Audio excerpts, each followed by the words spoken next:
Hey there, story lovers. This is Gringotts Hub and we're bringing you an epic adventure. What if Harry found the Peverell-Merlin-Slytherin contract and became the undisputed king of all magic at age 8? Hit like, subscribe, and let's begin this journey. Chapter 1, The Blood and the Stone. The cupboard smelled like rust and old shoes. Harry Potter pressed his back against the wall and tried to breathe through his mouth. It helped with the smell but not with the ribs. 2 of them were cracked, maybe. He wasn't sure. He'd never been to a doctor, so he didn't really know what cracked ribs felt like versus just badly bruised ones. He knew what Uncle Vernon's belt felt like, though. That, he was an expert on. It was dark. It was always dark in here. The only light came from the thin gap under the door, a pale yellow strip that widened and narrowed when people walked past. Harry had been watching that strip of light for what felt like hours, waiting for the footsteps to stop, waiting for the Dursleys to go to bed. He shifted, and the pain in his side flared so badly that his vision went white. He bit down on his lip.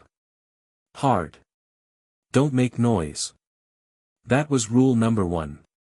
Rule number 2 was don't bleed on anything, and he was already failing that one. The cut on his palm, where Vernon had shoved him into the corner of the kitchen counter, was still weeping sluggishly.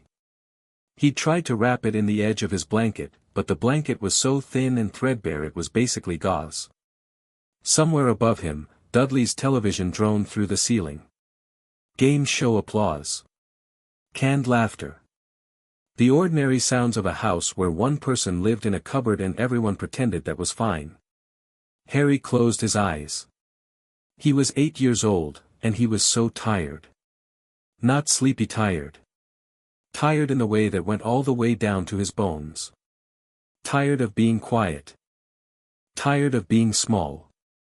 Tired of the way Aunt Petunia looked through him like he was a smudge on the glass, and the way Vernon's face went purple-red when Harry existed too loudly, and the way Dudley laughed when Harry limped. He was tired of the cupboard and the dark and the smell of rust and old shoes.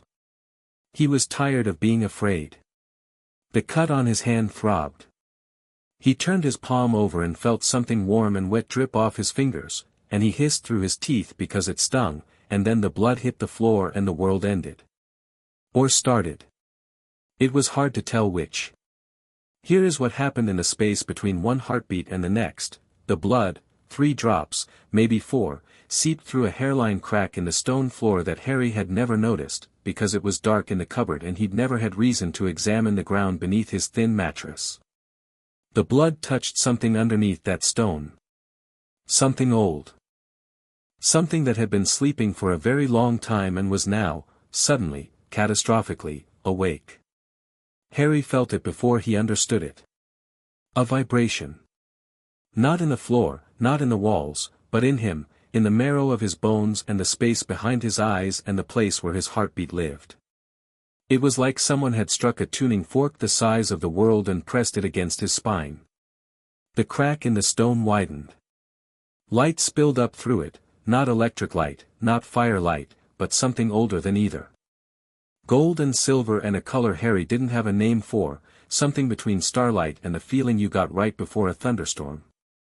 The light crawled up his hand like a living thing, tracing the lines of his palm, following the path of his blood.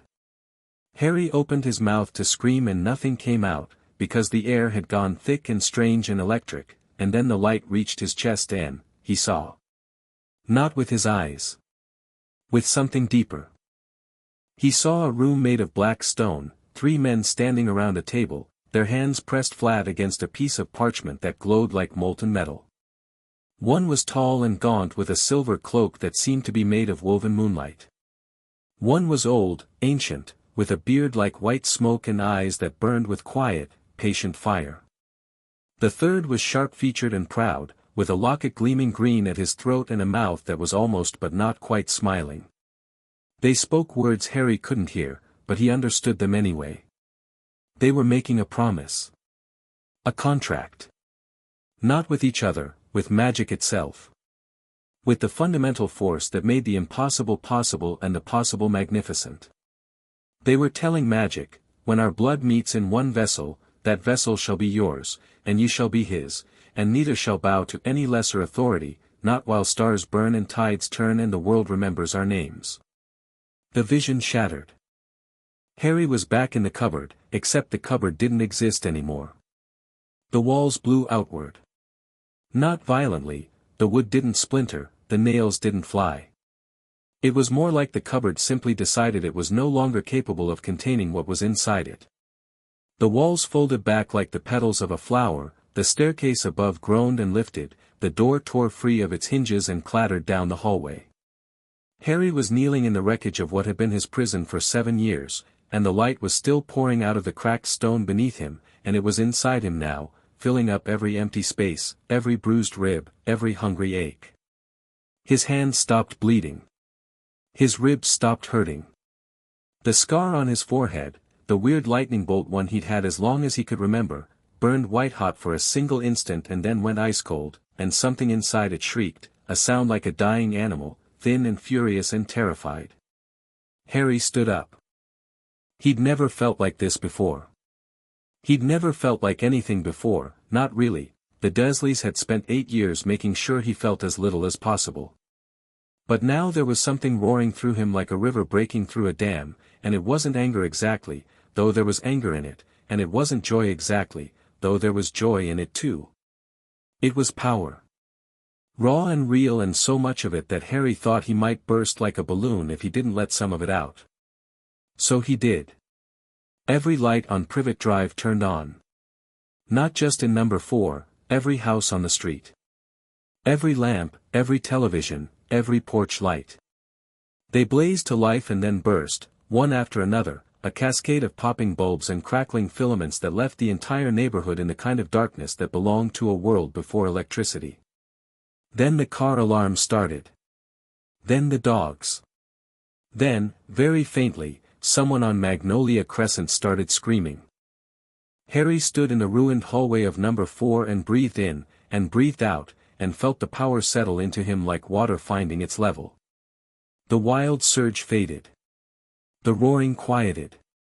What was left was something steady and deep and permanent, a hum in his blood that said, "You are mine and I am yours, and this is how it was always going to be." He looked up. Vernon Dursley was standing at the top of the stairs in his dressing gown, his face a shade of purple that probably wasn't healthy. Petunia was behind him, clutching Dudley, her horse face frozen in an expression that Harry had never seen on her before. Fear. "What?" Vernon sputtered. What have you done, you little—" He took a step down the stairs, and his hand was already balling into a fist, because that was Vernon's answer to everything, wasn't it? Hit it until it stops being a problem. Hit the freak until he's quiet. Hit him until he learns. Vernon's foot touched the 3rd step, and the step simply wasn't there anymore. Not broken. Not collapsed. Just absent. His foot went through the space where solid would have been a moment ago, and he pitched forward with a yell, catching himself on the banister, which also wasn't cooperating very well and sagged under his weight like soft toffee. "I wouldn't," Harry said. His voice sounded different. Not deeper, not older, just more. Like there were harmonics underneath it, the way a piano key resonated with overtones you could feel but not quite hear. Vernon froze. Not voluntarily, his body simply stopped moving. He hung there on the sagging banister, one foot through the missing step, his fist still half raised, his piggy eyes bulging. "I wouldn't come any closer," Harry said again, and he was surprised by how calm he felt. An hour ago he'd been crying into his threadbare blanket, and now he was standing in the wreckage of his cupboard, talking to his uncle like they were having a conversation about the weather. "I don't think I want you to come any closer. I think I've had enough of that." "You ungrateful," Vernon managed, through a jaw that didn't want to move. "You hit me," Harry said. Simply. Factually. Like he was reading a list. "You've been hitting me for as long as I can remember." Aunt Petunia watched. Dudley helped. "You kept me in a cupboard and told me my parents died in a car crash, and you made me cook breakfast, and if I burned the bacon you hit me again." He wasn't shouting. He wasn't even angry, not really. He was just saying things that were true, and somehow that was worse. "I'm leaving now," Harry said. "I don't know where I'm going. But I'm leaving, and none of you are going to stop me, and none of you are going to follow me. I think that's fair, isn't it? I think that's more than fair." He turned to the front door. It opened before he reached it, not because he grabbed the handle, but because it understood what he wanted. The night air hit his face, cool and clean, and for the first time in his life, Harry Potter walked out of number 4 Privet Drive of his own choice. Behind him, the magic holding Vernon in place released. He crashed through the ruined step and tumbled to the hallway floor in a heap of dressing gown and outrage, and by the time he'd hauled himself up and staggered to the front door, the street was dark and empty and the boy was gone. Harry walked. He didn't have a destination. He didn't have shoes, he'd kicked them off in the cupboard. The pavement was cold under his bare feet, but it didn't bother him the way it should have. The power humming through him kept the chill at bay, like an invisible coat wrapped around his shoulders. He walked past the darkened houses of Privet Drive, past the broken street lamps, past Mrs. Figg's house where the cats were all sitting in the front garden in a neat row, watching him with unblinking eyes. He walked past the playground where Dudley's gang held court during the day, past the corner shop that was locked and shuttered, past the bus stop where the old bench had a wobbly leg. The bench stopped wobbling as he passed. He didn't do it on purpose. It just happened. He was 2 streets away from Privet Drive when he realized he wasn't alone. The figure stepped out of the shadows between 2 hedgerows, short, broad, wearing what looked like a very expensive suit that had been tailored for someone whose proportions didn't quite match any human Harry had ever seen.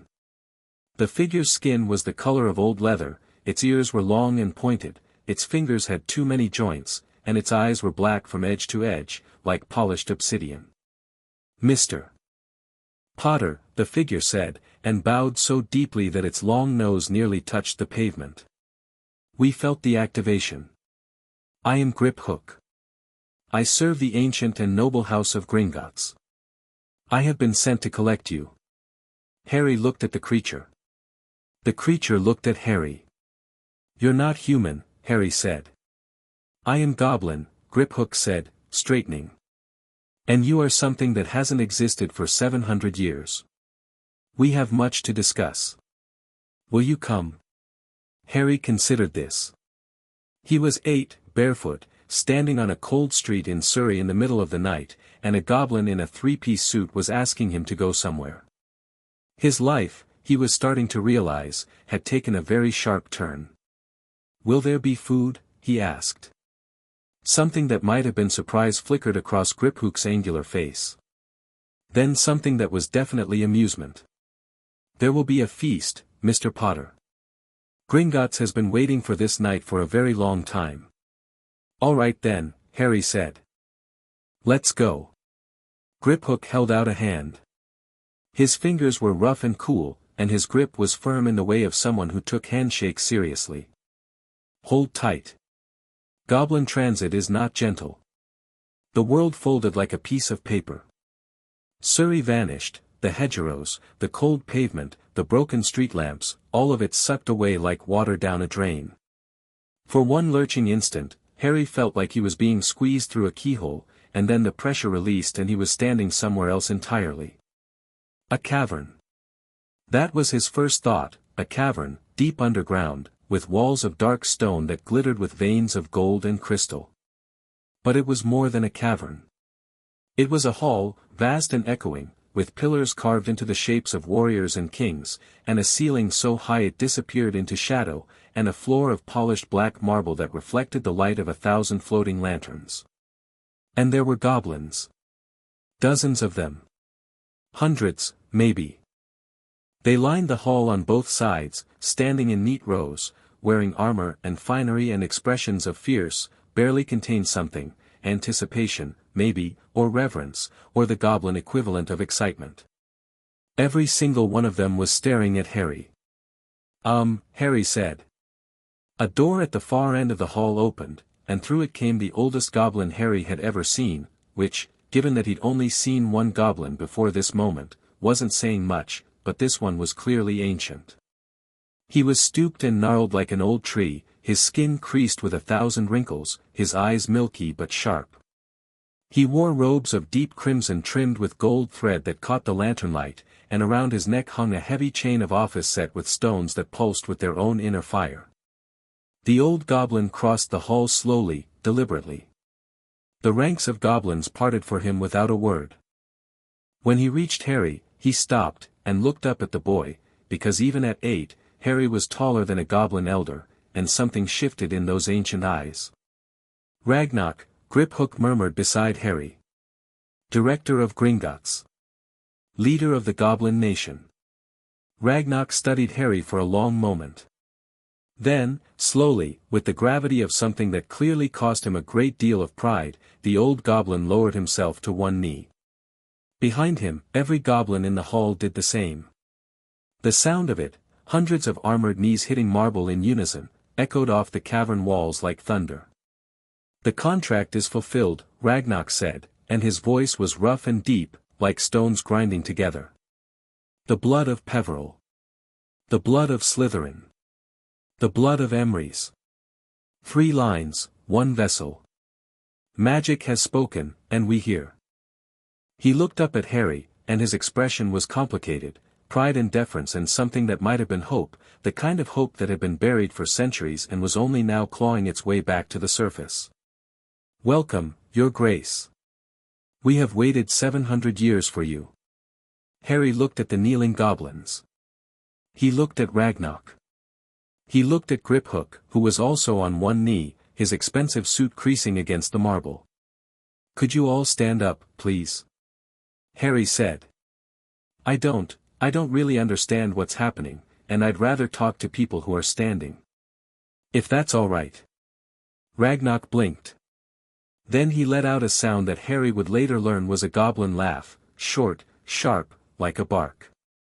It is your right to command it, so we shall. He rose, and the hall rose with him. Come. You are hungry, I am told, and explanations are best given over food. He turned and began walking toward the far door. Harry followed, because he didn't have any better ideas, and his bare feet were starting to notice how cold the marble was.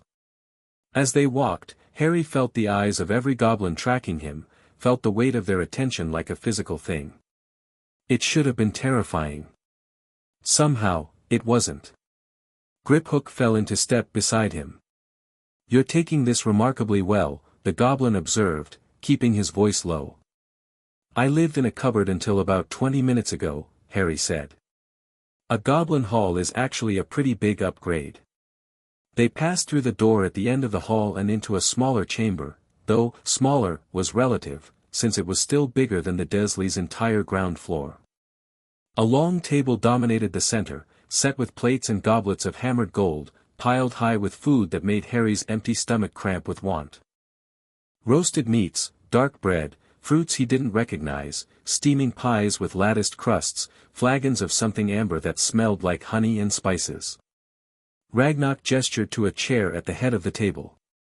It was larger than the others, carved from dark wood and inlaid with silver. Sit. Eat. And I will explain what you are. Harry sat. He pulled a plate toward him and started eating, and for a minute or two that was all he could do, just eat, fast and desperate, the way he'd learned to eat at the Dursleys where food was never guaranteed and could be taken away at any moment. He was halfway through his third bread roll before he realized Ragnarok was watching him with an expression that was hard to read. They starved you, the old goblin said. It wasn't a question. Harry swallowed. They didn't starve me. They just didn't feed me much. There is a difference. I survived, Harry said, and he said it simply, without self-pity, because it was true. He had survived. He was here. That counted for something. Ragnarok's jaw tightened. He placed both hands flat on the table, and when he spoke, his voice had a controlled quality to it, like a fire being carefully banked. The magical protections around that house were supposed to keep you safe. They were keyed to your mother's blood sacrifice, a powerful ward, one even goblins respect. But wards against external threats do nothing against internal ones. Whoever placed you in that home either did not know or did not care what would be done to you inside it. Who placed me there? Albus Dumbledore. Harry filed the name away. He'd heard it before. Aunt Petunia had spat it once, when she thought Harry wasn't listening, the way you'd spit a curse word. Who is he? The most powerful wizard in Britain. Or he was. Ragnarok's lips peeled back from his teeth, and Harry caught a gleam of sharp, predatory white. Now, that title belongs to you. Along with several others. He reached into his robes and withdrew a scroll, not paper, something heavier, something that shimmered the way the light in the cupboard had shimmered, gold and silver and that unnamed color. He unrolled it on the table beside Harry's plate, and Harry looked down at it and felt the hum in his blood intensify, felt the power inside him recognize what it was seeing. The scroll was covered in text that shifted between languages, English, then something Latin-looking, then something that wasn't any alphabet Harry had ever seen, but he could read all of it. Not because he knew the languages, but because the meaning flowed directly into his mind like water through a sieve. The Peverell-Merlin-Slytherin Covenant, Ragnarok said. Forged in the year 1291 by Ignotus Peverell, Merlin Emrys, and Salazar Slytherin. Those are real people. Very real. Very powerful. And very, forward-thinking. Ragnarok settled into a chair across from Harry, steepling his long fingers. They saw what was coming, the fragmentation of magical society, the rise of petty governments and meddling ministries, the slow erosion of the old covenants between magical races. They knew that magic itself was not a human thing, not a goblin thing, not a centaur thing or an elf thing. Magic is its own force. Wild. Ancient. And it deserves, no, it requires, a guardian. And they decided that guardian should be, whoever had their blood. Not just their blood. Their blood combined. 3 lines, each carrying a different aspect of magical mastery. The Peverells understood death, the boundary between existence and absence. Salazar Slytherin understood transformation, the mutable nature of all living things. And Merlin Emrys understood creation, the raw act of making something from nothing. Ragnarok leaned forward. Each line alone produces powerful wizards. 2 lines combined have never occurred, in 700 years of intermarriage and politics. 3 lines in one person. That was meant to be the signal. The proof that magic itself had chosen. Harry looked down at the scroll. The text had settled into English now, as if it knew he preferred it, and the words were sharp and clear. Let it be known that when the blood of Peverell, the blood of Emrys, and the blood of Slytherin flow as one, magic shall recognize its sovereign, and no force, mortal, immortal, or divine, shall gainsay this claim. The sovereign shall be bound to magic and magic to the sovereign, in covenant unbreakable, from the moment of activation until the ending of the world. How am I all 3? Harry asked. I'm Harry Potter. I'm nobody. You are very much not nobody. Ragnarok stood and began to pace, his crimson robes sweeping the floor. The Potter line descends from Ignotus Peverell. This is documented. Your family inherited the cloak of invisibility, one of the 3 deathly hallows, passed down through generations. The Peverell blood in you is strong and well established. Okay. What about the other 2? Your mother. Lily Evans. Ragnarok paused, and something complicated moved behind his eyes. The wizarding world called her Muggleborn. They were wrong.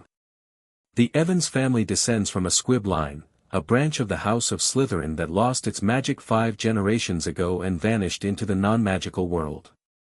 The blood was dormant, but present. Your mother's magic was so powerful because it was Slytherin magic re-emerging after centuries of sleep. Harry's hand had stopped halfway to his mouth, bread roll forgotten. My mum was related to Slytherin. Distantly. But blood is blood. The magic doesn't care about distance, it cares about presence. And the third? The Emrys? Ragnarok stopped pacing. He turned to face Harry, and his expression was the most serious Harry had seen it. This is where it becomes complicated. The line of Emrys, Merlin's line, has been considered extinct for 4 centuries. No known descendants. But Merlin was clever, perhaps the cleverest wizard who ever lived, and he hid his bloodline deliberately. He wove it into other families, buried it beneath layers of misdirection, made it invisible even to goblin genealogists. So where was it hiding? In your mother's line. Again. Lily Evans carried both Slytherin and Emrys blood, though neither was active. They were dormant genes, sleeping potential, waiting for a trigger. Ragnar's black eyes fixed on Harry's forehead. On the scar. The trigger was you. Or more precisely, the trigger was the night you survived the killing curse. Harry touched his scar without thinking. It was cold now, colder than it had ever been, like pressing his finger against an ice cube. The curse that killed your parents and failed to kill you created a resonance. A magical shockwave. It passed through your mother's sacrifice, through the ancient protections in her blood, and it woke things up. Dormant magical lineages activated. Sleeping potential became kinetic. Ragnar spread his hands. You have been carrying all 3 bloodlines since you were 15 months old.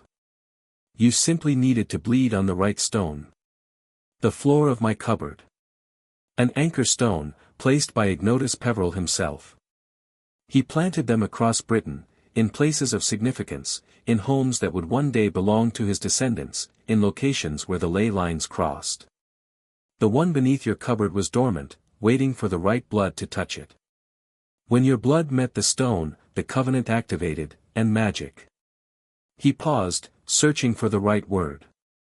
Magic woke up. Harry sat with this for a moment. He chewed his bread roll. He thought about the light pouring out of the cracked stone, and the vision of 3 men around a table, and the way the cupboard had folded open like origami, and the way Vernon had frozen on the stairs. When you say magic with a capital M, he said slowly, you mean it's alive? Like, it thinks? Not the way you or I think. Magic is a force, like gravity or time. But it has preferences. Tendencies. A will, if not a mind. And the covenant gave it something it had never had before, a voice. A representative. Someone who could act on its behalf, shape its course, ensure its survival. And that's me. That is you. Harry put down the bread roll. He looked at his hands, small, thin, still marked with old scars from kitchen burns and Vernon's belt. The hands of an 8-year-old boy who'd been sleeping in a cupboard an hour ago. I don't know how to be a king, he said. No, Ragnar agreed. You don't. But the covenant doesn't require that you know. It requires that you are. The knowledge will come. The power is already there, you've felt it. The rest is just growing into it. What happens now? Now. Ragnar returned to his seat and poured something from a flagon into a goblet, sliding it across the table to Harry. It was warm cider, sweet and spiced, and Harry drank it gratefully. Now, the world finds out. The Covenant's activation sent a pulse through every magical detection system in Britain. The Ministry of Magic will already be scrambling. Hogwarts, the School of Witchcraft, will have felt it. Dumbledore will have felt it. Every magical creature, every enchanted object, every ward and curse and charm across the British Isles shivered tonight when you woke up. They'll come looking for me. They will. And they will find you here, in Gringotts, under goblin protection, where no wizard may enter without invitation. Ragnar's smile was sharp and satisfied. The old treaties guarantee it. Gringotts is sovereign goblin territory. Even Dumbledore cannot force his way through our doors. Harry absorbed this. His mind was moving fast, faster than it ever had before, and he suspected the Covenant had something to do with that, too. You said you've been waiting 700 years. Why do the goblins care about the more actions request aborted? Write the next chapter now. Chapter 2, the weight of a crown dawn came to Diagon Alley like a held breath finally released. Harry watched it through a window that shouldn't have existed. Gringotts was underground, deep underground, but the room they'd given him had a wide arched window that showed the sky above London, pale pink and streaked with gold. Goblin magic, Griphook had explained. The window was a seeing glass, keyed to the surface. The goblins didn't like being cut off from the sky, even if they preferred to live beneath the earth. Harry hadn't slept. He'd tried. The bed was enormous, bigger than the Dursleys' master bedroom, piled with furs and quilts that were softer than anything he'd ever touched, but every time he closed his eyes, the power humming through him surged and eddied like a tide, showing him things. Fragments. The ley lines beneath Britain, glowing like a root system made of light. The wards around Hogwarts, ancient and layered, 1,000 years of enchantments woven together like a tapestry. The dark, cold places where magic had been wounded, cursed ground, corrupted artifacts, prisons where magical creatures suffered. He could feel all of it.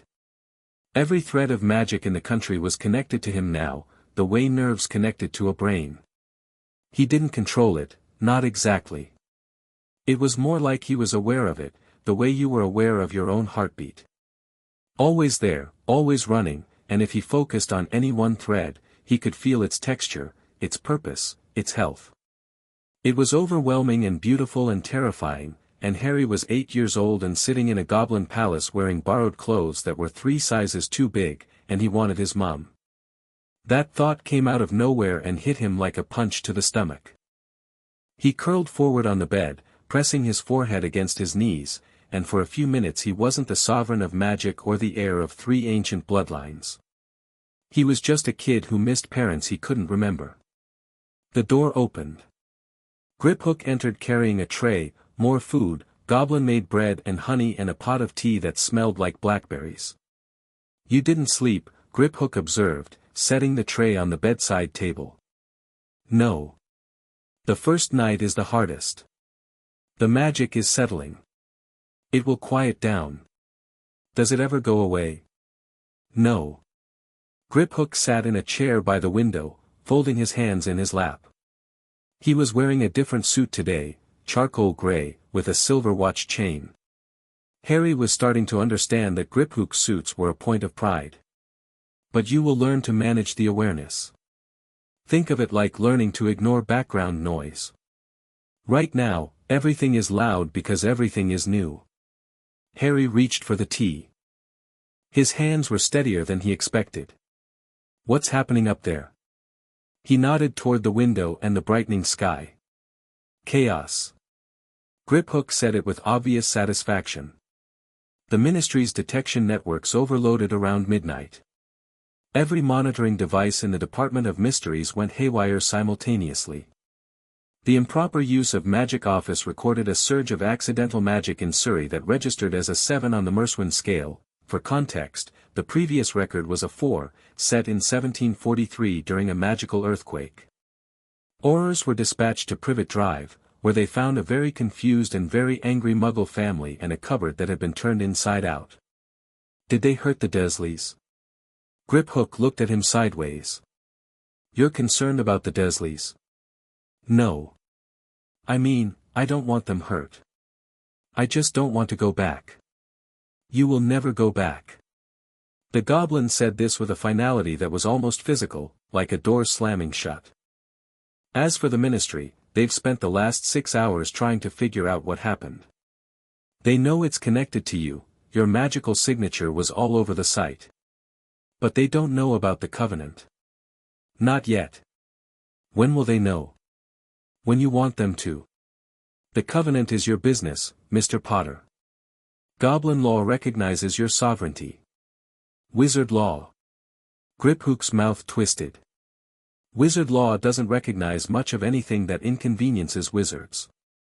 They will challenge you. They will deny the Covenant's legitimacy. They will try to take custody of you. You are a minor, after all, and in wizarding law, minors require a magical guardian. And right now my magical guardian is Albus Dumbledore. Who placed you with the Dursleys. Who has, according to Goblin records, accessed your family vault 4 times in the last 7 years to fund various projects he deemed essential to the war effort. Griphook's tone could have etched glass. A war that ended 7 years ago. Harry put down his teacup. He's been taking money from me. Not large amounts. And always with the stated justification that it was for your benefit, protection, monitoring, maintenance of the blood wards. But he never once checked on you in person. Not once in 7 years. The power inside Harry shifted. Not a surge, more like a current changing direction, something cold and sharp sliding into place behind his ribs. He breathed through it.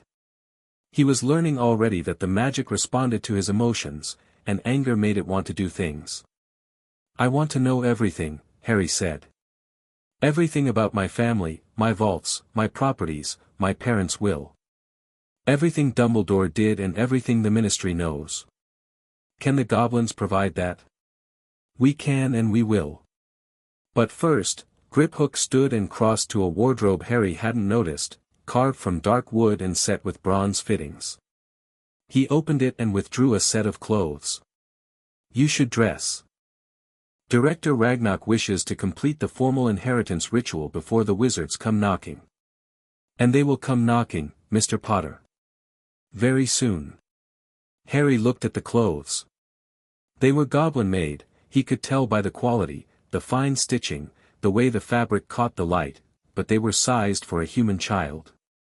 Black trousers, a white shirt, a waistcoat of deep green with silver thread at the edges, and a pair of boots that looked like they'd been carved from a single piece of dark leather.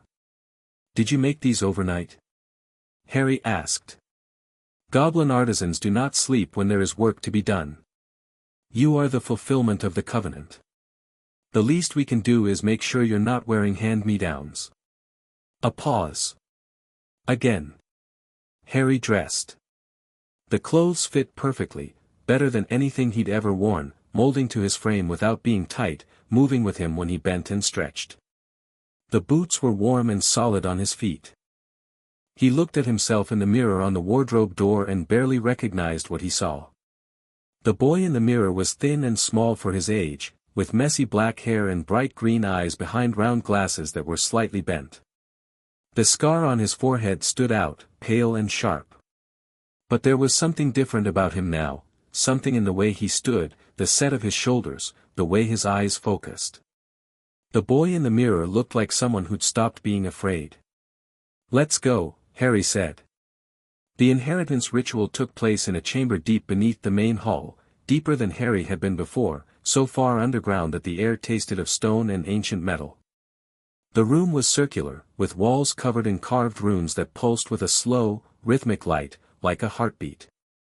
At the center stood a stone plinth, and on the plinth sat a shallow basin filled with liquid mercury that swirled and eddied without being touched. Ragnarok was waiting, along with a dozen goblin elders in ceremonial robes. There were no chairs, no tables. This wasn't a room for comfort. This was a room for business. The inheritance ritual is simple, Ragnarok said without preamble. 7 drops of blood in the basin. The mercury will take it, read it, and declare your lineages for the record. Whatever it says, the covenant has already confirmed, but wizard courts require goblin genealogical proof, and this is how we provide it. Harry approached the basin.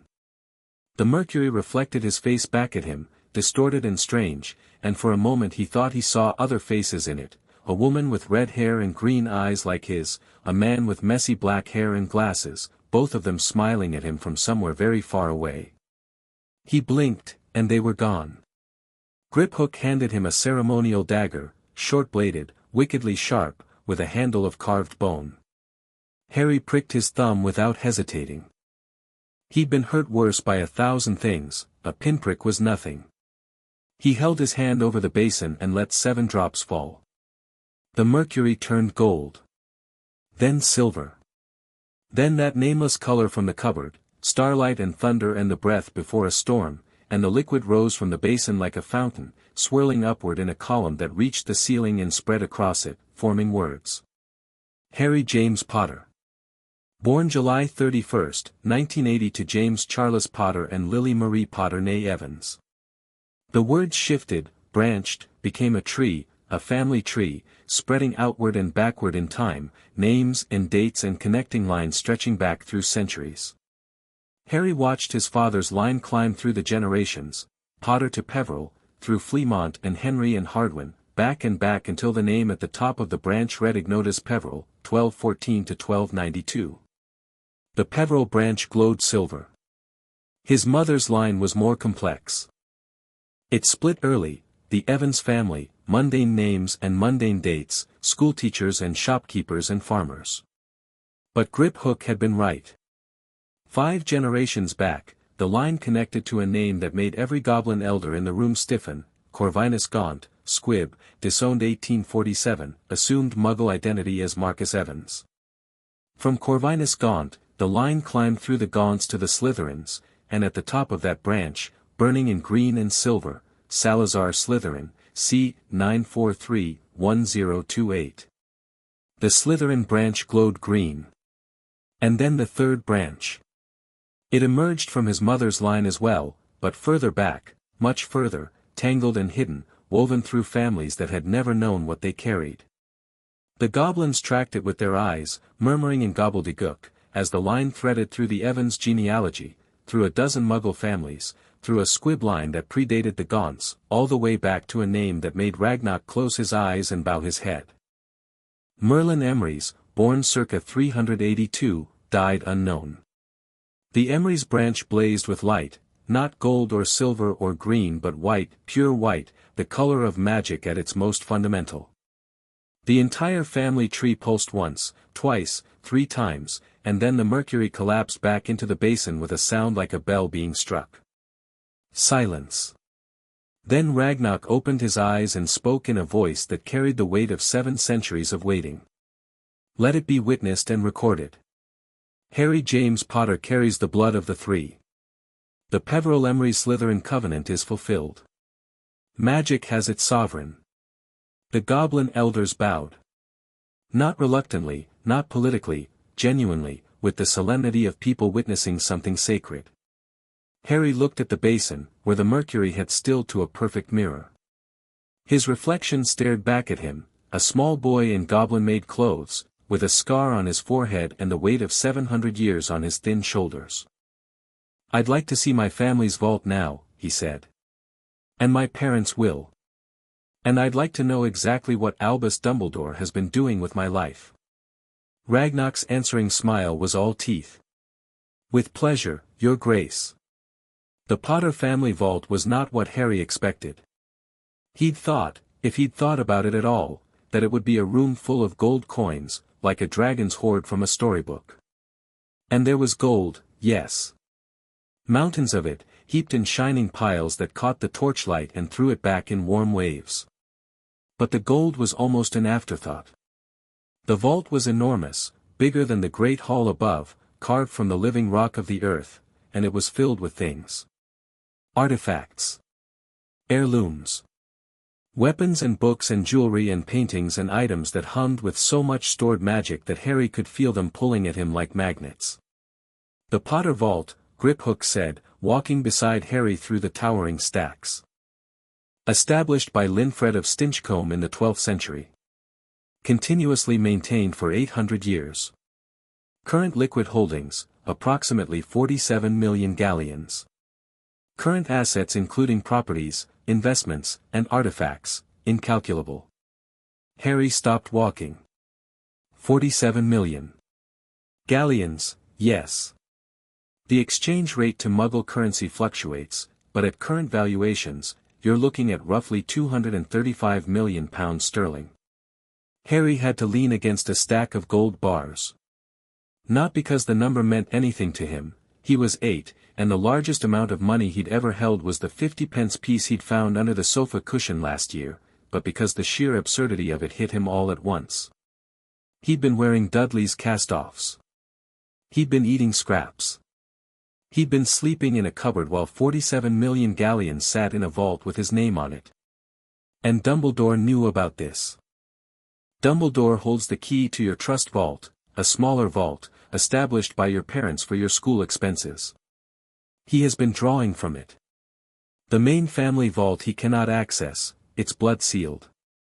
But yes, he knew of its existence. Harry pushed off from the gold bars and kept walking. Deeper into the vault, past a suit of armor that turned its head to watch him pass, past a shelf of books bound in leather that whispered when he got close, past a painting of a man who looked enough like Harry to be his twin, the same messy hair, the same jawline, the same mouth, except this man had hazel eyes and a grin that crinkled the corners of them. "That's your grandfather," Griphook said. "Fleamont Potter. Inventor of Sleekeasy's hair potion. Made most of the family's modern fortune." Harry looked at his grandfather's painted face. The portrait winked at him. "Hi," Harry said, feeling stupid.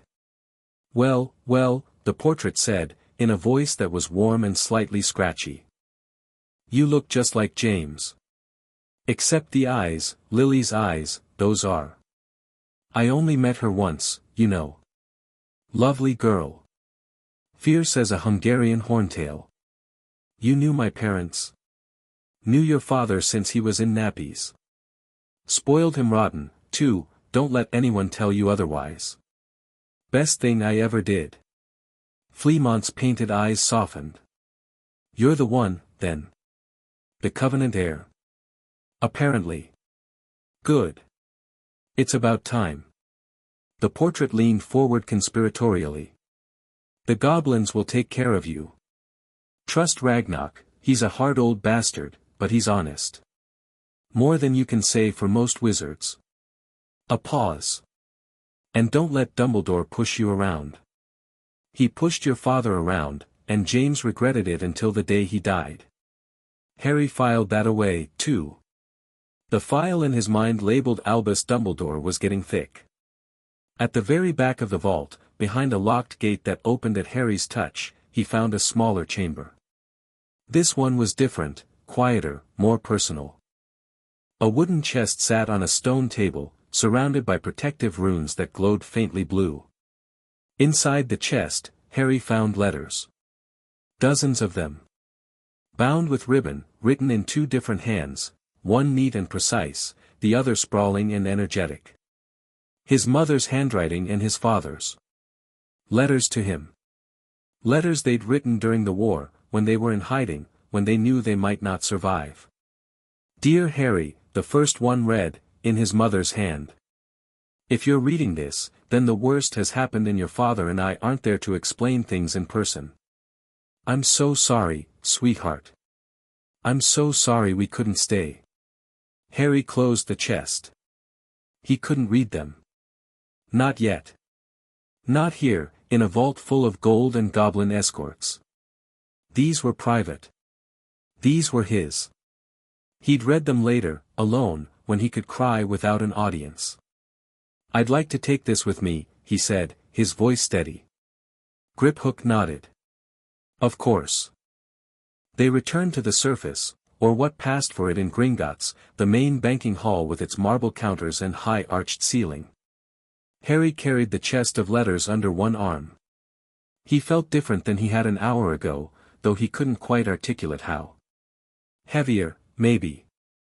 More real. Ragnarok was waiting for them in a private office behind the main hall, and he wasn't alone. "Ah," the old goblin said, rising from behind a massive desk. "Mr. Potter. You have a visitor." I would have refused her, but she came with credentials I could not ignore and a reputation for fairness that even goblins respect. He paused. "Also, she threatened to arrest my door guards if they didn't let her through."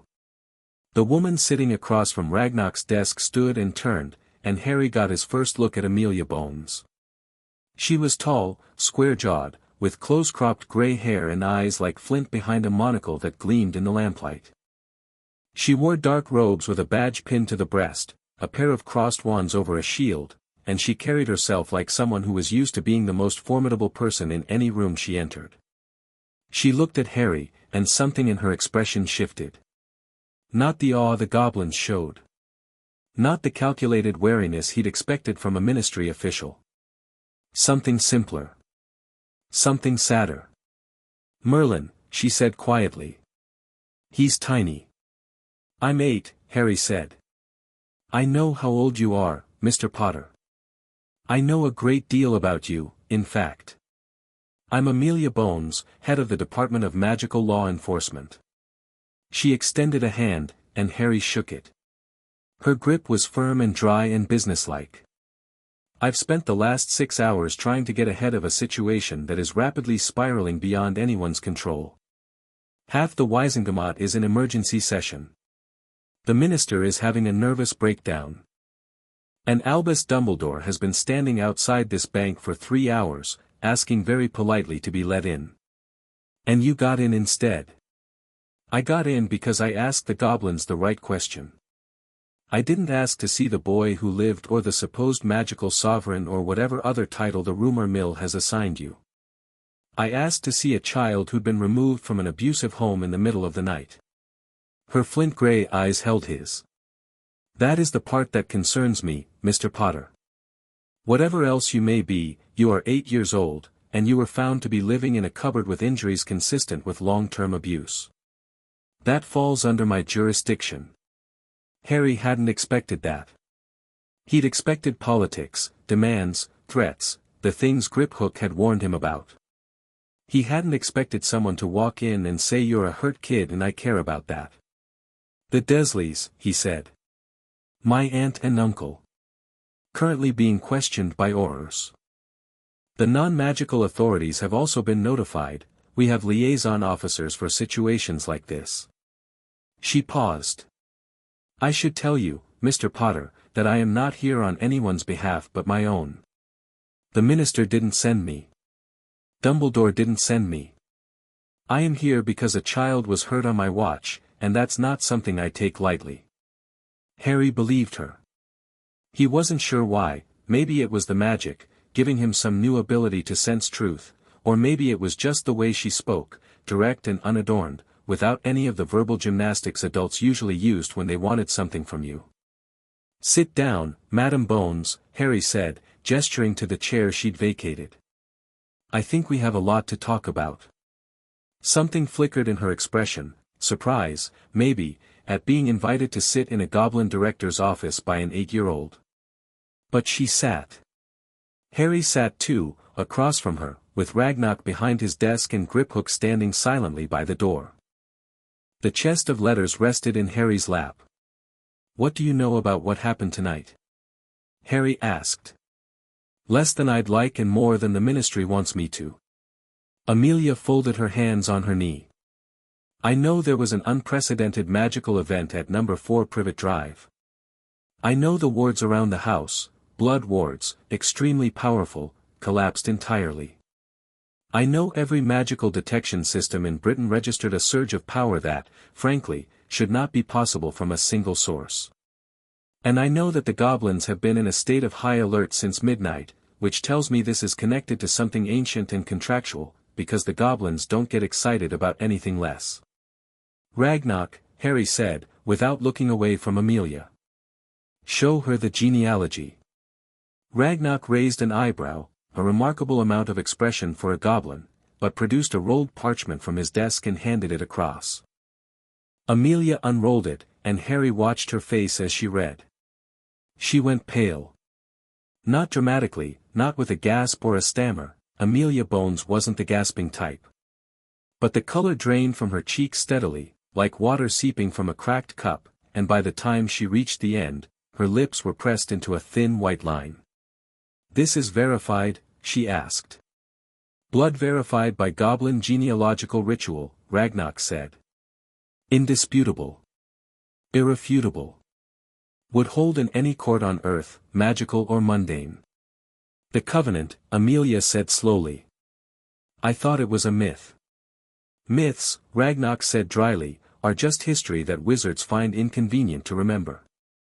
Amelia set the parchment down carefully, as if it might bite her. She looked at Harry again, and this time the sadness in her expression had been joined by something else. Respect, maybe. Or the beginning of it. Mr. Potter, she said. Do you understand what this means? I'm still working on it, Harry admitted. But I know the basics. 3 bloodlines, 1 person, magic picks its champion. I've been getting the crash course. The political implications alone, I know. The Ministry won't like it. Dumbledore really won't like it. Somebody out there is already planning how to either control me or get rid of me. Harry said this matter-of-factly, the way he'd learned to state unpleasant truths at the Dursleys, quickly, without flinching, so you could get past them and figure out what to do next. But here's the thing, Madam Bones. I didn't ask for this. I didn't go looking for ancient contracts or magical bloodlines. I was bleeding on the floor of a cupboard, and the floor woke up.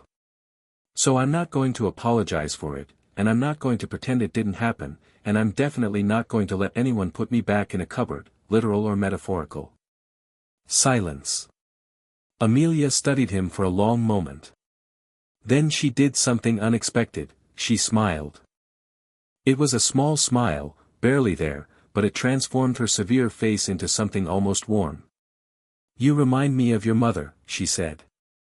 She was in my office once, 3 weeks after she graduated Hogwarts, demanding to know why the Ministry wasn't doing more to protect Muggle-born families during the war. She was 20 years old and she talked to me like I was the one who needed to explain myself. Her smile faded. She was right, too. Madam Bones, Harry said, I'd like to make you an offer. Amelia's eyebrows rose. An offer?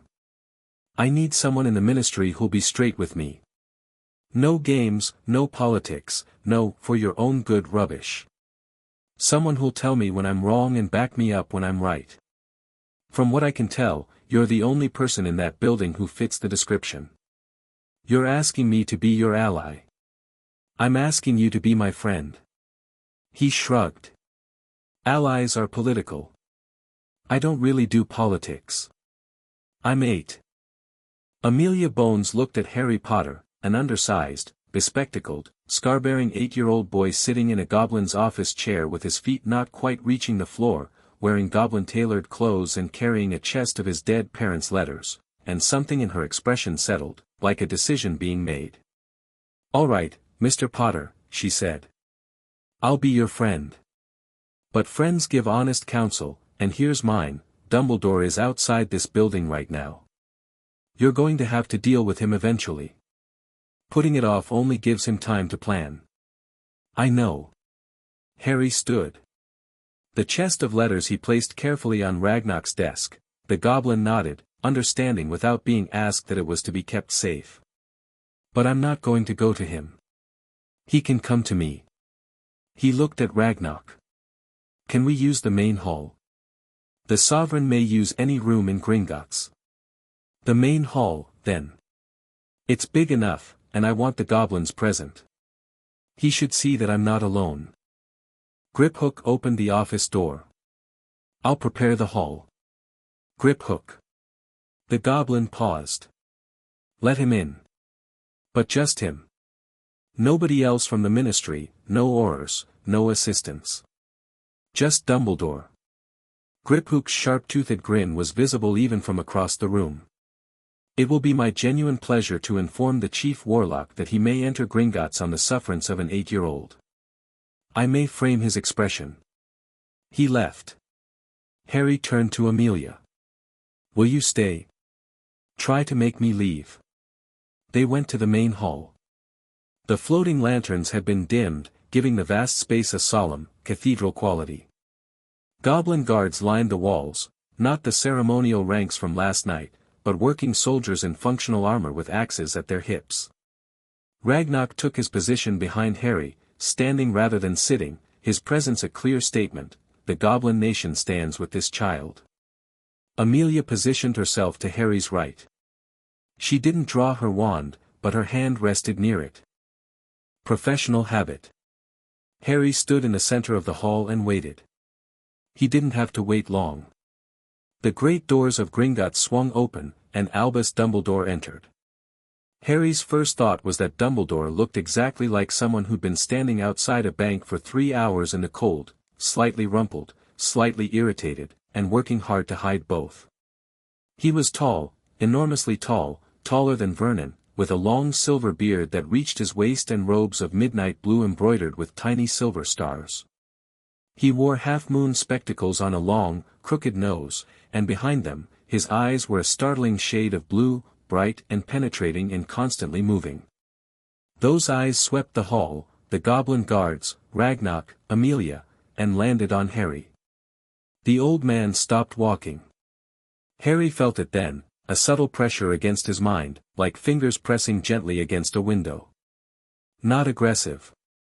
Exploratory. Dumbledore was trying to read him. The Covenant reacted before Harry consciously decided to do anything.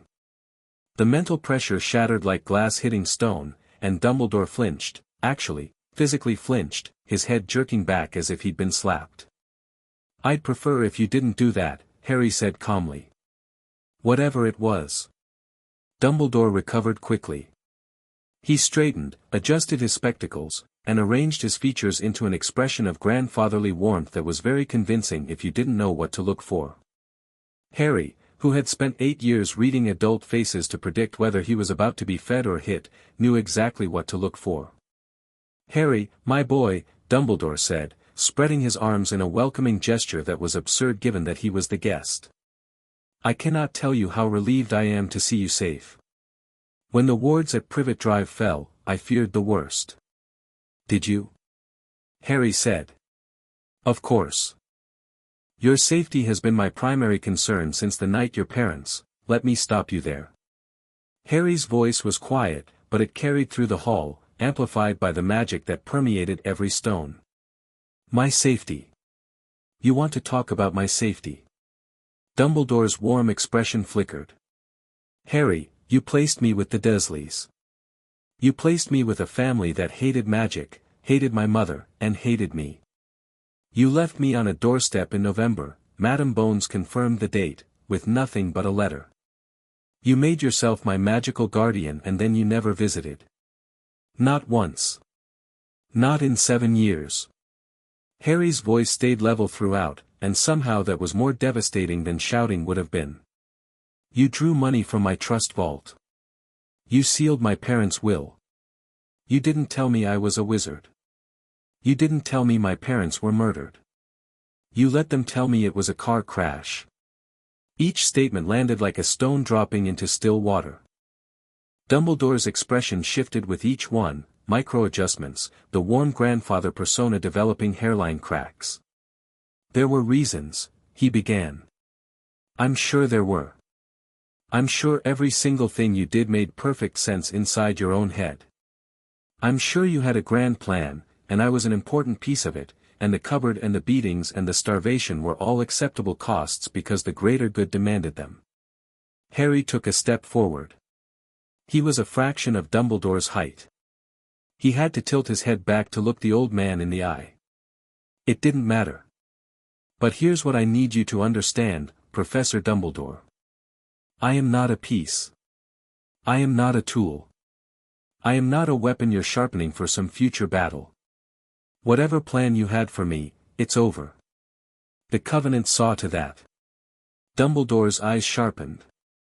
The grandfatherly mask slipped entirely, and what was underneath was something much more formidable, a keen, calculating intelligence that had been running the wizarding world from the shadows for half a century. "The Covenant," he said, and his voice was different now too. Slower. Careful. "I had hoped the reports were exaggerated. You knew about it. I knew it existed as a historical document. I did not believe it could be activated. The convergence of all 3 bloodlines was thought to be impossible, Merlin's line was extinct. It wasn't. You just weren't looking in the right place." Harry watched Dumbledore's face. "Or maybe you were. Maybe that's why you were so interested in my mother. Muggle-born Lily Evans, who shouldn't have been as powerful as she was, whose magical signature didn't match any known bloodline." Something moved behind Dumbledore's eyes. Surprise? Guilt? Calculation? All 3, maybe. "I did not know about Lily's heritage," Dumbledore said, and Harry felt the magic ripple, not a lie, exactly, but not the whole truth either. The Covenant gave him that, a sense for the shape of words, the weight of honesty. You didn't know for certain, Harry corrected. But you suspected. And you didn't investigate because you didn't want to know. Because if you knew, you'd have to deal with what it meant, and that didn't fit your plan. Dumbledore was quiet for a long moment. The hall was so silent Harry could hear the faint clink of goblin armor as guards shifted their weight. You are remarkably perceptive for an 8-year-old, Dumbledore said finally. I've had a lot of time to practice. There isn't much to do in a cupboard except watch and listen and think. That one landed. Harry saw it hit, saw the flinch that Dumbledore almost, but not quite, managed to suppress. Good. He wasn't trying to hurt the old man. But he needed Dumbledore to understand that the power dynamic had shifted, permanently and irrevocably, and there was no going back. What do you want, Harry? Dumbledore asked, and for the first time, his voice sounded genuinely uncertain. I want you to unseal my parents' will. Today. Whatever's in it, the wizarding world should have seen it 7 years ago. I want a full accounting of every decision you made regarding my placement and my welfare, submitted to Madame Bones and the DMLE. I want you to resign as my magical guardian, you've lost that right. And I want you to understand that I'm not your enemy, Professor. But I'm not your student, I'm not your soldier, and I'm not your pawn. If you want a relationship with me, it starts with honesty. Complete and absolute honesty. Dumbledore looked at him. Really looked, not the surface scan, not the legitimacy probe, but a genuine, searching gaze, as if he was seeing Harry clearly for the first time. And if I refuse? He asked softly. Harry shrugged. Then you leave this hall and we go our separate ways, and I manage without you. I've been managing without you for 7 years already. I'm getting pretty good at it. Somewhere in the ranks of goblins, someone made a sound that might have been a laugh, quickly stifled. Dumbledore closed his eyes. When he opened them, something had changed. The calculating intelligence was still there, but it was tempered now, laced with something that looked uncomfortable on a face accustomed to control. Regret. Your parents shall be unsealed by this afternoon, he said. I will submit a full accounting to Madame Bones by end of week.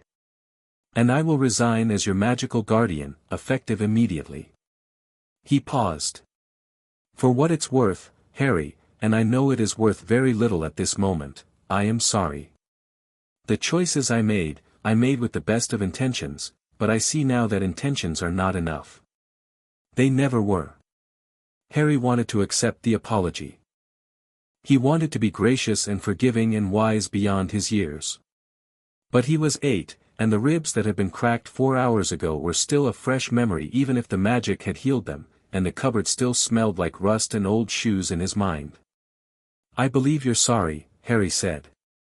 But sorry doesn't fix anything. What happens next is what matters. Yes, Dumbledore said quietly. I suppose it does. He turned and walked toward the doors. Halfway there, he paused and looked back. The Covenant, he said. It makes you sovereign over magic itself. That is a burden I would not wish on anyone, let alone a child. It's not a burden, Harry said. It's a responsibility. There's a difference. Dumbledore studied him for one more long moment. Then he nodded, once, and left. The great doors closed behind him. Harry exhaled. His hands were shaking, he'd been clenching them into fists the entire conversation without realizing it, and his heart was hammering against his ribs. He'd kept his composure through sheer force of will, but now that Dumbledore was gone, the adrenaline was catching up. Well, Amelia said from behind him. That was the most extraordinary thing I've ever witnessed, and I've been in law enforcement for 20 years. I need to sit down, Harry said. Griphook materialized with a chair. Harry sank into it gratefully. You did well, Ragnarok said. He hadn't moved from his position behind Harry throughout the entire exchange. The old wizard is not accustomed to being challenged. It will do him good. He'll be back, Harry said. He'll agree to everything I asked for, and then he'll start looking for ways to regain influence. That's who he is. You read him well. He's not that different from Uncle Vernon, really. They both think they know what's best for everyone else. Vernon uses his fists. Dumbledore uses his reputation. Harry rubbed his eyes. I need food. And I need to read my parents' will when it's unsealed. And I need, he stopped. Through the walls of Gringotts, through the stone and the wards and the ancient protections, he felt something. A tremor in the magical web of Britain. Not an attack, something subtler. A ripple of pain, sharp and bright, somewhere in London. Harry stood up. Something's wrong. Where? Amelia was on her feet instantly, wand in hand. Diagon Alley. Close by. He was already moving toward the doors, following the thread of pain like a fish following a current. Someone's hurting. Someone magical. Small, it feels like a child. They followed him, Amelia, Griphook, 2 goblin guards. Harry pushed through the main doors of Gringotts and into the morning sunlight of Diagon Alley, and the magical world saw the sovereign of magic for the first time. The alley was crowded. Morning shoppers, early risers, witches and wizards going about their business. They stared at the boy who'd emerged from Gringotts flanked by goblins and a senior law enforcement official, but Harry didn't notice them. He was following the pain. It led him down the alley, past Flourish and Blots and the apothecary, past the ice cream shop and the cauldron store, to a narrow side street where 3 adults were standing over a small huddled figure. Please, the figure was saying. Please, I wasn't, one of the adults kicked. Not hard, not deadly hard, but enough to send the small figure sprawling. A boy, Harry saw. Maybe 6, maybe 7. Thin and ragged, with sandy hair and terrified amber eyes. Filthy little half-breed, one of the adults spat. The man was well-dressed, middle-aged, with the sleek look of someone who'd never missed a meal. Walking around Diagon Alley like you have a right to be here. The Registration Act says your kind needs to be tagged and documented, not running loose like animals. My mum sent me to get another kick. The boy curled into a ball. Harry didn't think. The magic didn't even ask for permission. One moment the 3 adults were standing over a terrified child, and the next they were pinned against the alley wall, 6 feet off the ground, held there by a force that was as gentle as a mother's hand and as immovable as a mountain. The well-dressed man choked. What? Who? Harry walked past them without looking up. He knelt beside the boy on the ground. Up close, he could see the scars, thin silvery lines on the child's hands and neck, too regular to be accidental, too old to be recent. Hey, Harry said softly. It's okay. They can't touch you. The boy looked up at him with those amber eyes, wide and wet and terrified. Who are you? I'm Harry. What's your name? Teddy. Teddy Lupin. Teddy. Harry extended a hand. Teddy took it, and Harry pulled him gently to his feet. The boy was trembling, shaking so hard his teeth chattered. Harry saw the bite scar on his forearm, a crescent of puckered white tissue, impossible to mistake. A werewolf. A child werewolf. Harry looked at the bite scar, and he looked at the boy's terrified face, and he felt something click into place inside him. Not anger, something colder, something more deliberate. Purpose. Madam Bones, Harry said, without turning around. What is the Registration Act? Amelia's voice was tight. The Werewolf Registration Act of 1947. Requires all werewolves to register with the Ministry, submit to monitoring, and carry identification at all times. Non-compliance is punishable by imprisonment. It also restricts where they can live, work, and travel. For being bitten. For being bitten, yes. Harry stood, keeping Teddy's hand in his. He turned to face the 3 adults, who were still pinned against the wall, their faces ranging from furious to frightened. "You kicked a child," Harry said. "A child who committed the crime of walking down a public street while having a condition he didn't choose." He looked at them each in turn, and they flinched, because his eyes were doing something they couldn't quite explain, glowing, almost, a deep green light that pulsed in rhythm with the magic saturating the air around him. "I want you to understand something. The Werewolf Registration Act is done. As of right now. It's gone." The well-dressed man found his voice. "You can't, who do you think, the Wisengamot, didn't ask them," Harry said. "Don't need to."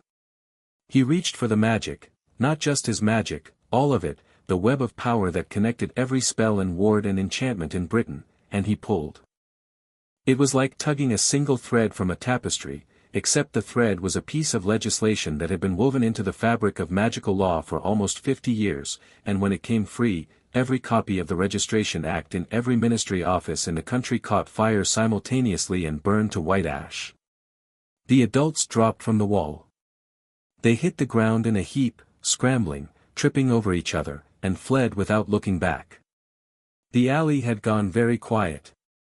Harry looked around. A crowd had gathered, shoppers, shopkeepers, passers-by, and they were all staring at him with expressions that ranged from shock to awe to naked fear. He could feel the weight of their attention, the questions and suspicions and half-formed theories buzzing through their minds like static. "Harry," Amelia said carefully. "What you just did, was necessary. Was extraordinary. And also possibly illegal under 17 different statutes. Statutes written by the same people who made it legal to kick a child in an alley." Harry looked at her. "Am I wrong?" Amelia Bones opened her mouth. Closed it. Looked at Teddy Lupin, who was still clinging to Harry's hand, still trembling, with tears tracking through the dirt on his thin face. "No," she said finally. "You're not wrong. But the ministry can adjust." The murmur that ran through the crowd was like wine through a wheat field, a rising, spreading wave of whispered conversation. Harry caught fragments, "The Potter boy and is it true and Merlin's bones, did you see what he did?" and, from more than one throat, the word sovereign. Harry turned back to Teddy. "Where's your mum?" She's at home. She sent me to get potion ingredients. For the full moon." Teddy's voice cracked. "She's going to be so scared.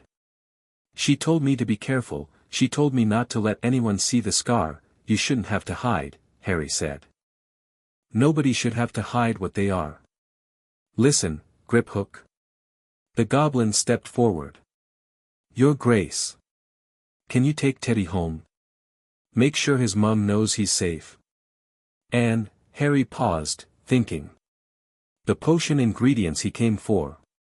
Wolfsbane, I'm guessing. "Yes," Teddy whispered. "Buy them. Put it on my vault. And set up a standing account, Wolfsbane for anyone who needs it, on me, indefinitely. No registration required, no questions asked." Griphook nodded. "It will be done." Teddy stared at Harry with an expression Harry recognized, the expression of someone who'd been shown kindness so rarely that they'd forgotten what it looked like. "Why?" Teddy asked. Harry crouched so they were eye to eye. "Because somebody should have done it a long time ago. And because I know what it feels like to be small and scared and have nobody help." He squeezed Teddy's hand, released it, and stood. Griphook led the boy away, one gnarled hand on his shoulder, and the crowd parted for them automatically. Harry watched them go. Then he turned and walked back toward Gringotts, and the crowd parted for him too, and in his wake, the magic of Britain shifted and settled into its new configuration, one where the werewolves were free and the Registration Act was ash and an 8-year-old boy had just rewritten 50 years of law in 30 seconds. Inside Gringotts, Harry found his parents were waiting for him. Ragnarok had it spread on the desk in the private office, freshly unsealed, the ministry's magical lock dissolved. It was written in his mother's hand, neat, precise, unshakable even in the face of impending death. Harry sat down and read. Last will and testament of James Charles Potter and Lily Marie Potter née Evans. In the event of our deaths, we direct the following: custody of our son, Harry James Potter, shall pass first to Sirius Orion Black, Harry's godfather. In the event that Sirius is unable to serve, custody shall pass to Alice and Frank Longbottom, Harry's godparents by naming. Under no circumstances shall Harry be placed with Petunia Dursley née Evans, as the relationship between Lily and Petunia is estranged and Petunia has expressed open hostility toward magic and magical people. Harry stopped reading. Read it again. A third time. Sirius Black, he said. My godfather.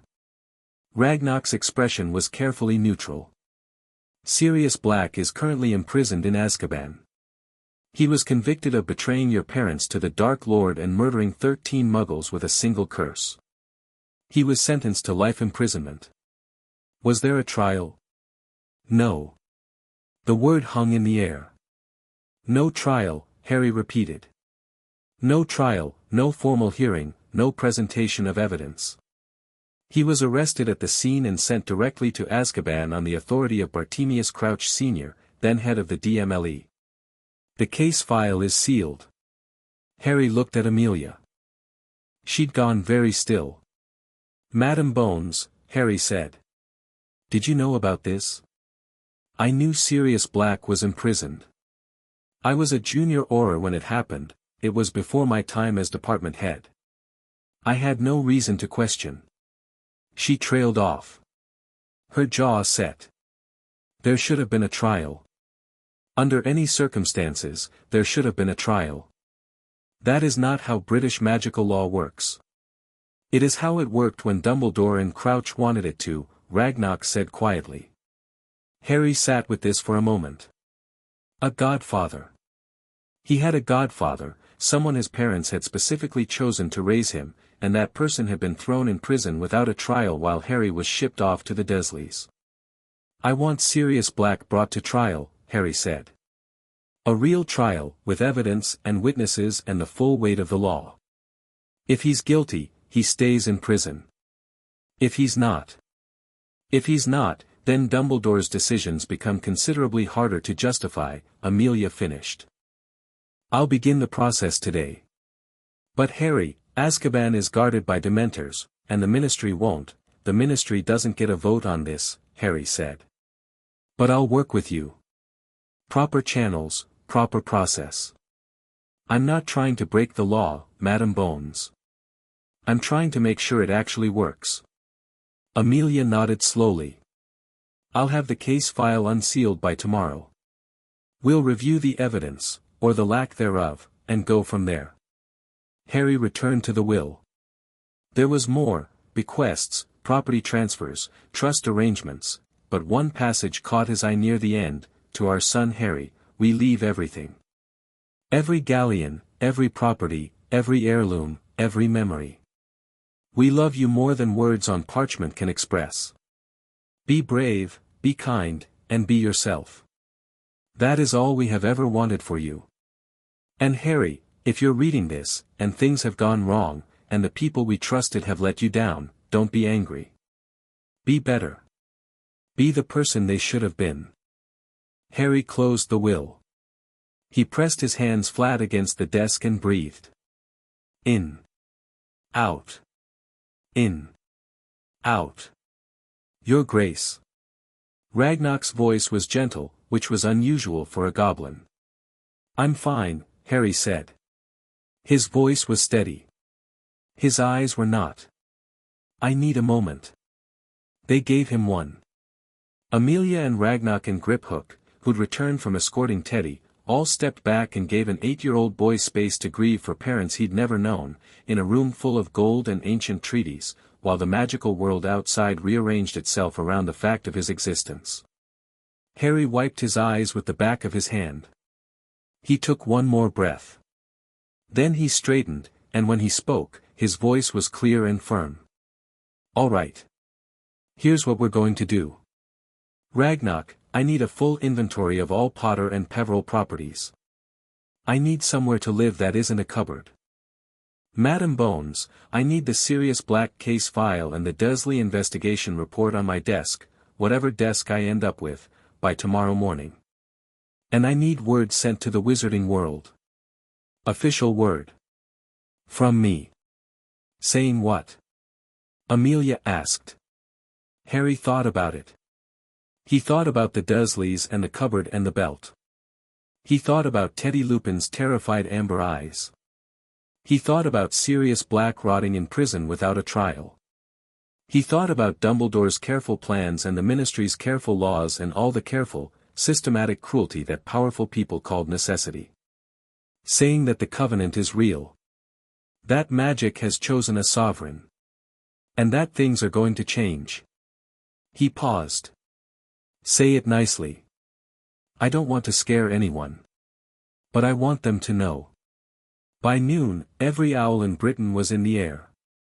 The message was simple. Ragnarok had helped him draft it, trimming away anything that sounded like a threat or a proclamation and leaving only the facts.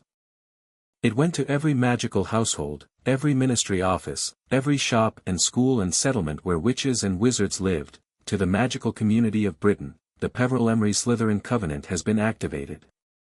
My name is Harry James Potter.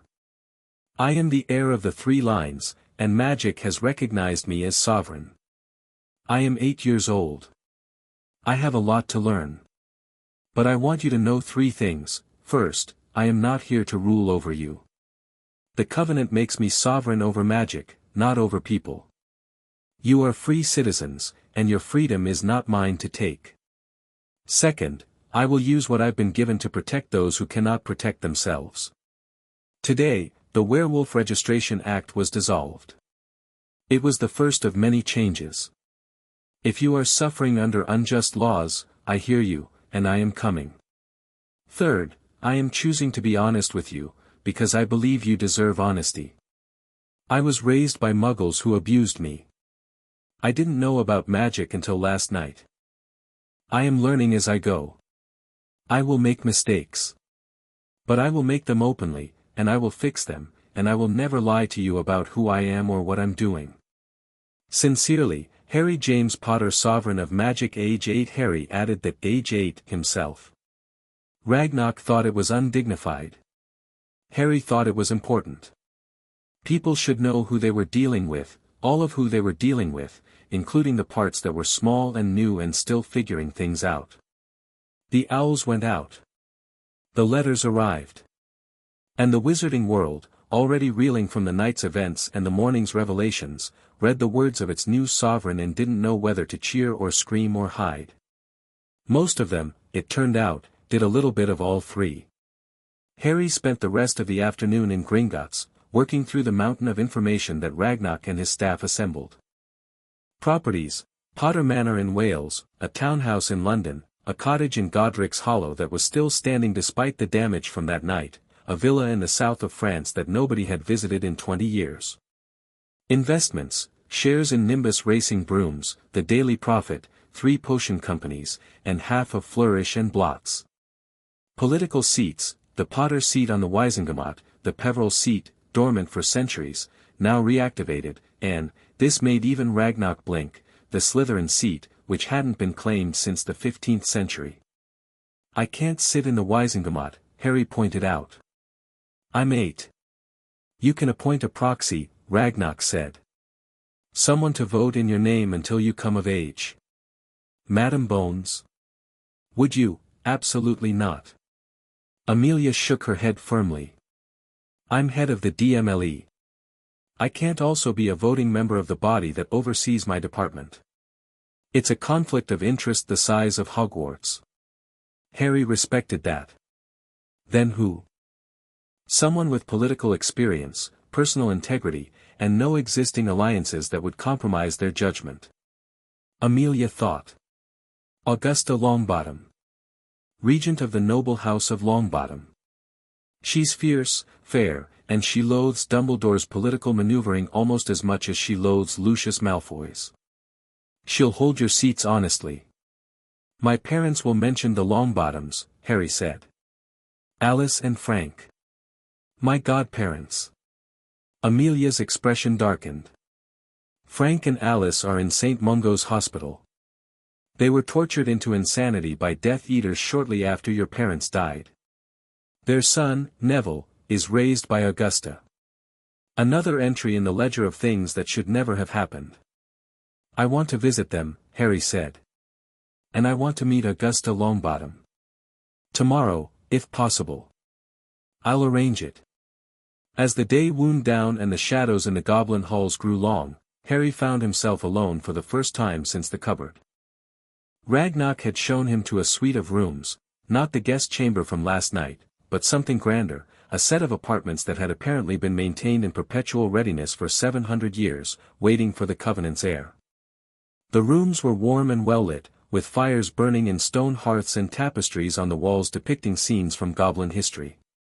The bed was large and soft, and the chest of his parents' letters was sitting on the nightstand where Griphook had placed it. Harry sat on the bed. He opened the chest. He took out the first letter, the one from his mother, and read it from beginning to end. Then he read the next one, and the next, and the next. He read about his father's terrible jokes and his mother's fierce intelligence.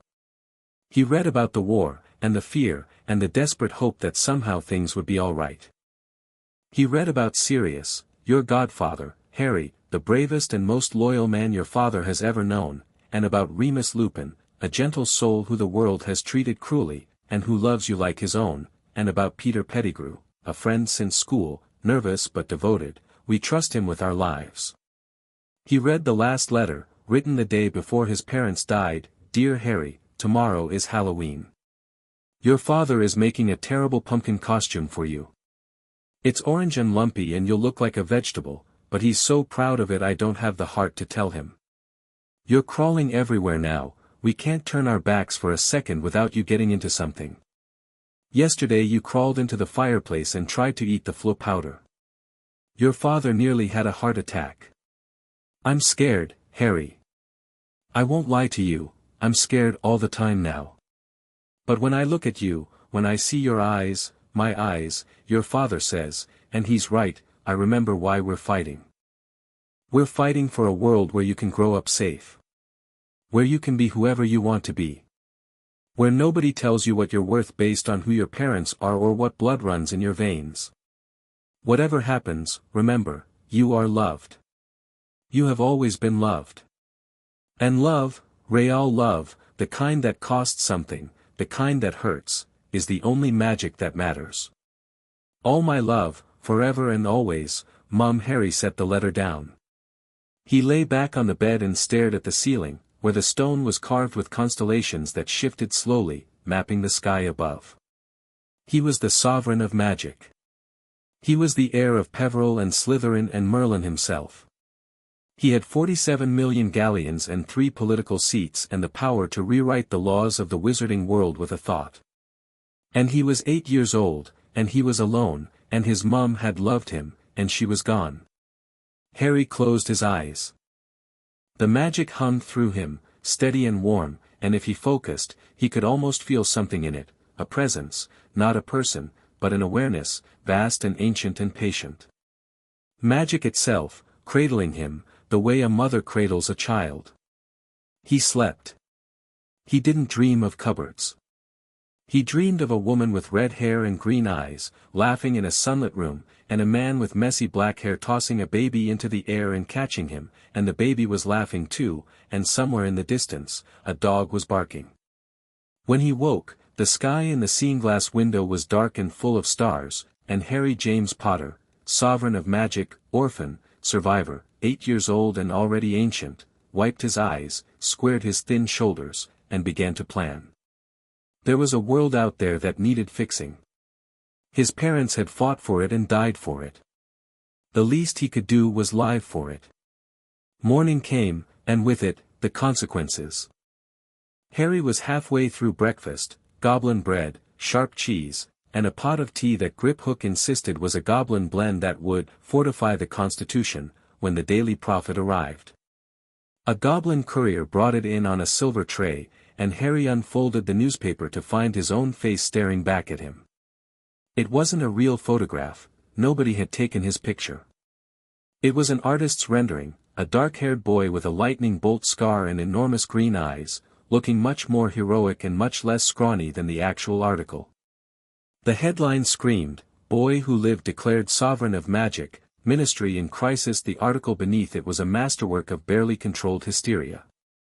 Harry read it with the detached fascination of someone watching a building burn from a safe distance.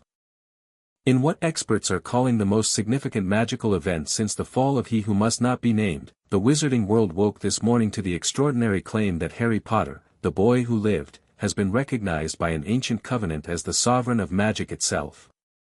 The Peverell-Merlin-Slytherin covenant, long dismissed by mainstream magical historians as a legend, was reportedly activated when young Potter's blood came into contact with an ancient ward stone. Gringotts Bank, working in unprecedented cooperation with the child, confirmed the activation through a formal inheritance ritual. Minister for Magic Cornelius Fudge issued a statement calling the situation deeply concerning, and urging the public to remain calm while the ministry investigates the validity of these extraordinary claims. Meanwhile, in a dramatic demonstration of his alleged powers, Potter reportedly dissolved the Werewolf Registration Act in its entirety, causing every copy of the legislation in ministry archives to spontaneously combust. Department of Regulation and Control of Magical Creatures head Dolores Umbridge called the act an outrageous and illegal assault on ministry authority. Harry put the paper down. "Who's Dolores Umbridge?" Grip Hook, who was standing by the door in a navy blue suit, curled his lip. "A petty, power-hungry bureaucrat with a particular hatred of anything she considers less than human. She authored the most recent amendments to the Registration Act. She is, to put it in terms even a wizard could understand, a terrible person." "I see. She will cause trouble for you. Let her." Griphook's sharp-toothed grin returned. "As you say, Your Grace." Harry finished his breakfast, dressed in fresh goblin-made clothes, black again, with green accents, because the goblin tailors had apparently decided this was his color scheme, and went to find Ragnarok. The director was in his office, surrounded by stacks of parchment that hadn't been there yesterday. He looked up when Harry entered, and there was something different in his expression. Not just respect. Something warmer. "You slept," Ragnarok observed. "A little. Is everything all right?" "That depends on your definition. The wizarding world is in an uproar. The ministry is demanding a formal audience with you. 3 separate Wisengamot factions have already filed competing motions, one to recognize the covenant, one to deny it, and one to table the discussion indefinitely while a committee investigates." Ragnarok's tone suggested what he thought of committees. "Dumbledore has been conspicuously silent, which means he's planning something. And you've received 437 letters since dawn." "From who?" "Everyone. Supporters, detractors, people asking for favors, people making threats, 3 marriage proposals, and a very angry letter from someone named Umbridge demanding that you present yourself to the ministry for questioning." 437, Harry repeated. "I've been awake for about 12 hours. Welcome to public life, Your Grace." Harry sat in the chair across from Ragnarok's desk. It was becoming his chair, he could feel it shaping itself to him, the goblin maid would adjusting to his frame. "I told Madame Bones I'd visit the Longbottoms today. And meet Augusta." "Yes. She sent word this morning, Augusta Longbottom will receive you at Longbottom Manor this afternoon, if that suits." She was intrigued by the request. "Good. And the serious black case file?" "Madame Bones has unsealed it. She sent a preliminary report." Ragnarok slid a parchment across the desk. "You should read it." Harry read it. It was brief, Amelia was thorough but efficient, and what it contained made the cold, purposeful feeling from yesterday return, settling behind his ribs like a blade. Sirius Black had been arrested on November 2, 1981, at the scene of an explosion that killed 12 Muggles and 1 wizard, Peter Pettigrew. He was accused of betraying the Potter's location to Voldemort, of being a Death Eater, and of murdering Pettigrew in a public street. The evidence consisted of eyewitness testimony from terrified Muggles, whose memories were subsequently modified, the fact that only Pettigrew's finger was found at the scene, and Sirius's own behavior at the arrest, where he reportedly laughed uncontrollably. No wand analysis. No Veritaserum interrogation. No check of his left forearm for the dark mark. No formal charges, no hearing, no trial. He was in Azkaban within 24 hours of his arrest. He'd been there for 7 years. Harry set the report down. Madam Bones. Did Sirius Black have the dark mark? Amelia's voice came from the doorway. She'd arrived while he was reading, punctual and prepared. Unknown. He was never checked. The Aurors who arrested him were operating under emergency wartime protocols authorized by Crouch. They bypassed standard procedure. Could Pettigrew have faked his death? Madam Bones has considered this, Ragnarok interjected. The evidence is suggestive. A single finger is a peculiar remnant of a supposed disintegration. And the explosion itself, witnesses described it as originating from behind Pettigrew, not from Sirius's position. Harry looked at Amelia. How fast can you arrange a trial? If I push, and I will push, I can have him before the Wisengamot within the week. The minister will resist, but the law is on our side. Every prisoner is entitled to a trial under the magical Charter of Rights. The fact that Black never received one is a scandal waiting to happen, and Fudge knows it. Do it. Amelia nodded and left, moving with the brisk efficiency of someone who had just been given permission to do what she'd always known was right. Harry sat in the office, looking at the case file, feeling the magic hum through him. Somewhere in the North Sea, on a frozen island surrounded by creatures that fed on human happiness, a man who might be innocent was sitting in a cell. 7 years. No trial. No hope. Ragnarok, Harry said. I want to go to Azkaban. The goblin went very still. That is inadvisable. I know. The Dementors are under ministry control. Theoretically. In practice, they answer to no one and obey the ministry only because it suits them. I know.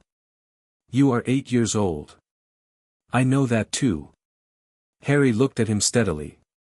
But there's a man in that prison who might be innocent, and I can feel the Dementors from here, Ragnarok.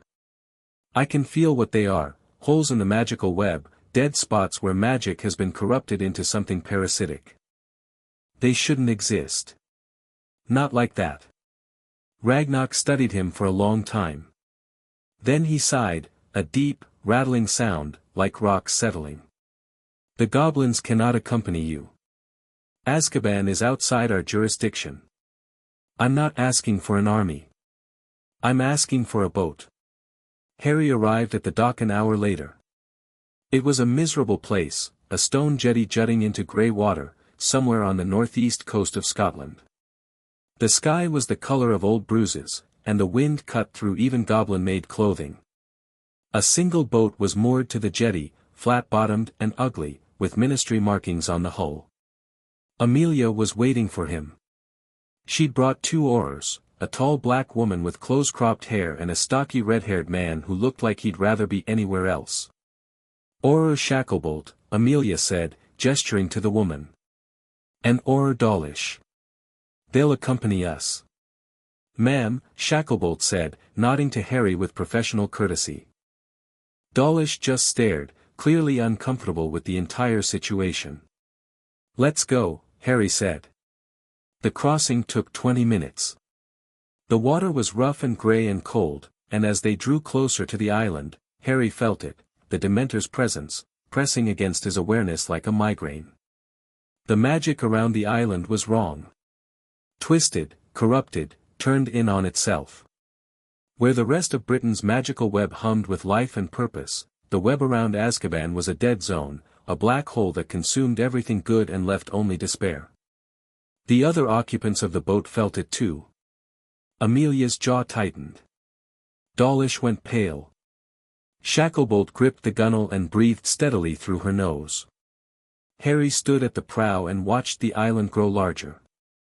Azkaban was exactly as terrible as he'd imagined. A fortress of black stone rising from jagged rocks, battered by waves and wind, with narrow windows that leaked cold light.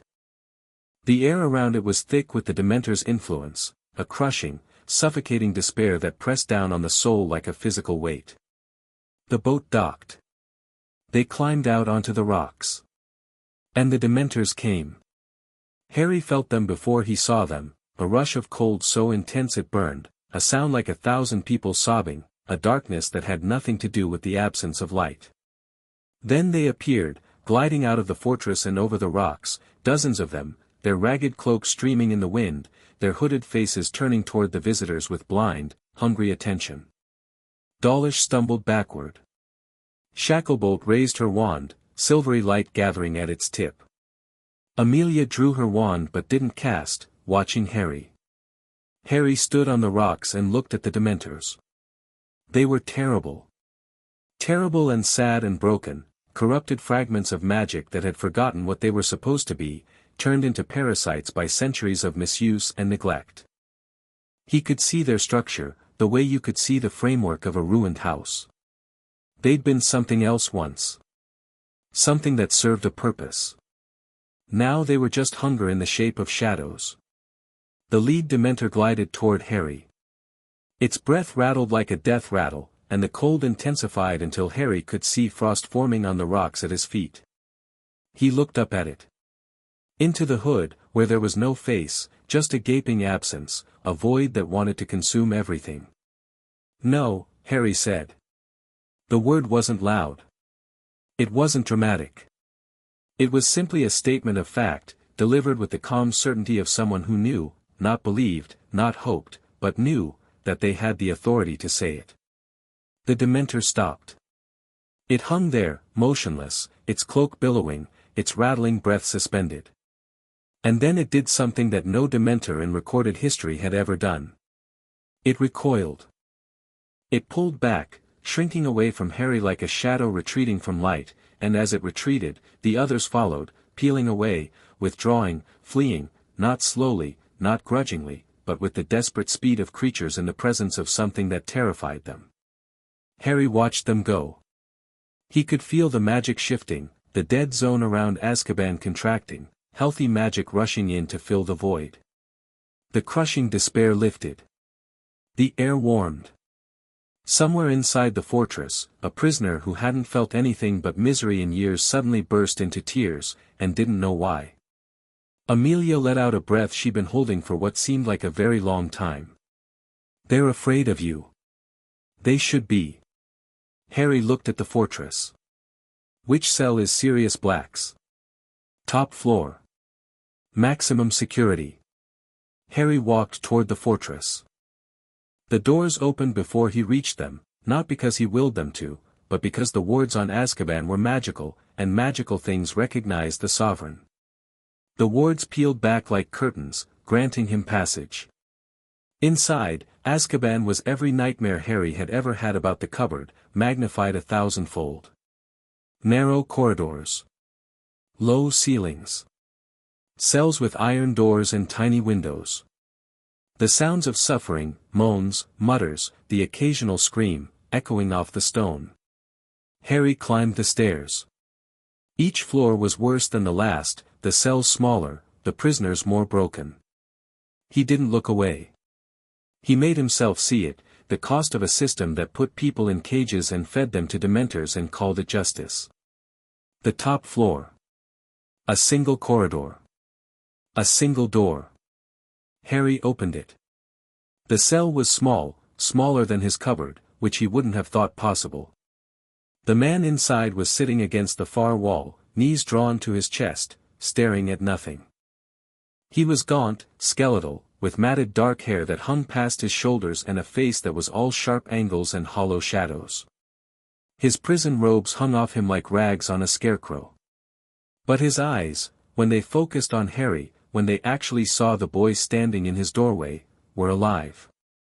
Gray and bright and suddenly, painfully, desperately alive. "James," the man whispered. His voice was rusted, cracked, the voice of someone who hadn't spoken in months. "James, no. No, you're not James. You're too small. You're. He trailed off. His eyes found Harry's, green, not hazel, and something in his ravaged face broke open. Harry. Hi, Sirius, Harry said. I'm sorry it took so long. Sirius Black stared at his godson, and then his face crumpled, and then he was crying, ugly, wrenching sobs that shook his entire emaciated frame, the kind of crying that happens when someone who has been alone in the dark for 7 years suddenly sees light. Harry crossed the cell and sat down beside him.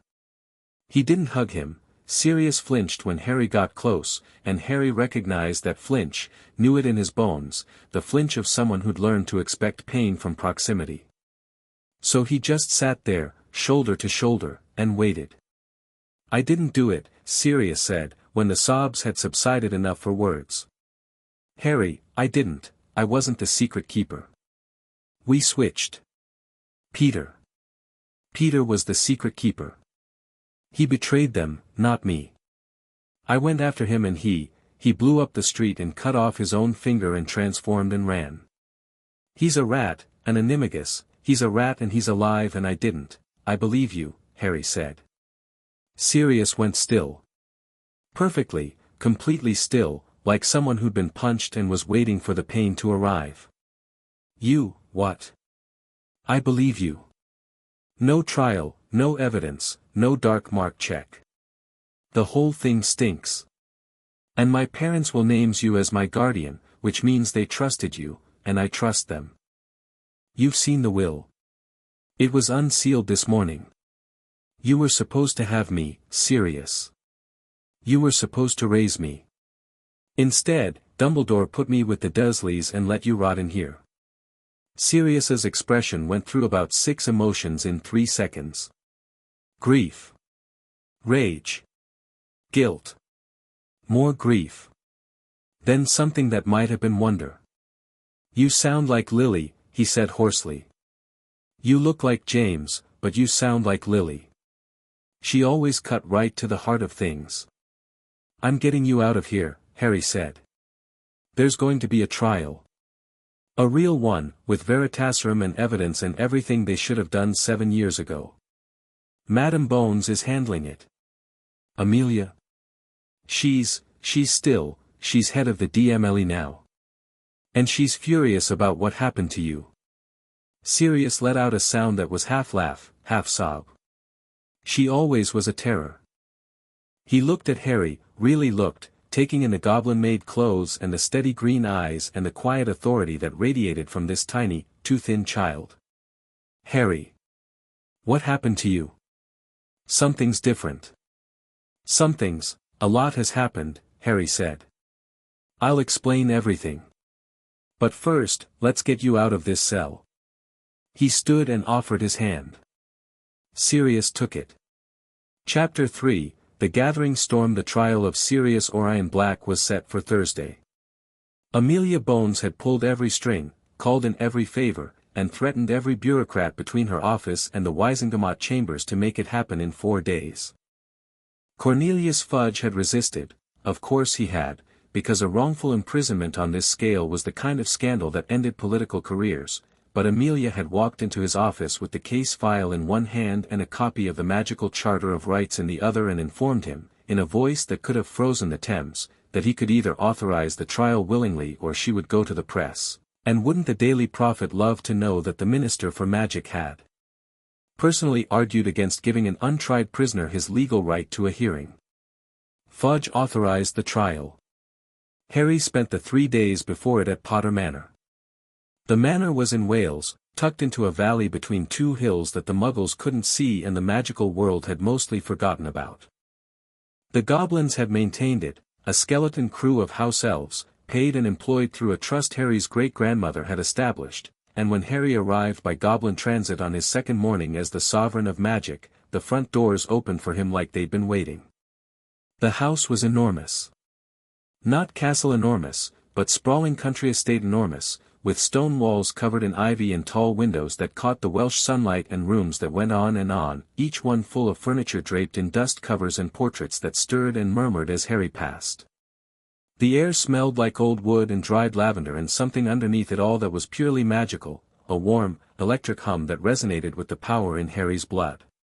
He chose a bedroom on the second floor, facing east, with windows that overlooked the valley and the stream that wound through it. The house elves, 3 of them, small and large-eyed and so happy to have someone to look after that they practically vibrated, had the room aired and furnished within an hour. Fresh sheets on the bed. A fire in the hearth. His parents' letters on the nightstand. It was the first bedroom Harry had ever had. He stood in the doorway and looked at it for a long time, and then he went inside and sat on the bed and just breathed for a while. The mattress was soft. The pillows were real pillows, thick and plump.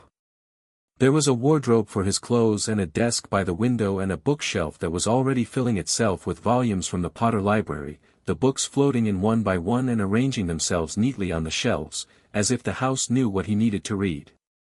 "This is mine," Harry said out loud, to nobody in particular. The house creaked around him, warm and welcoming. Yes, the creak seemed to say. "This is yours." It always was. He didn't cry. He'd done enough crying. Instead, he went downstairs and explored, and the house unfolded itself for him room by room, the library with its thousands of volumes, the study where generations of Potters had worked, the kitchen that was bigger than the entire ground floor of number 4, the garden that stretched down to the stream where the water ran clear over smooth stones. There was a dueling room in the basement, warded to withstand anything short of fiendfire. There was a potions laboratory, well-stocked and neatly organized. There was a room that contained nothing but a single mirror, floor to ceiling, that showed not your reflection but your magical aura, and when Harry stood before it, the mirror blazed so brightly that the house elves on the floor above shielded their eyes.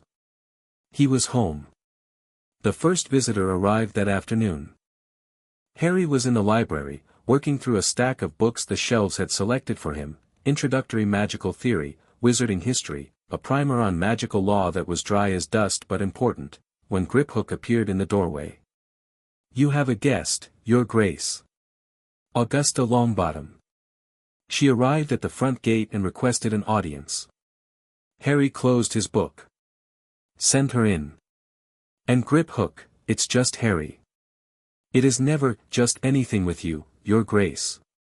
Augusta Longbottom entered the library like a warship entering harbor, stately, formidable, and slightly dangerous.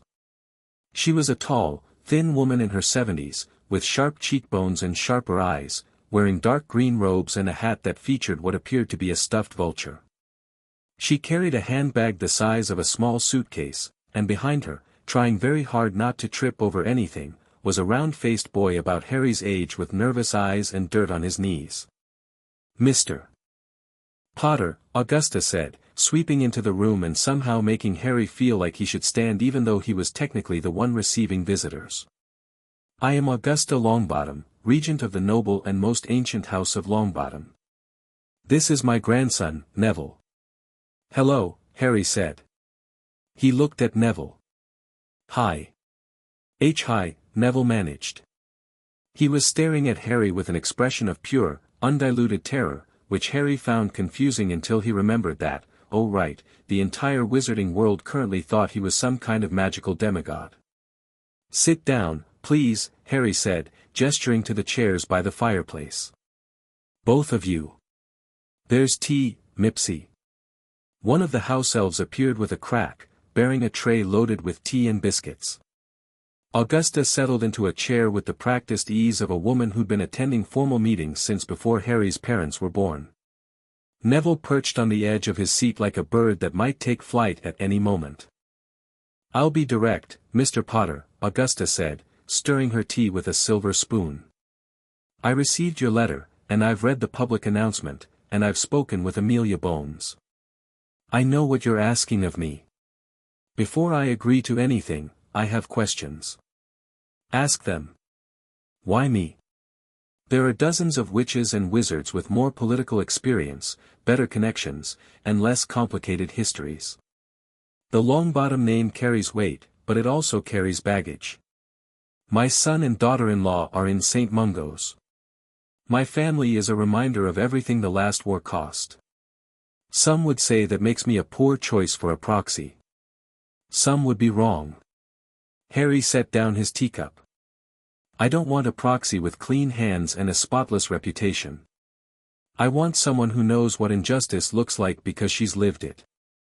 Your son was tortured because he fought against Voldemort. Yes, I'm going to say the name, and the people who did it are still alive, some of them free, because the system failed. You know exactly how broken things are. That's why I want you. Augusta studied him over the rim of her teacup. Her eyes were like flint, the same quality he'd noticed in Amelia, that particular sharpness that came from years of dealing with liars and politicians and learning to tell the difference, which wasn't always easy since they were usually the same people. You're 8, she said. People keep telling me that. Because it's relevant. You speak well, Mr. Potter, but speaking well and governing well are not the same thing. What happens when you make a mistake? What happens when your good intentions collide with complicated reality? Then I'll have made a mistake, and I'll fix it. That's what Madam Bones is for. That's what you'd be for. I'm not pretending I have all the answers. I'm saying I have the power, and I want to use it well, and I need people around me who'll tell me when I'm getting it wrong. And if I tell you something you don't want to hear, then I'll listen. I might not agree, but I'll listen. That's more than Dumbledore ever offered anyone, from what I can tell. Augusta set her teacup down with a precise click. You're also asking me to directly oppose the Chief Warlock's political agenda. Dumbledore has controlled the Wizengamot for decades. Taking your proxy seats means standing against him openly. That has consequences. I know. I'm not asking you to do it lightly. You're asking me to do it at all. That's enough. She was quiet for a moment, her eyes moving across Harry's face, reading something there. Then she glanced at Neville, who had been sitting silently through the entire exchange, his biscuit untouched in his hand. Neville. What do you think? Neville startled so badly he nearly dropped the biscuit. Me? You. You've been watching. You're a better judge of character than you think. What's your assessment? Neville looked at Harry. Harry looked back, and very deliberately didn't do anything impressive or magical or sovereign-like. He just sat there, an 8-year-old kid in a slightly too big jumper, waiting. He's nice, Neville said. Then he went bright red, as if nice was a catastrophically inadequate word to describe the sovereign of magic. Harry grinned. It was the first real grin he'd managed since the cupboard, not a polite smile, not a strategic expression, but an actual grin, the kind that crinkled his nose and made him look exactly his age. Thanks, Neville. That's the best thing anyone said about me all week. Neville's flush deepened, but the corner of his mouth twitched upward.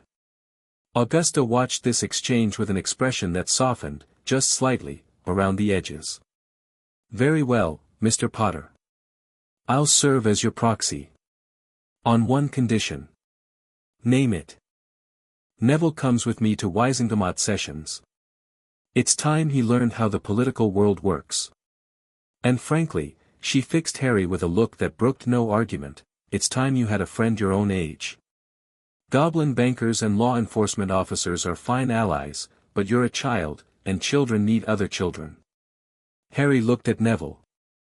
Neville looked at Harry. Do you like Quidditch?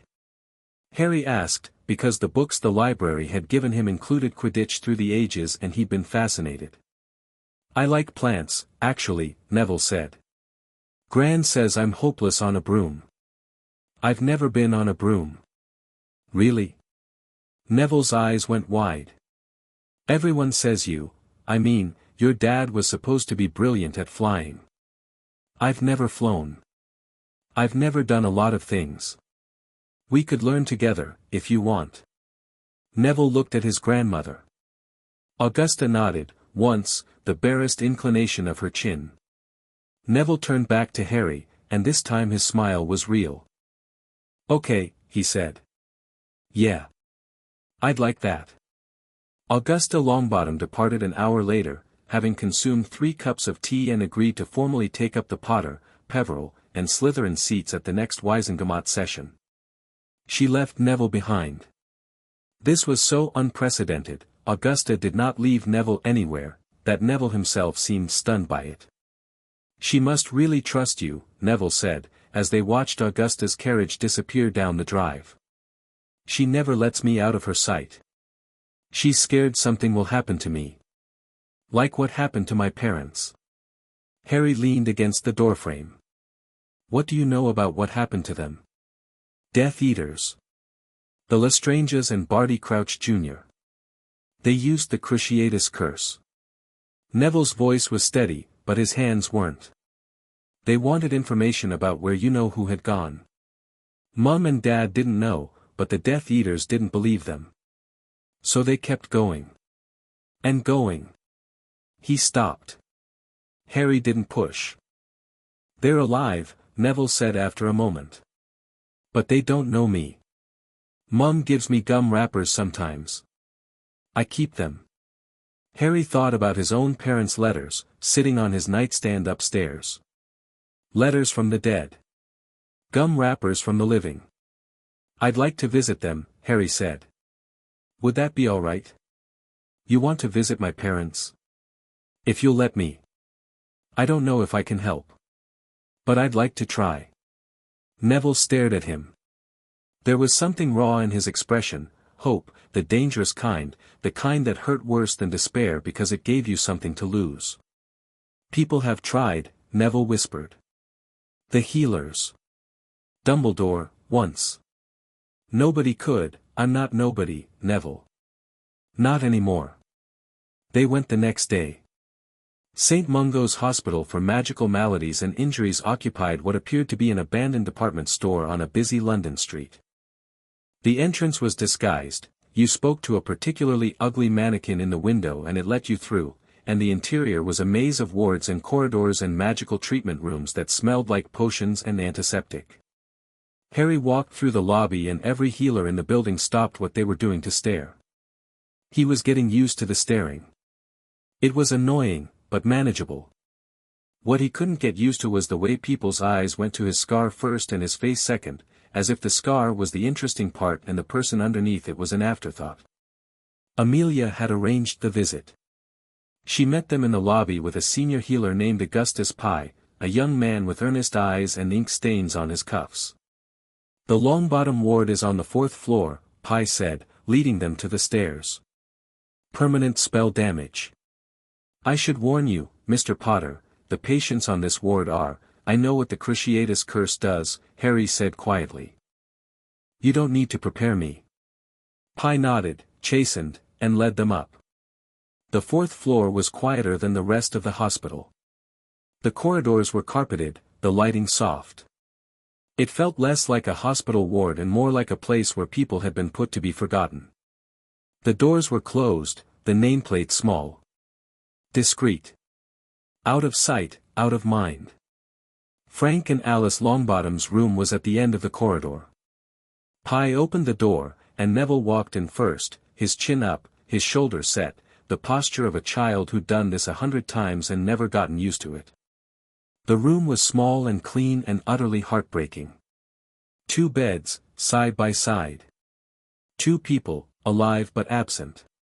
Frank Longbottom was a large man, or had been. His frame was big-boned and broad, but the flesh had wasted away, leaving him gaunt and hollow-cheeked. He sat propped against pillows, his eyes open but unfocused, staring at a point on the wall that held nothing of interest. His hands lay in his lap, still and useless. Alice was smaller, softer. She had Neville's round face, or Neville had hers.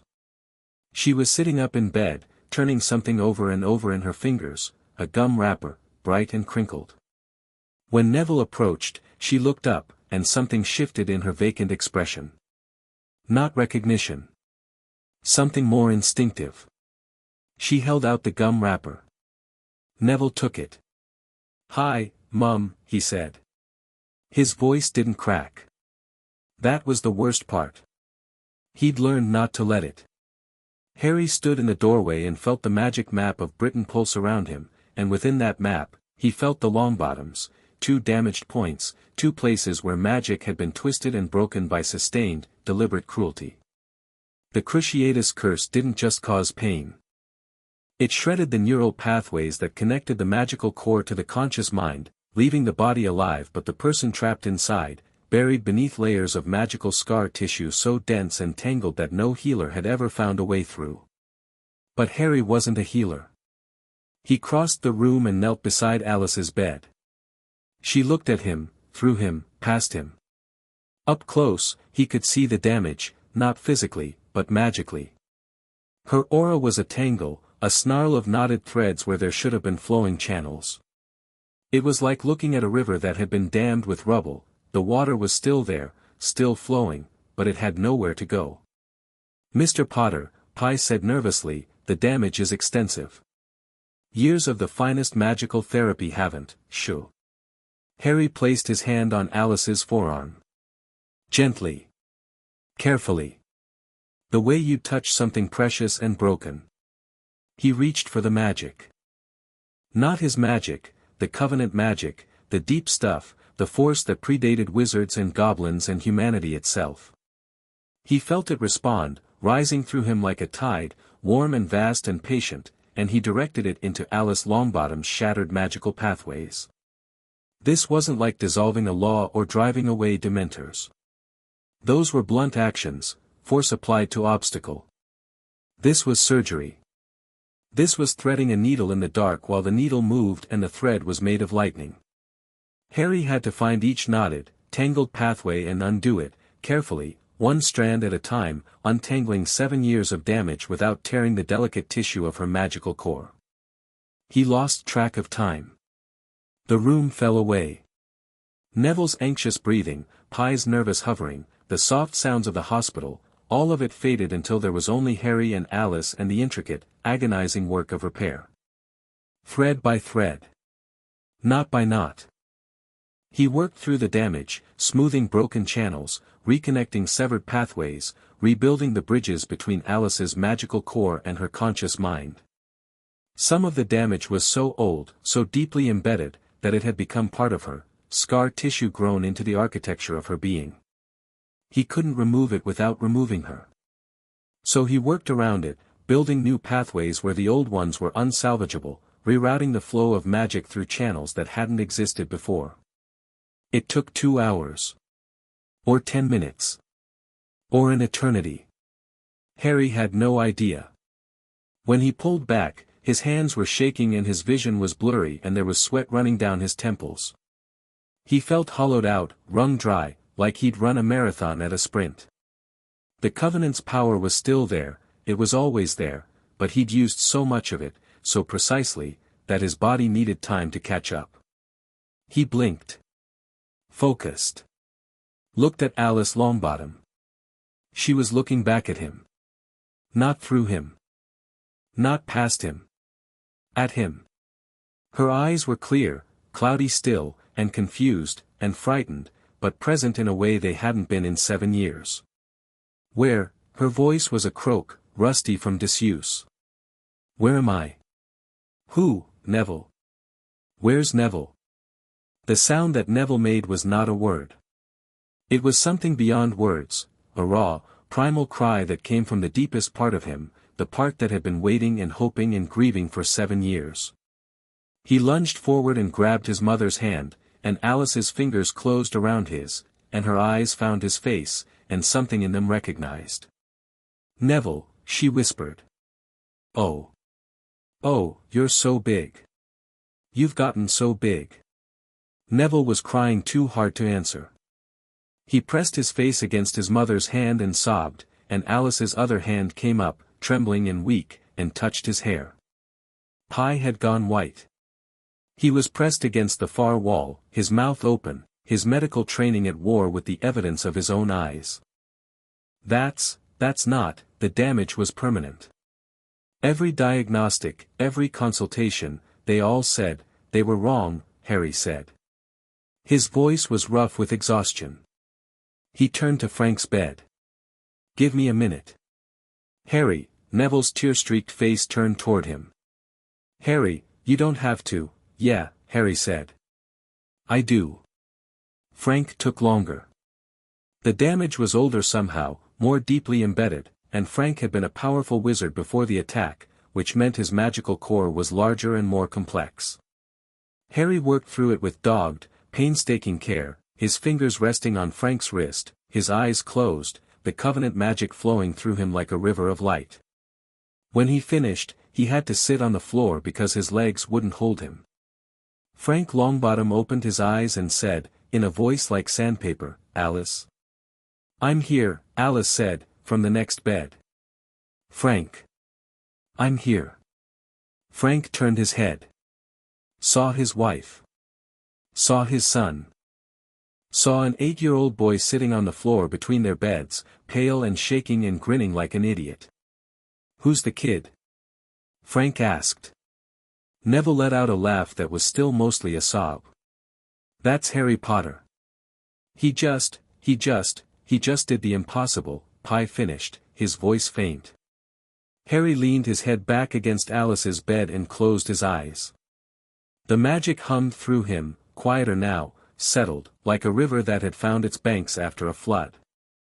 He was exhausted in a way he'd never been before, not the bone-deep tiredness of the cupboard, but the clean, honest tiredness of having done something that mattered.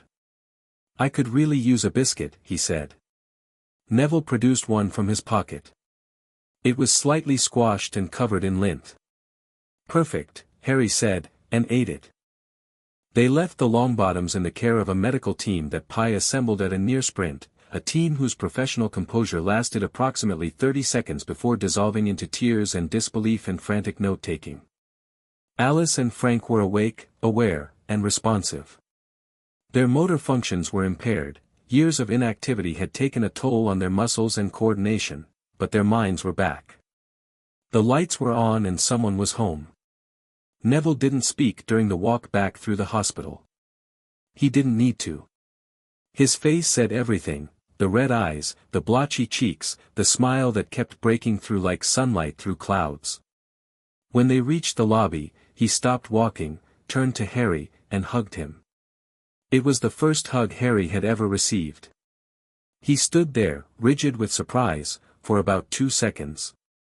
Then his arms came up and he hugged Neville back, and they were just two kids holding onto each other in a hospital lobby while healers and patients streamed around them, and it was the most human Harry had felt since the cupboard.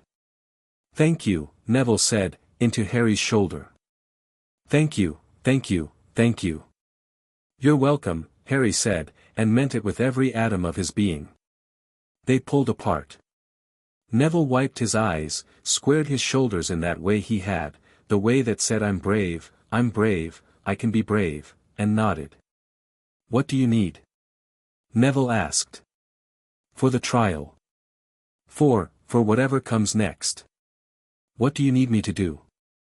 "Be my friend," Harry said. "That's the job. I can do that." "Then we're good." They walked out of St. Mungo's and into the grey London afternoon, and the magical world turned around them like a wheel gaining speed. Thursday arrived with a cold rain that hammered the windows of Potter Manor and turned the valley into a grey blur. Harry dressed carefully. The Goblin tailors had sent formal robes for the occasion, black with silver trim and the Potter family crest embroidered on the breast. He looked at himself in the mirror and saw someone who looked like a very small, very serious wizard playing dress-up. "You'll do," the mirror said. It was an enchanted mirror. Opinions came standard. Griphook arrived to escort him. The Goblin was wearing his finest suit, midnight blue, with a silver pin shaped like a crossed axe and key, the symbol of Gringotts. "The Wisengamot chamber is full. Standing room only. Every major family is represented, every journalist in Britain is in the gallery, and there are delegations from France, Germany, and the International Confederation of Wizards. For a trial. For a spectacle. You're going to be in that room, and half the people there have never seen you. They want to measure the sovereign of magic. They want to see if the stories are true. Then let's give them something to see." They traveled by Goblin Transit, the same folding, squeezing sensation as before, and emerged in a private chamber adjoining the Wisengamot courtroom.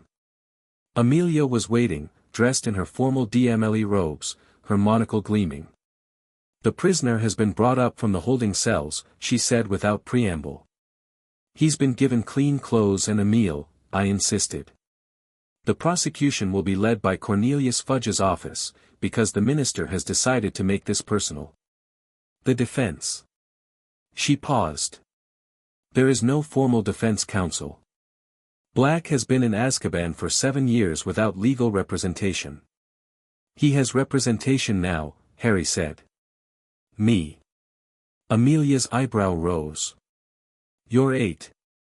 And I'm the sovereign of magic, and under the magical charter of rights, any magical citizen can speak on behalf of a prisoner who has been denied counsel." I checked. He'd been up until midnight reading magical law texts. The Covenant helped. It fed him understanding, context, connections between statutes that a human mind would have taken years to build, but the reading itself was all Harry. "I'm not going to give a legal argument. I'm going to present evidence. The evidence speaks for itself." They entered the courtroom. The Wisengamot chamber was a vast, circular room, tiered like an amphitheater, with rows of seats rising in concentric rings around a central floor. Every seat was occupied. The Wisengamot members, the lords and ladies of the great magical families, sat in the lower tiers in their plum-colored robes. Above them, the public gallery was packed to bursting, a sea of faces craning for a view. And at the very top, in a special section roped off with velvet and warded against eavesdropping, the press gallery hummed with the scratch of quills and the flash of cameras. In the center of the floor, a single iron chair waited, fitted with chains. Harry looked at the chair. The chains rattled. "Those won't be necessary," he said, and the chains fell away. Not unlocked, dissolved. The iron links lost their form and collapsed into dust, sifting through the grating in the floor and vanishing. The chamber went very, very quiet. Harry walked to the center of the floor and stood beside the chair.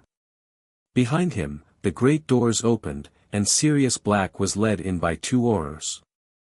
He looked better than he had in Azkaban. Not good. Weeks of decent food and medical care couldn't undo 7 years of Dementor-adjacent starvation, but he was clean, shaved, wearing robes that fit, and his gray eyes were sharp and present.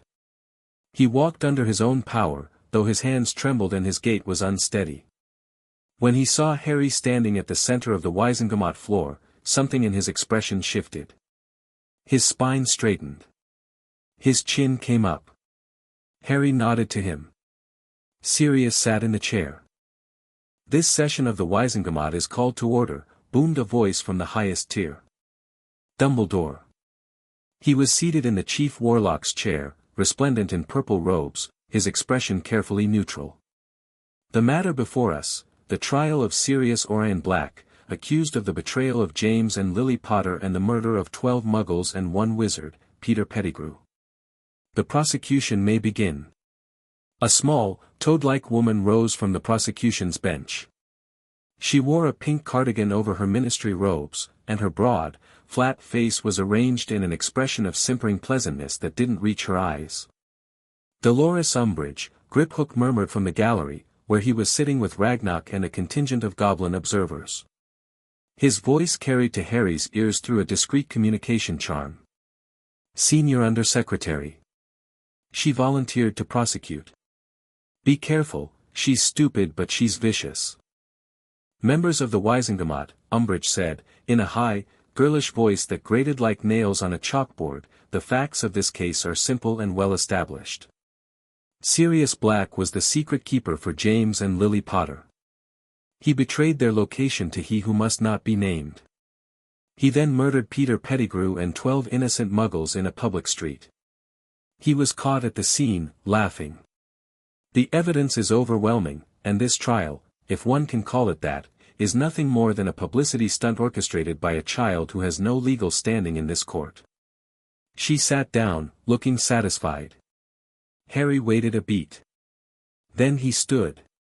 "Members of the Wisengamot," he said, and his voice carried through the chamber without amplification, the magic threading his words into every corner of the vast room. My name is Harry James Potter. I am the son of the people Sirius Black is accused of betraying. I am also the sovereign of magic, recognized by the Peverell-Merlin-Slytherin covenant, which supersedes ministry authority in matters of magical law.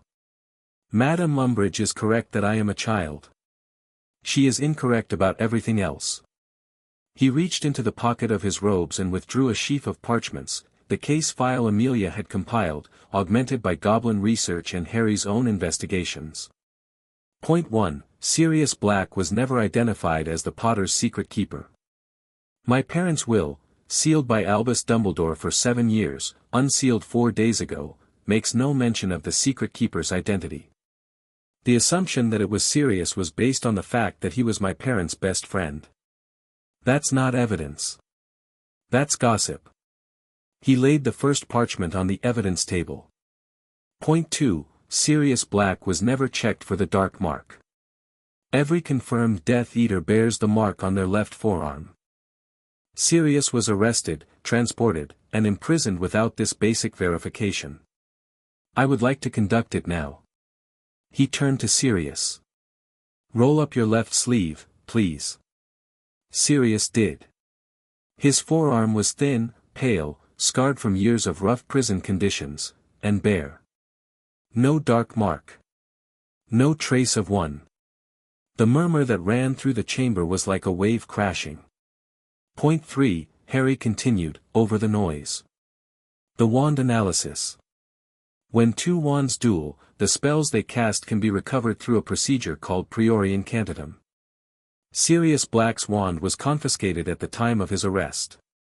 The standard procedure would be to analyze it for the blasting curse that allegedly killed 13 people. He paused. This was never done.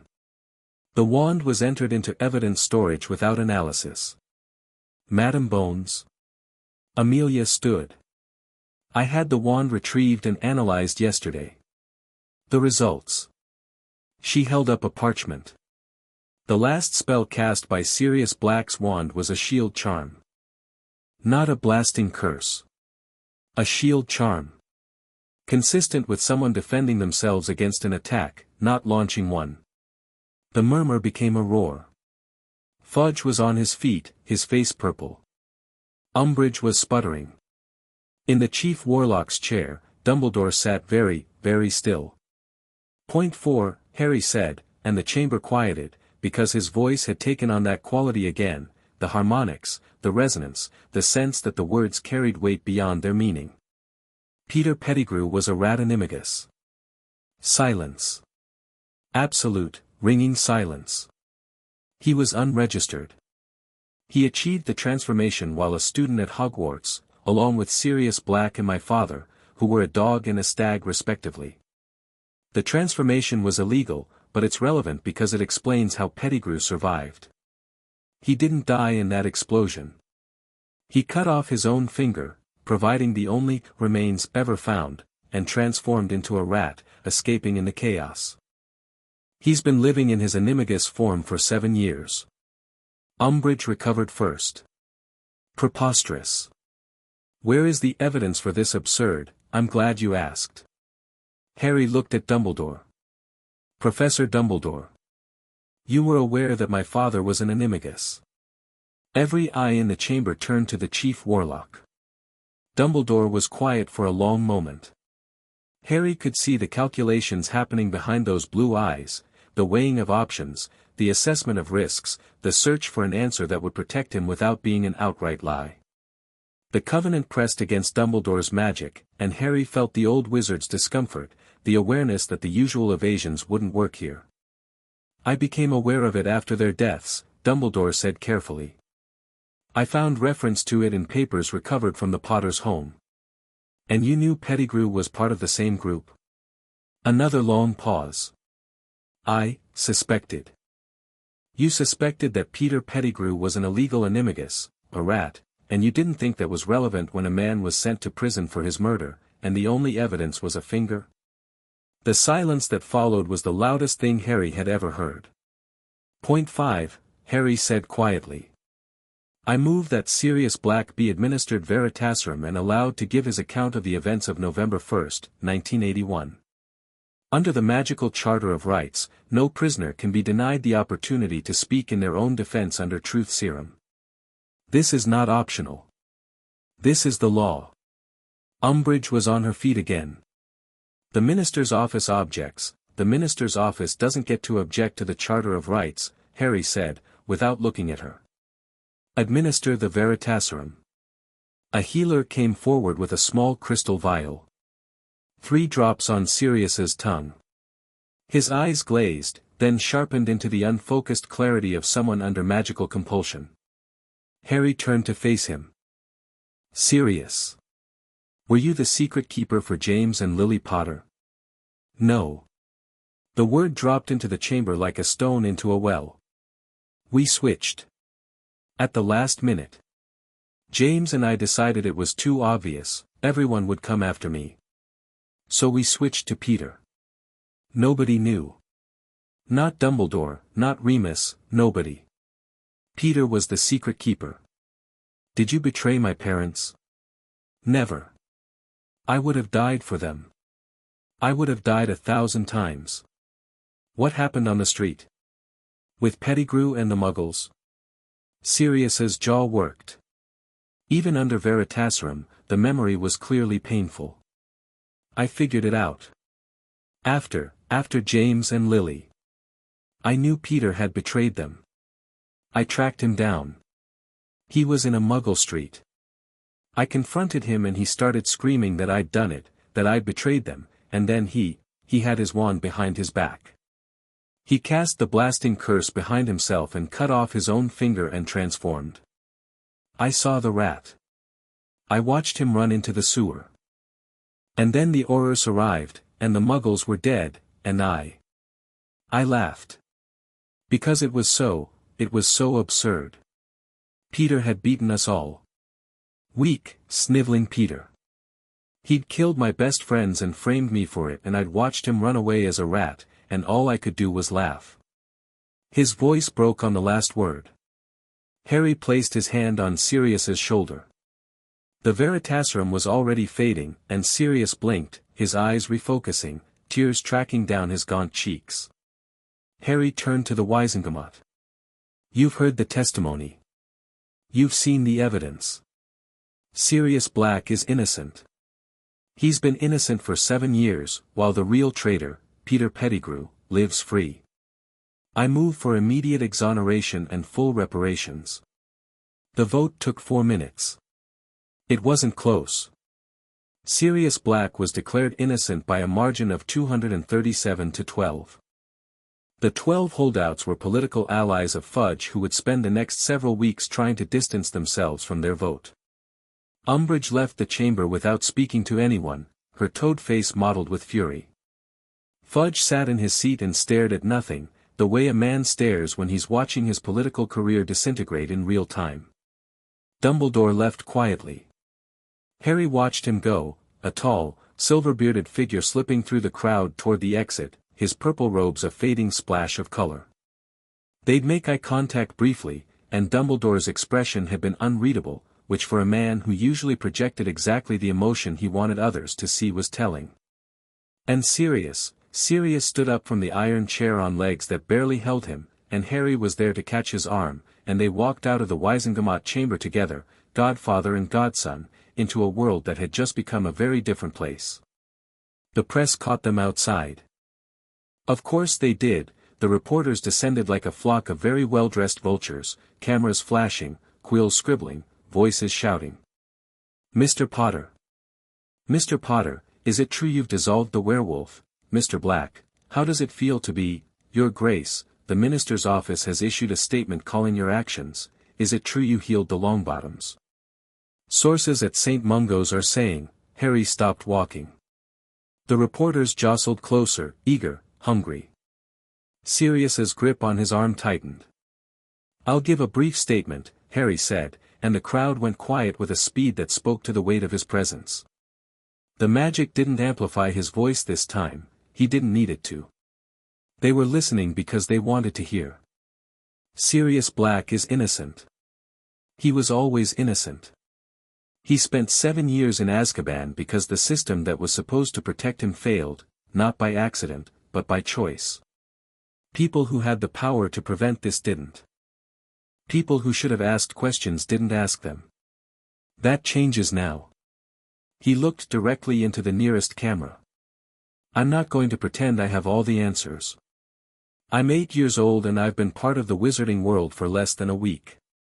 But I can tell right from wrong, and I can see when people are suffering, and I have the power to do something about it. So that's what I'm going to do. Not because I want to rule anything. Because it's right. He turned and walked away. Sirius walked with him, leaning on him, and Harry held him up.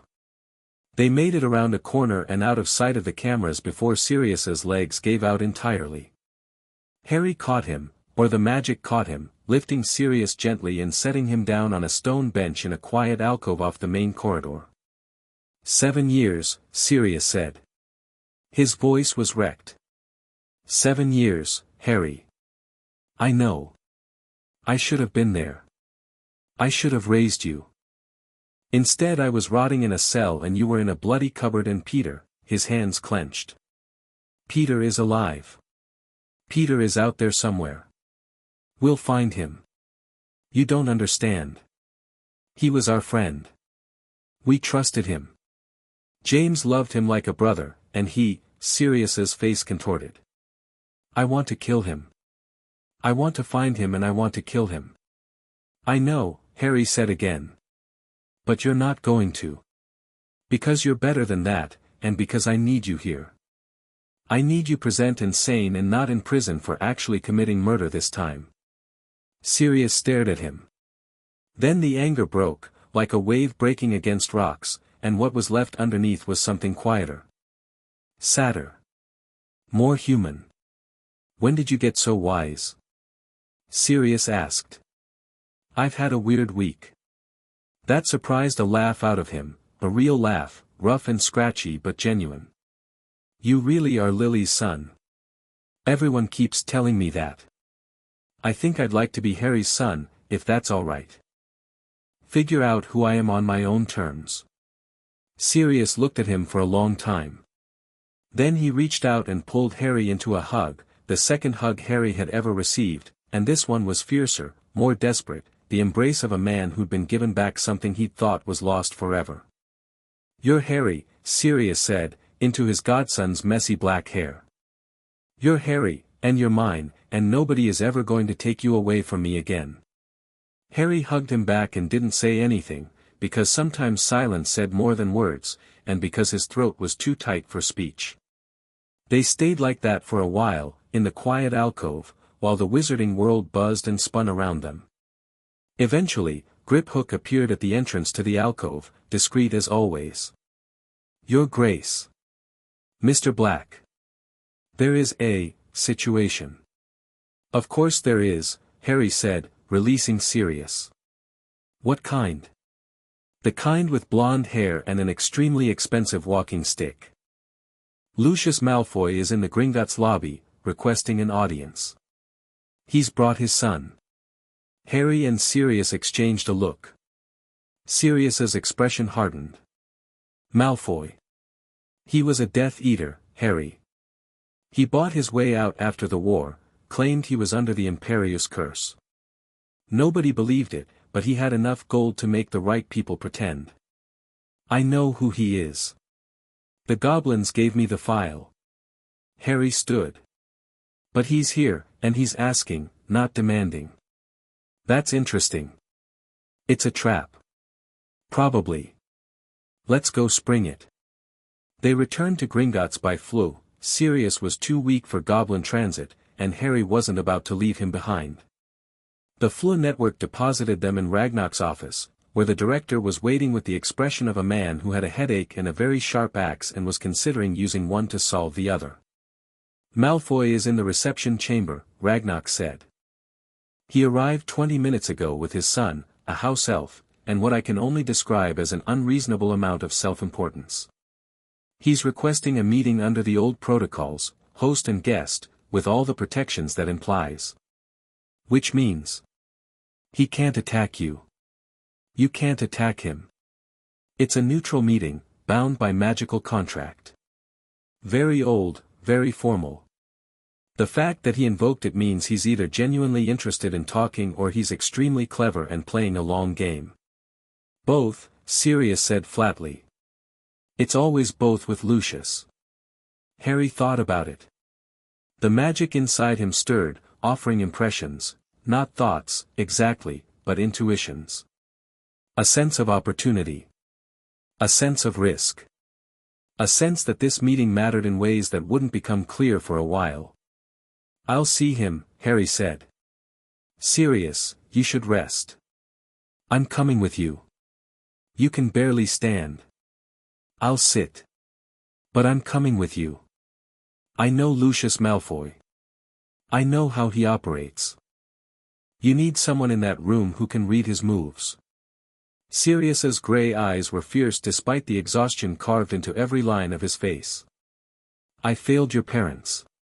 I'm not failing you. Harry looked at his godfather, wrecked, starving, 7 years of hell written on his body, and felt something warm and solid click into place in his chest. Not the Covenant's magic. Something more mundane, and infinitely more precious. Family. All right, Harry said. Let's go meet a Malfoy. The reception chamber was a smaller room off the main hall, elegantly appointed with goblin-made furniture and lit by the warm glow of enchanted lamps. 2 chairs faced each other across a low table, with additional seating arranged along the walls. The host-guest protocol was visible in the air, a faint shimmer, like heat haze, that marked the boundary of the neutral zone. Lucius Malfoy was already seated. He was exactly what his file had described, tall, aristocratic, with white blonde hair swept back from a face that was handsome in a cold, patrician way. He wore black robes of exquisite cut and held a silver-tipped walking stick that Harry's magic identified instantly as a wand concealment device, the stick's head unscrewed to reveal a wand hidden inside. Clever. Also unnecessary, since the protocol's wards would prevent him from using it. Beside him, in a smaller chair, sat a boy about Harry's age. He had his father's hair and his father's pointed features, softened slightly by childhood, and his eyes were gray and wary and sharply curious. He sat very straight, with the careful posture of a child who'd been drilled in deportment since birth. Draco Malfoy. Harry entered the room with Sirius beside him. Sirius had refused the wheelchair grip hook offered and was walking under his own power through sheer bloody-mindedness. They sat across from the Malfoys. The shimmer of the protocol wards brightened briefly, acknowledging the meeting. Mr. Potter, Lucius said. His voice was silk, smooth, cultured, with an undercurrent of something that might have been respect or might have been calculation or might have been both. Thank you for receiving us. Lord Malfoy. Harry nodded. And you must be Draco. The boy startled slightly at being addressed directly. Yes, he said. I am. His tone was trying for his father's smoothness and not quite getting there, the way a child playing dress-up never quite achieved the effect they were going for. Harry found it oddly endearing. Sirius, Lucius said, turning to Harry's godfather with an expression of perfectly calibrated surprise. I see congratulations are in order. Freedom suits you. Lucius. Sirius's voice was ice. I'd say it's good to see you, but we both know I'd be lying, and there's probably a truth ward in here somewhere. There is, Ragnarok confirmed from his position by the door. Lucius smiled thinly. Then let us dispense with pleasantries and speak plainly. Mr. Potter, your grace, if you prefer, Harry is fine. Harry, then. I am here because the world has changed, and I am a man who prefers to understand changes rather than be swept away by them. The Covenant is real. Your power is real. The political landscape of magical Britain is being redrawn as we speak, and I would rather be at the table than on the menu. Harry appreciated the directness, even if he suspected it was strategically deployed. What are you offering? Information. Influence. Access to the traditional pureblood families who form the backbone of the Wisengamot. You have Augusta Longbottom, which gives you the progressive faction. You have Amelia Bones, which gives you law enforcement. But the old families, the Knotts, the Parkinsons, the Crabs, the Greengrasses, they follow my lead. Without them, you'll face obstruction at every turn. And in exchange? Lucius leaned forward slightly. The movement was controlled, deliberate. Everything about Lucius Malfoy was controlled and deliberate. Protection. For my family. For my son. The Dark Lord is gone, but his shadow lingers. There are those who would punish former associates regardless of the circumstances of their service. I want assurance that my family will be judged by our actions going forward, not by the past. Harry studied him. The magic gave him nothing. The truth ward confirmed Lucius was being honest, but honesty about intentions didn't tell you anything about future behavior. Lucius Malfoy was telling the truth about what he wanted. That didn't mean he'd be loyal. You were a Death Eater, Harry said. I was. Not under the Imperius curse. A beat of silence. The truth ward shimmered. Lucius's jaw tightened almost imperceptibly. No, he said. Not under the Imperius curse. Beside him, Draco went very still. His grey eyes widened slightly, and Harry realized that Draco hadn't known. The Imperius defense was the story Draco had been told, the story the whole family maintained. Hearing his father casually discard it, forced by the truth ward into raw honesty, was clearly a shock. I joined the Dark Lord's cause voluntarily, Lucius continued, and the words came out with the stiff precision of someone fighting the compulsion to elaborate. I believed in pure-blood supremacy. I believed in the cause. I was wrong. The Dark Lord is, a monster, and his cause was built on lies and cruelty, and by the time I understood that, I was in too deep to leave. When did you understand it? When he ordered me to kill a family. A Muggle-born witch, her husband, their infant daughter. I did not do it. I reported the mission complete and relocated them instead. If the Dark Lord had discovered what I'd done, he would have killed my wife and son. Lucius's composure cracked, just slightly, just for a moment, a glimpse of something raw and human beneath the aristocratic veneer. I am not a good man, Mr. Potter. But I am a man who loves his family, and I will do whatever is necessary to protect them. Harry believed him. Not because of the truth ward, because of Draco. The boy was staring at his father with an expression of confused, complicated emotion, and in that expression Harry saw something he recognized, a child learning that the adults in his life were more complex than he'd been told. More flawed. More human. I can't absolve you, Harry said. I won't pretend the past didn't happen, and I won't promise there won't be consequences. But I'll judge you on what you do from here. That's the best I can offer. It's more than I expected. It's more than you deserve. But that's the thing about fresh starts, they're supposed to be undeserved. Otherwise they're just continuations. Lucius studied Harry with an expression that was genuinely hard to read, even for someone with the Covenant's enhanced perception. Respect, certainly. Wariness. And something else, something that might have been the beginning of loyalty, tentative and fragile, like a plant pushing through frozen ground. Then I accept your terms, Lucius said. And as a gesture of good faith, I offer you this. He reached into his robes and withdrew a small, leather-bound journal. It was plain, unremarkable, except for the faintest shimmer of dark magic that made Harry's skin crawl. This was given to me by the Dark Lord himself, before his fall, Lucius said. He instructed me to keep it safe and to introduce it to Hogwarts at the appropriate time. I don't know what it is, exactly, but I know it's important to him, and I know it's dark. It has been in my possession for 7 years, and it has been. He paused, choosing his words.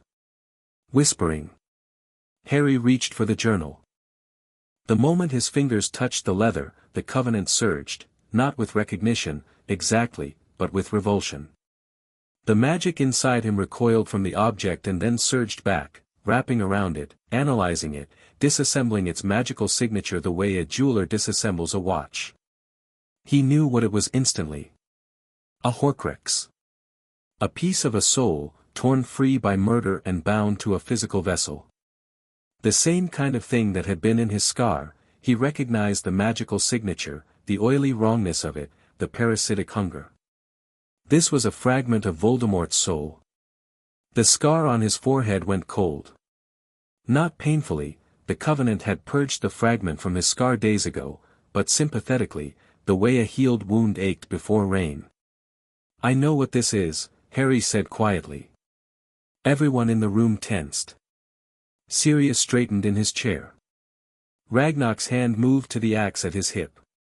Even Draco, who didn't understand any of what was happening, pressed back in his seat. Harry held the journal in both hands and squeezed. Not physically, magically.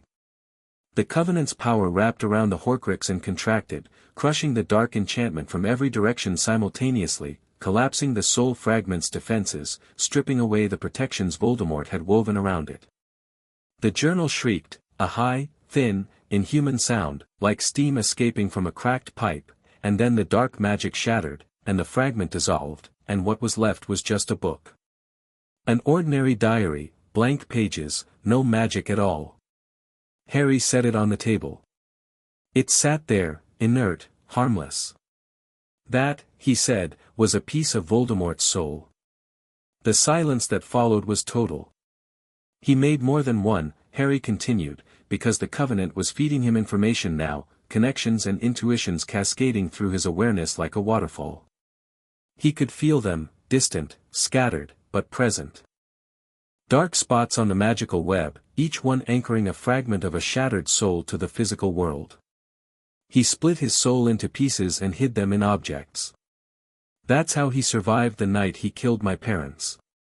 His body was destroyed, but the soul anchors kept him tethered to life. Horcruxes, Ragnar breathed. The old goblin had gone grey. The darkest of the dark arts. We suspected, there were rumors, among the goblin scholars, but we had no proof. You have proof now. And I can feel the others. There's one in Hogwarts. One in a house, old, abandoned, surrounded by wards. One in a vault. He looked at Ragnar. In Gringotts. In the Lestrange vault. Ragnar's expression went from grey to thunderous. The idea that a Horcrux had been hidden in his bank, under his nose, in a vault he was responsible for, the violation of it, the insult of it, was almost more than the old goblin could bear. It will be retrieved and destroyed within the hour, Ragnar snarled. There are more, Harry said. I can feel 5 remaining. I destroyed the one in my scar when the Covenant activated. Lucius just gave me the diary. That leaves 5. Can you find them? Sirius asked. His voice was very controlled. I can feel their general locations. Given time, I can pinpoint them. Harry looked around the room, at Sirius, at Ragnar, at Lucius and Draco. This is why Voldemort keeps coming back. This is why he's not really dead. As long as the Horcruxes exist, he can't be killed. But if we destroy them all, then he's mortal, Sirius finished. Then he's nothing. The room digested this. Lucius had gone pale, paler than usual, which was saying something for a man whose natural complexion was somewhere between porcelain and snow. He looked at the blank diary on the table, and Harry saw him calculating the implications. He'd been carrying a fragment of the Dark Lord's soul in his home, near his wife, near his son, for 7 years. Thank you for bringing this to me, Harry told him. I mean that. This was the right thing to do. Lucius nodded stiffly.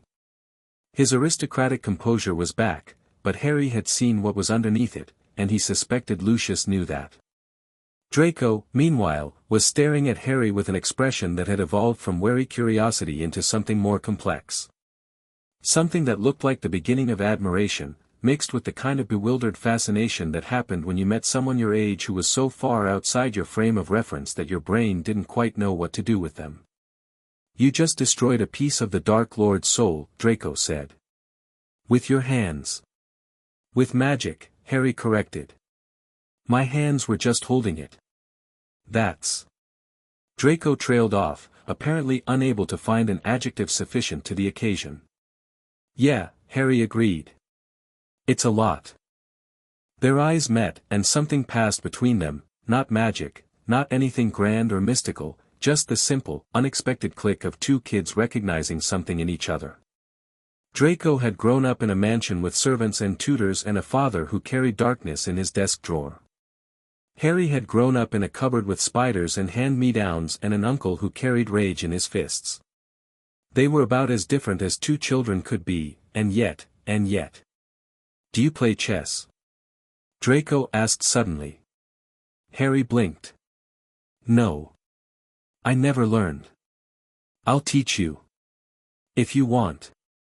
Harry looked at Draco Malfoy, the son of a Death Eater, the heir to a fortune built on politics and power, a child who'd been raised to believe in the superiority of his blood, and saw a lonely kid in an expensive suit, offering the only thing he knew how to offer. I'd like that, Harry said.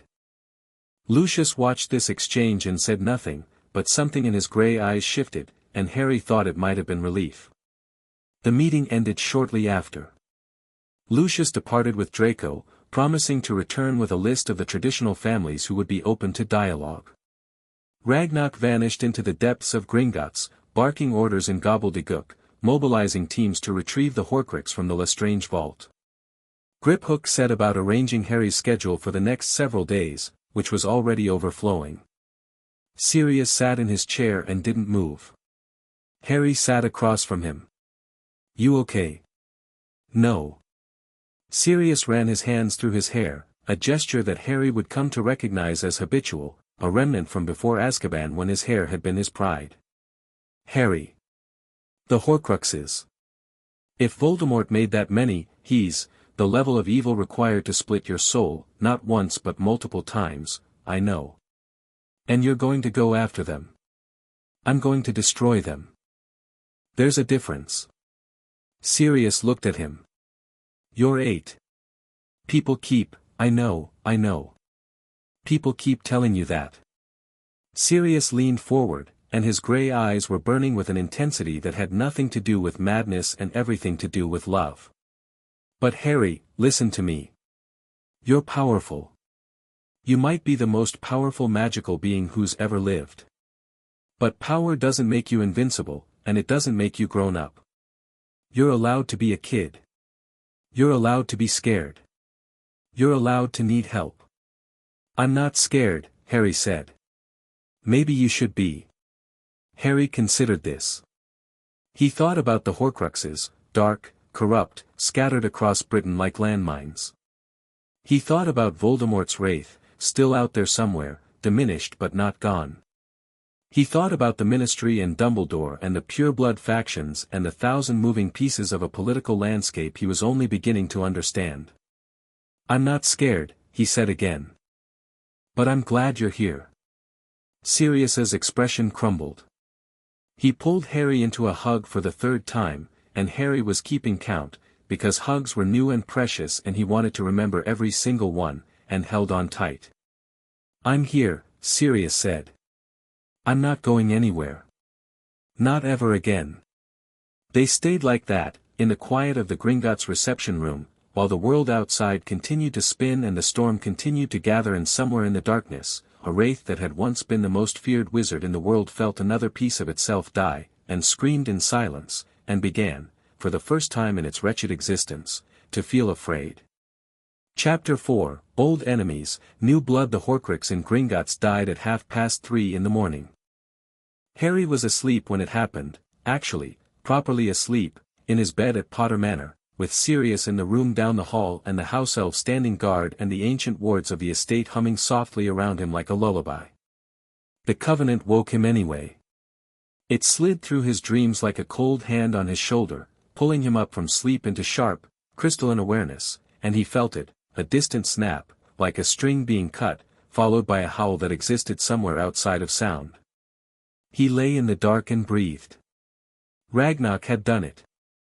The goblin teams had breached the Lestrange vault, no small feat, given the curses layered on it like geological strata, and found the Horcrux inside a golden cup engraved with a badger. Helga Hufflepuff's cup. Voldemort had stolen a Hogwarts founder's relic and turned it into a vessel for a piece of his mutilated soul. The goblins had destroyed it using fiendfire, channeled through a containment array that had taken 30 goblin wardsmiths 6 hours to construct. 2 down. 4 to go. Harry could feel the remaining ones more clearly now, like stars emerging as the sky darkened. The loss of each Horcrux sharpened his awareness of the others, the magical web tightening around them. The one in Hogwarts was the loudest, a dull, malignant throb somewhere in the castle's upper floors, hidden behind layers of concealment. The one in the abandoned house was fainter, more distant, protected by wards that tasted of paranoia and old blood. The others were scattered, one moving, which was strange, and one hidden so deeply that Harry could only sense it as a shadow of a shadow. And beneath all of them, at the center of the web like a spider in its nest, the Wraith. Tom Riddle. Lord Voldemort. Whatever was left of the man who'd murdered Harry's parents and shattered his own soul into fragments. He was aware. Harry could feel that too, a distant, probing intelligence, weakened but not gone, reaching out through the connections to his remaining Horcruxes and finding 2 of them silent. Dead. The Wraith's confusion was palpable, a psychic static that scratched at the edges of Harry's awareness like fingernails on glass. Harry got out of bed. He padded to the window in bare feet and looked out at the valley, silver under a half-moon. The stream glittered. An owl drifted past on silent wings.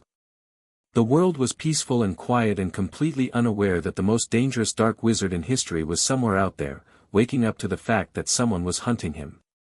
Good, Harry whispered. Be afraid. Morning brought Sirius to the breakfast table looking better than he had since Azkaban.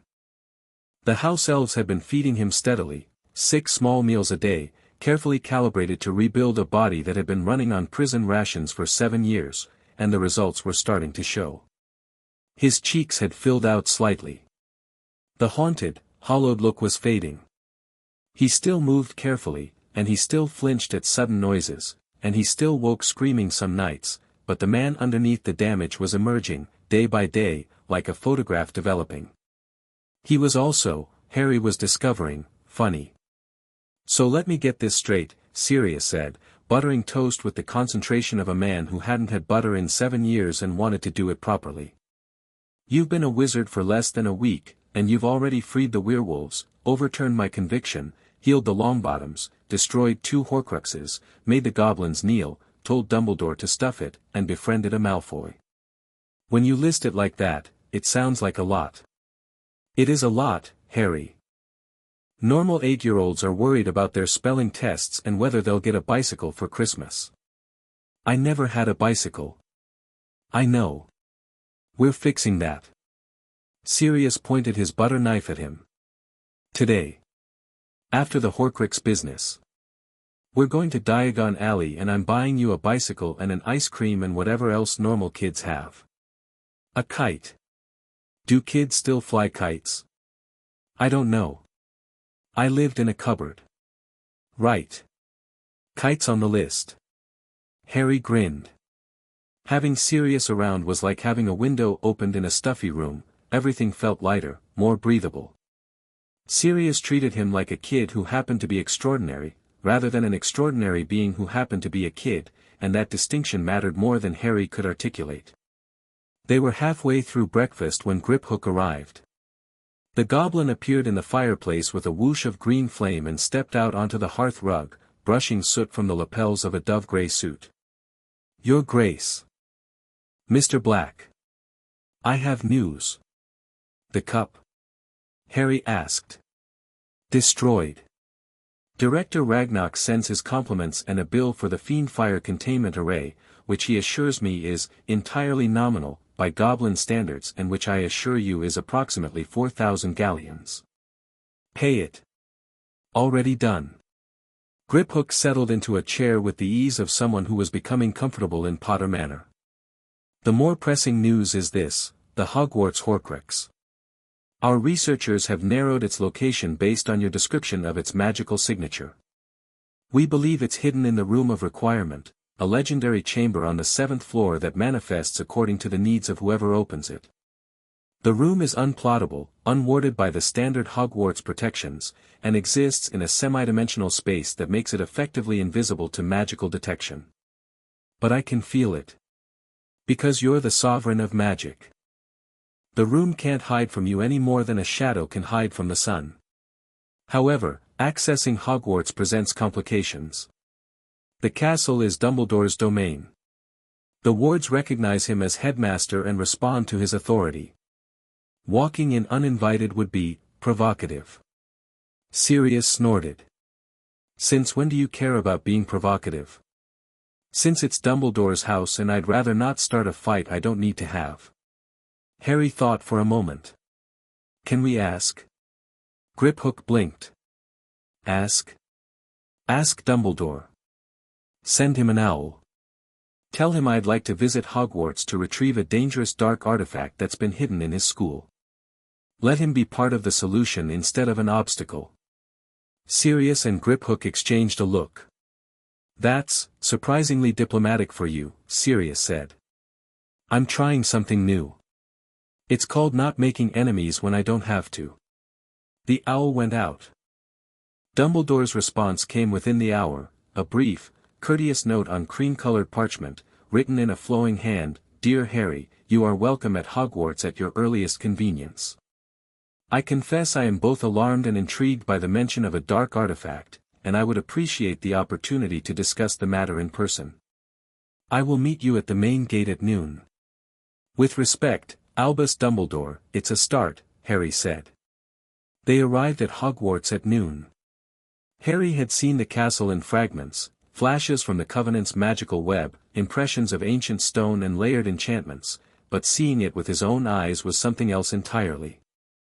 Hogwarts rose from the Scottish landscape like a dream made solid, towers and turrets and flying buttresses reaching for a sky that seemed to exist in a different quality of light than the rest of the world. The lake at its feet was dark and still. The forbidden forest crept up to its edges like a living thing. The wards, centuries of accumulated magic, thousands of enchantments woven together by hundreds of witches and wizards over 1,000 years, blazed in Harry's magical sight like a bonfire. And at the main gate, standing with his hands clasped behind his back and his silver beard ruffling in the Highland wind, Dumbledore waited. He looked older than he had at the trial. Not physically, Dumbledore had looked ancient for decades, but something in his bearing had shifted. The effortless authority, the serene confidence, had developed a crack. Not a large one. But visible, if you knew where to look. Harry, he said, as they approached. Sirius. Thank you for coming. Thank you for having us, Harry said. He meant it, and the sincerity surprised Dumbledore, whose blue eyes flickered with something that might have been hope. You mentioned a dark artifact, Dumbledore said, falling into step beside them as they walked through the gates. The wards parted for Harry, not reluctantly, not after negotiation, but eagerly, the ancient magic recognizing the Covenant's authority and responding with something that felt almost like joy. Dumbledore noticed. His expression tightened, but he said nothing. A Horcrux, Harry said. Hidden in the Room of Requirement. Dumbledore stopped walking. For a moment, his composure slipped entirely, and what showed through was raw, unguarded shock. You know, Harry said, watching him. You know what a Horcrux is. Yes. I have studied the concept. I have suspected, for some years, that Tom Riddle might have created one. But you're telling me he created multiple, 7. He intended 7, though I'm not sure he completed the set. The one in my scar was accidental, a fragment that broke off when the killing curse rebounded. I destroyed it when the Covenant activated. The diary from Lucius Malfoy, that's 2. The Goblins destroyed Hufflepuff's cup last night, 3. The one in the Room of Requirement makes 4. There are at least 3 more. Dumbledore stood very still. The wind tugged at his robes. His eyes had lost their usual twinkle and gone flat and serious, the eyes of a man confronting the full scope of a threat he'd underestimated. "I have been a fool," he said quietly. "No," Harry said. "You've been working with incomplete information. There's a difference. But I need you to understand something, Professor. I'm not telling you this because I need your help. I'm telling you because this is your school, and one of the most evil objects in existence has been sitting in it for years, probably since Voldemort was a student here, and you deserve to know." Dumbledore looked at him. Really looked, the way he had at the trial, not with legitimacy, not with magical sight, just with his own tired, brilliant, fallible human eyes. "You are far more generous than I deserve," he said. "I'm trying to be the person my mother wanted me to be. She said not to be angry. She said to be better." Harry shrugged. "I'm working on it." Something moved across Dumbledore's face, an emotion so complex and layered that Harry couldn't name it. Grief, maybe. Guilt. Gratitude. The old man blinked several times, rapidly, and then turned toward the castle with a briskness that might have been an attempt to hide the fact that his eyes were glistening. "The room of requirement is on the 7th floor, Dumbledore said, his voice almost steady. "This way." They entered Hogwarts. The castle was a living thing. Harry felt it the moment he crossed the threshold, the accumulated magic of 1,000 years pressing against him, welcoming him, showing him its secrets. The corridors whispered. The portraits murmured. The staircases shifted and groaned, and Harry knew, with the intimate certainty of the Covenant, that the staircases had been doing this since the school was built, not randomly, but purposefully, routing students along paths that the castle's intelligence deemed appropriate. Hogwarts was sentient.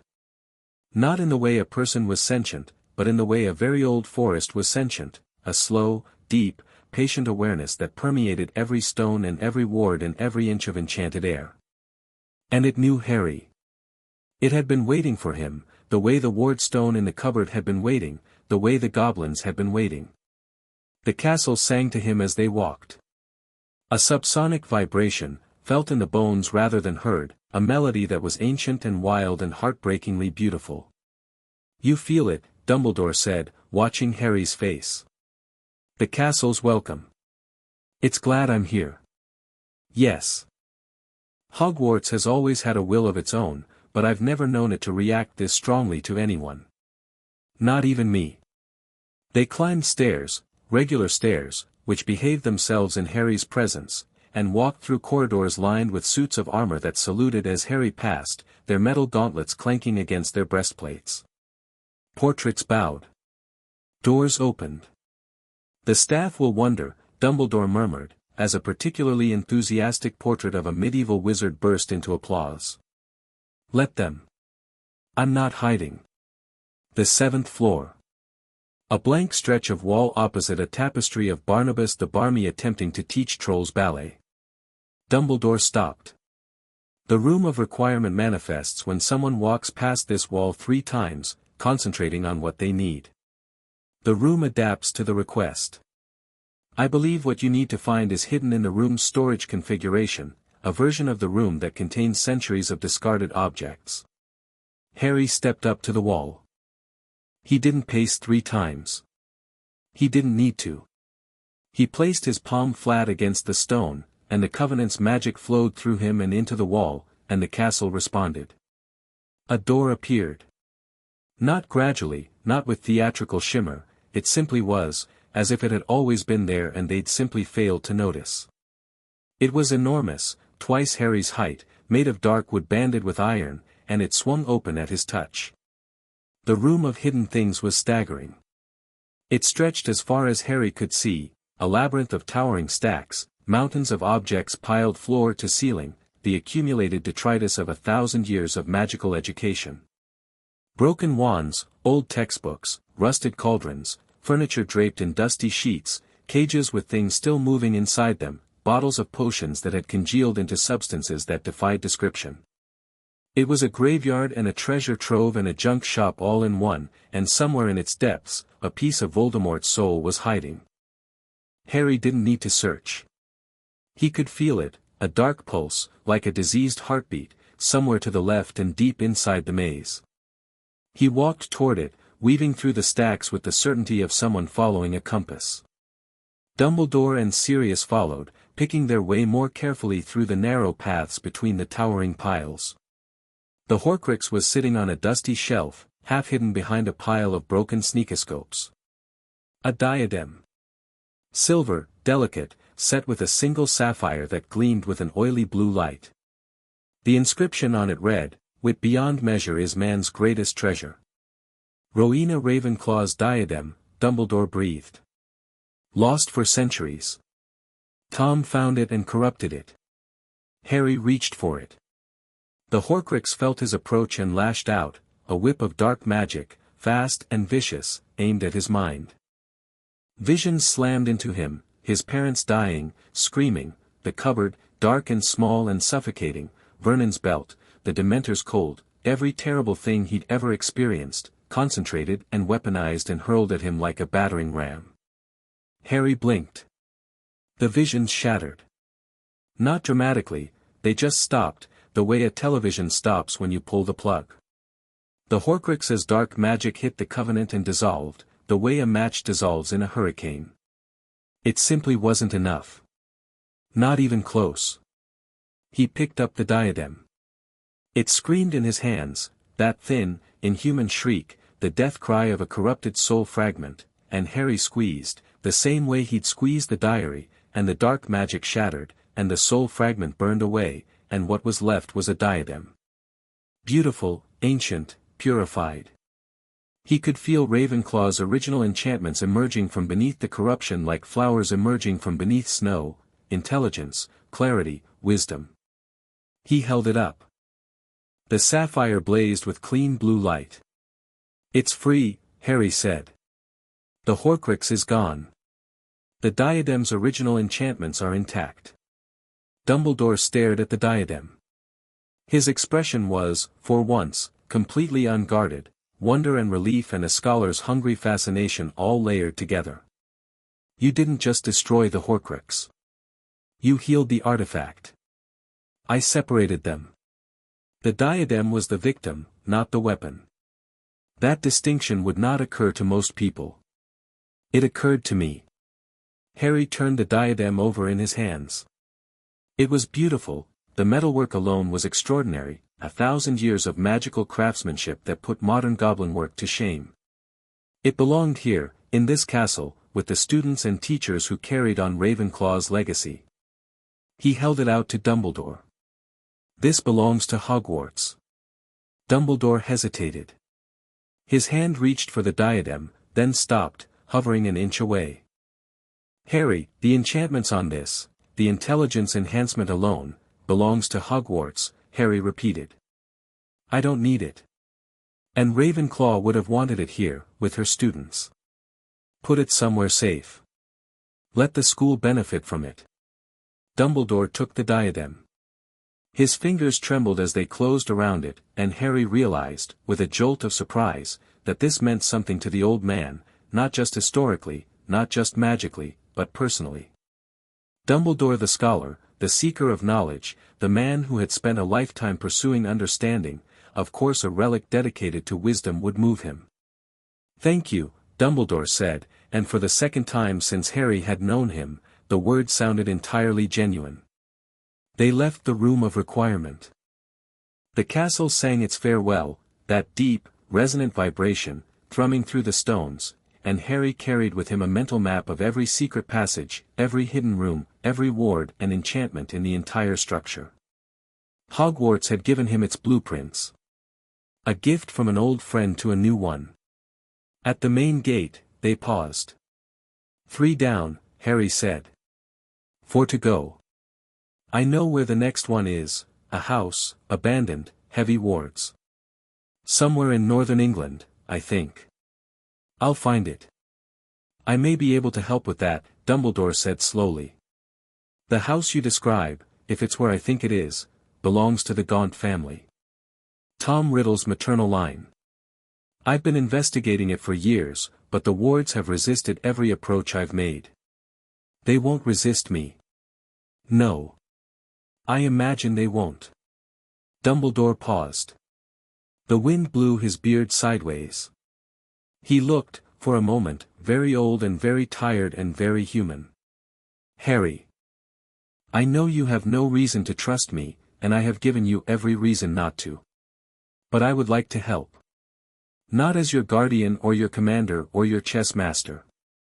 As a colleague. If you'll allow it. Harry looked at Albus Dumbledore, the most powerful wizard in Britain, or the second most powerful now, standing at the gates of the school he loved with a purified relic in his hands and something fragile in his expression. The Gaunt House, Harry said. Tomorrow morning. Bring what you know about the wards. We'll go together. The relief that washed across Dumbledore's face was subtle but real. Thank you, Harry. Don't thank me yet. You haven't seen what happens when I walk through someone else's wards. They parted. Harry and Sirius traveled back to Potter Manor by apparition. Sirius had regained enough strength for it, though he turned slightly green around the edges, and arrived to find the house elves in a state of controlled frenzy. Someone had arrived in their absence. A young woman was sitting in the library, her feet up on the desk, reading a Potter family history with the unself-conscious absorption of someone who'd forgotten anyone might walk in. She had a heart-shaped face, dark eyes, and hair that was currently a vivid shade of bubblegum pink. Watch her, she said, looking up as Harry and Sirius entered. Then she saw Sirius and her feet came off the desk so fast she nearly fell out of the chair. Sirius? Is that, bloody hell, it is. Cousin Sirius. Nymphadora? Sirius said, in the tone of a man who was being ambushed by his own family tree.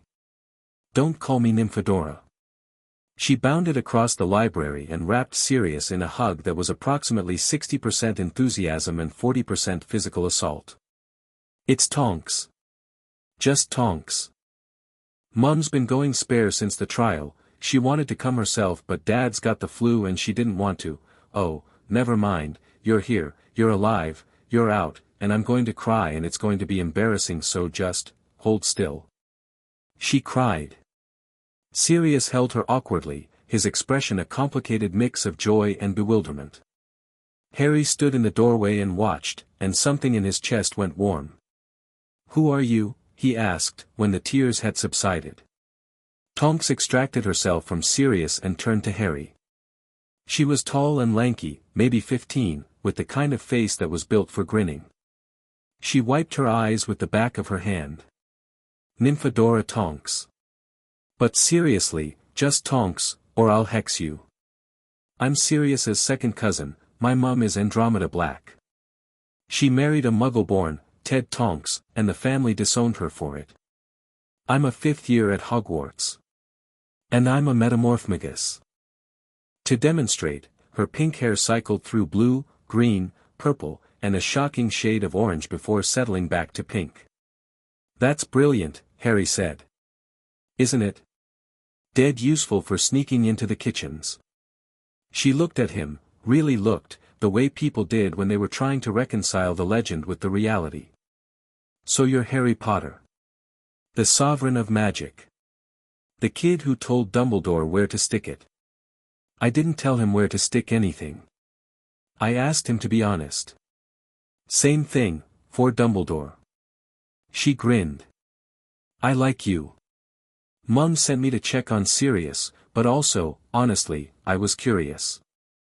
You're sort of the most famous person in the country right now. I'm 8. Yeah, and I'm 15 and I still trip over my own feet on a daily basis. Age doesn't mean much. Her expression softened. Also, and I know this is forward, but Mum says being direct is better than being polite. Mum wants you to know that the Black family owes you a debt. Not a political one. A real one. You freed Sirius. That means something to us. Harry thought about debts and obligations and the complicated web of magical family politics, and then he thought about the warmth in Tonks's voice and the tears she'd shed for a cousin she barely knew. No debts, he said. But if your mum makes dinner sometime, I'd like to come. Tonks's grin could have lit up the room without magical assistance. Deal. Mum's roast chicken is legendary. I'll set it up. She stayed for the afternoon.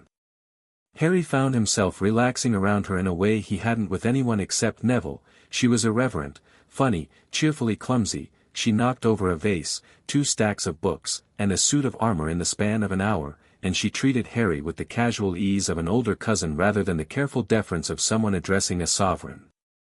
She also, Harry noticed, was perceptive beneath the chaos. She watched Sirius when he wasn't looking, cataloguing his flinches, the way he ate too fast, the moments when his eyes went distant and his hands shook. She didn't comment on it. She just made sure she was nearby when the distant look came, with a joke or a question or a convenient distraction. She's good people, Sirius said quietly, after Tonks had gone to the kitchen to help the house elves, which mostly meant taste-testing everything. Andy raised her right. You miss your family? I missed the family I should have had. The Blacks were. He trailed off, his expression dark. Let's just say Azkaban wasn't the worst place I've lived. Harry filed that away.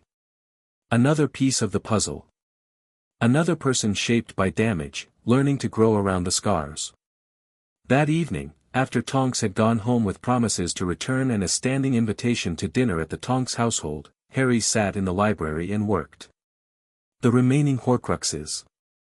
He spread a map of Britain on the desk and closed his eyes, letting the Covenant's awareness wash over him. The magical web of the country unfurled in his mind like a three-dimensional blueprint, every ley line and ward cluster and nexus point visible and labeled. The Gaunt House first. He could feel it clearly now, a dark knot in the web, somewhere in the countryside outside a town called Little Hangleton. The wards were vicious. Curses layered on curses, some of them lethal, all of them keyed to the Gaunt bloodline and designed to kill anyone else who approached. And inside the house, in a floorboard or a wall or a hidden compartment, the Horcrux pulsed. Tomorrow. Dumbledore would come, and they'd go together, and another piece of Voldemort's soul would die. The moving Horcrux was harder to track. It shifted position constantly, following a path that seemed random until Harry studied it long enough to see the pattern. It was traveling. Moving from city to city across Eastern Europe, following a route that wound through Albania, Romania, Greece. Not fast. Not purposeful. More like, wandering. It was with the Wraith. Harry realized it with a cold certainty that settled in his stomach like a stone. One of the remaining Horcruxes was with Voldemort himself, carried by whatever pathetic vestige of a body the Dark Lord still possessed. A security measure. The most valuable anchor, kept close at all times. That one would be last. That one would require confrontation. The fifth Horcrux, the last one he could sense, was the faintest. Hidden somewhere that defied easy categorization, buried beneath wards that felt different from the Gaunt House protections. Older. More sophisticated. Harry traced the signal and found it somewhere along the coast, somewhere cold, somewhere associated with water and darkness and pain. A cave. The Covenant fed him impressions, a seaside cave, accessible only by boat, protected by inferi and enchanted water and a locket hidden on a stone island in an underground lake. Another Founder's relic, Slytherin's locket, Voldemort's proud trophy, hidden in a place that held personal significance. Got you, Harry murmured, marking the locations on his map. Sirius appeared in the doorway. You're plotting. Planning. There's a difference. Not much of one. Sirius crossed to the desk and looked at the map. Gaunt House. A cave. And one that's, moving. With Voldemort. He's in Albania, I think. Or near it. Sirius was quiet for a moment. That's the endgame, isn't it? Destroy all the Horcruxes, then go after the Wraith. Yes. And you're going to do it. Yes. And nothing I say will talk you out of it. No. But I'd rather do it with you beside me than alone.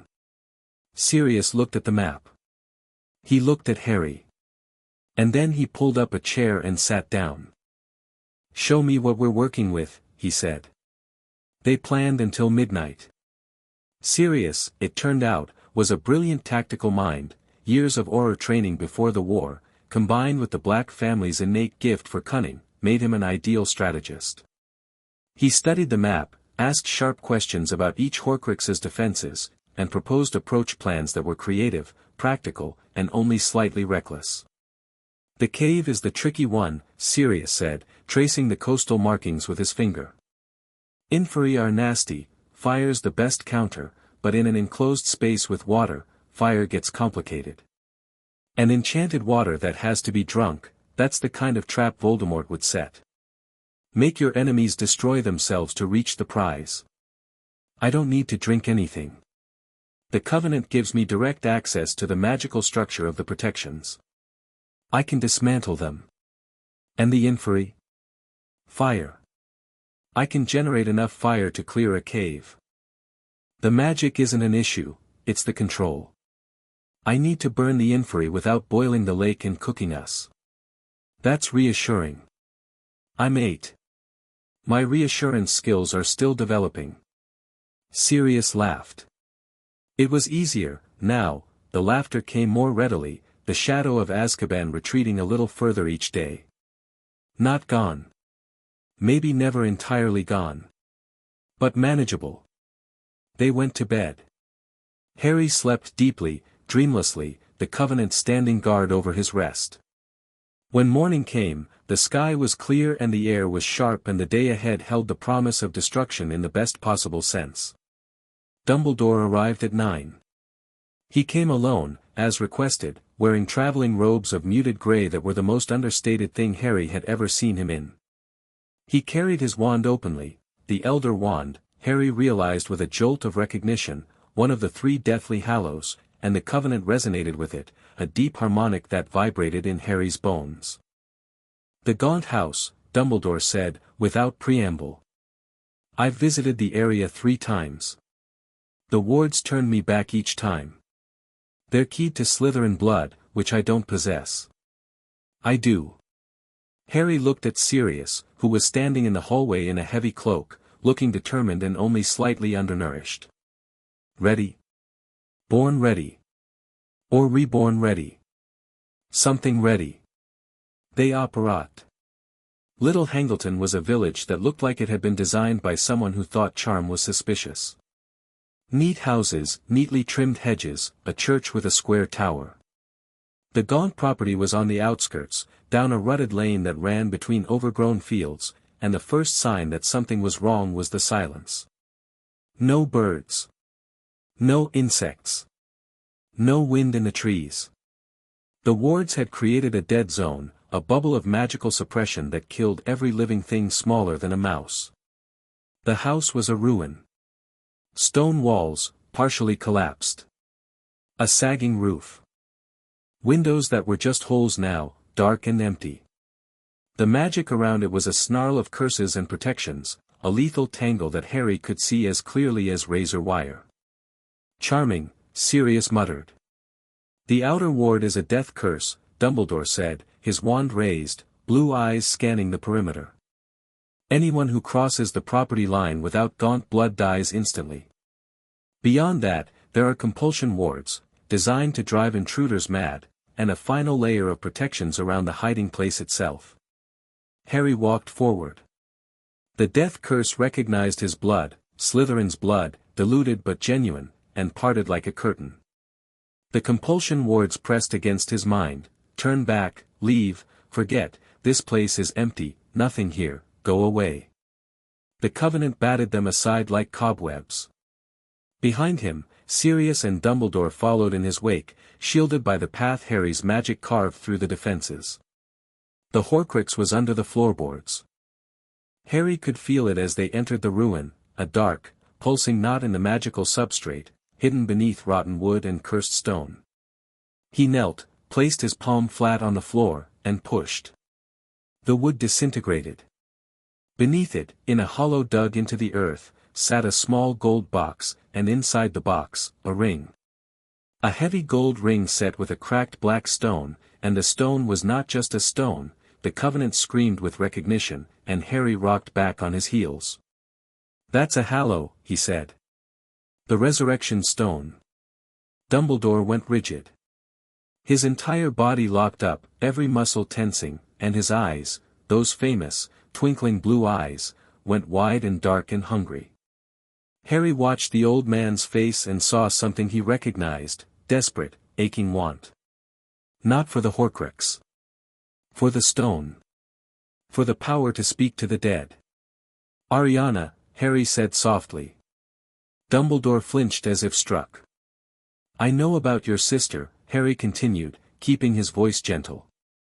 "The Covenant. It knows things. Family histories. Connections. I know she died, and I know you blame yourself. Harry, the stone is cursed. Not just the Horcrux, Voldemort layered a withering curse on top of it. Anyone who puts on that ring dies. Slowly, painfully, their flesh rotting from their hand inward." Harry looked at Dumbledore's right hand, which was trembling. That's what he intended. He knew someone might come looking. He designed the curse for someone who would be tempted to touch the stone. Someone who had lost people they loved. Dumbledore's face was a study in controlled agony. Harry watched the old man fight a war inside himself, the desire for the stone, the knowledge that it was trapped, the shame of being transparent, the grief that had been eating him alive for decades. "Don't touch it," Harry said. "Let me." He reached into the hollow and picked up the ring. The withering curse lunged at him, a black, necrotic magic that wanted to consume living flesh, and the Covenant immolated it. The curse didn't just fail, it ceased to exist, every molecule of dark magic converted into harmless thermal energy that dissipated into the air as a faint warmth. Then the Horcrux. Harry squeezed, and the soul fragment screamed, and Harry squeezed harder, and the fragment shattered, and the ring was clean. He held it up. The cracked black stone gleamed in the watery light. "The resurrection stone," Harry said. "Free of the Horcrux, free of the curse." He looked at Dumbledore. "I'm going to keep this. Not because I want to use it, I don't think it does what people think it does. But it's a hallow, and the hallows are part of my inheritance." Dumbledore nodded. His face was ashen, but his composure was returning, layer by careful layer. "Of course. You are the Peverell heir. It belongs to you." Harry pocketed the ring. "4 down. 3 to go. 1 in a cave. 1 traveling with the Wraith. And 1, the last one, that he still couldn't quite pin down, a shadow flickering at the edge of his awareness." "The cave next," Harry said. "Sirius, you up for a swim?" "Not even slightly." "Good. Neither am I. Let's do it anyway." The cave was on the coast of northern England, carved into a cliff face overlooking a grey and hostile sea. They arrived by apparition, landing on a narrow ledge of wet rock with waves crashing below. The entrance was invisible to mundane eyes, a crack in the cliff, barely wide enough for a person, concealed behind an illusion that made it look like solid stone. Harry touched the rock. The illusion dissolved. "After you," Sirius said, in the tone of someone who was joking about something that was not at all funny. They climbed through the crack and into darkness. The cave opened up quickly, a natural chamber, then a passageway, then another chamber, each one larger than the last. The air was cold and damp and smelled of salt and something else, something old and wrong, the magical equivalent of meat left to rot. The lake was in the final chamber. Black water, perfectly still, stretching from wall to wall in a space so large the far side disappeared into darkness. At the center, barely visible, a tiny island of rock. And on the island, a faint green glow. "Inferi in the water," Harry said. He could feel them, hundreds of bodies, preserved by dark magic, lying just beneath the surface. Dead but not dead. Waiting. And the lake itself is enchanted. The water is a trap, it compels you to drink, and then the inferi wake. Delightful, Sirius said. Absolutely delightful. I can't just walk across the water. There's a boat, Dumbledore said, pointing. A chain emerged from the water near the shore, leading to a small vessel barely visible in the gloom. Enchanted to carry one person at a time. Another layer of control, it separates companions, forces the intruder to face the island alone. Harry looked at the boat. He looked at the lake. He looked at the green glow on the distant island. Then he decided he didn't much care for Voldemort's rules. He raised his hand and the lake parted. Not gradually. Not with drama or spectacle. The water simply moved, pulling back from a path that ran from the shore to the island, like curtains being drawn. The inferi were revealed, hundreds of grey, waterlogged bodies lying on the lake bed, preserved in their death sleep, awful and pitiable. The enchanted water resisted, trying to close the gap, but Harry held it open with the casual firmness of someone holding a door. Walk, he told Sirius and Dumbledore. Quickly. They walked. The path was slimy and uneven, and the inferi shifted as they passed, dead fingers twitching, dead eyes rolling, but Harry's magic held them down, a blanket of force that pinned every corpse in place. The enchanted water pushed against the walls of his corridor, straining to collapse, and Harry held it back and walked and breathed and didn't hurry, because hurrying would mean he was afraid, and he wasn't afraid. The island. Small, rough, with a stone basin at its center. The basin was full of a glowing green liquid, the potion, the final defense, designed to be drunk by anyone who wanted to reach the locket hidden at the bottom. The potion induces despair, hallucinations, and unbearable thirst, Dumbledore said, his voice tight. He was staring at the basin with an expression that suggested he'd been preparing himself to drink it. The drinker is forced to relive their worst memories while their body dehydrates. The only relief is water, from the lake. Which wakes the inferi. That's the most sadistic thing I've ever heard, Sirius said. And I've been in Azkaban. Harry stepped up to the basin. He placed both hands on its rim and pushed his magic into it, the same way he'd pushed into the diadem and the diary and the ring. The Covenant's power met the potion's enchantment and overwhelmed it, not with force, exactly, but with authority. The potion wasn't just magic. It was a command, written in the magical substrate, drink me, suffer, despair. And Harry's magic overrode it with a different command, be nothing. The potion evaporated. Just like that, one moment a basin full of glowing green torment, the next an empty stone bowl with a gold locket sitting at the bottom. Harry picked up the locket. Heavy, ornate, engraved with an S in green stones. Slytherin's locket. Another founder's relic, another stolen treasure turned into a prison for a fragment of soul. He destroyed it. The process was becoming almost routine, the squeeze, the scream, the shattering, the silence. The locket's dark magic died, and the relic's original enchantments emerged, warm and complex, protection, resilience, the ability to withstand any poison. 5 down. Harry released his hold on the lake. The water rushed back with a roar, filling the path, covering the inferi. He pocketed the locket and turned to Sirius and Dumbledore. Let's go home, he said. They apparat back to Potter Manor, and Dumbledore, for the first time, accepted Harry's invitation to come inside.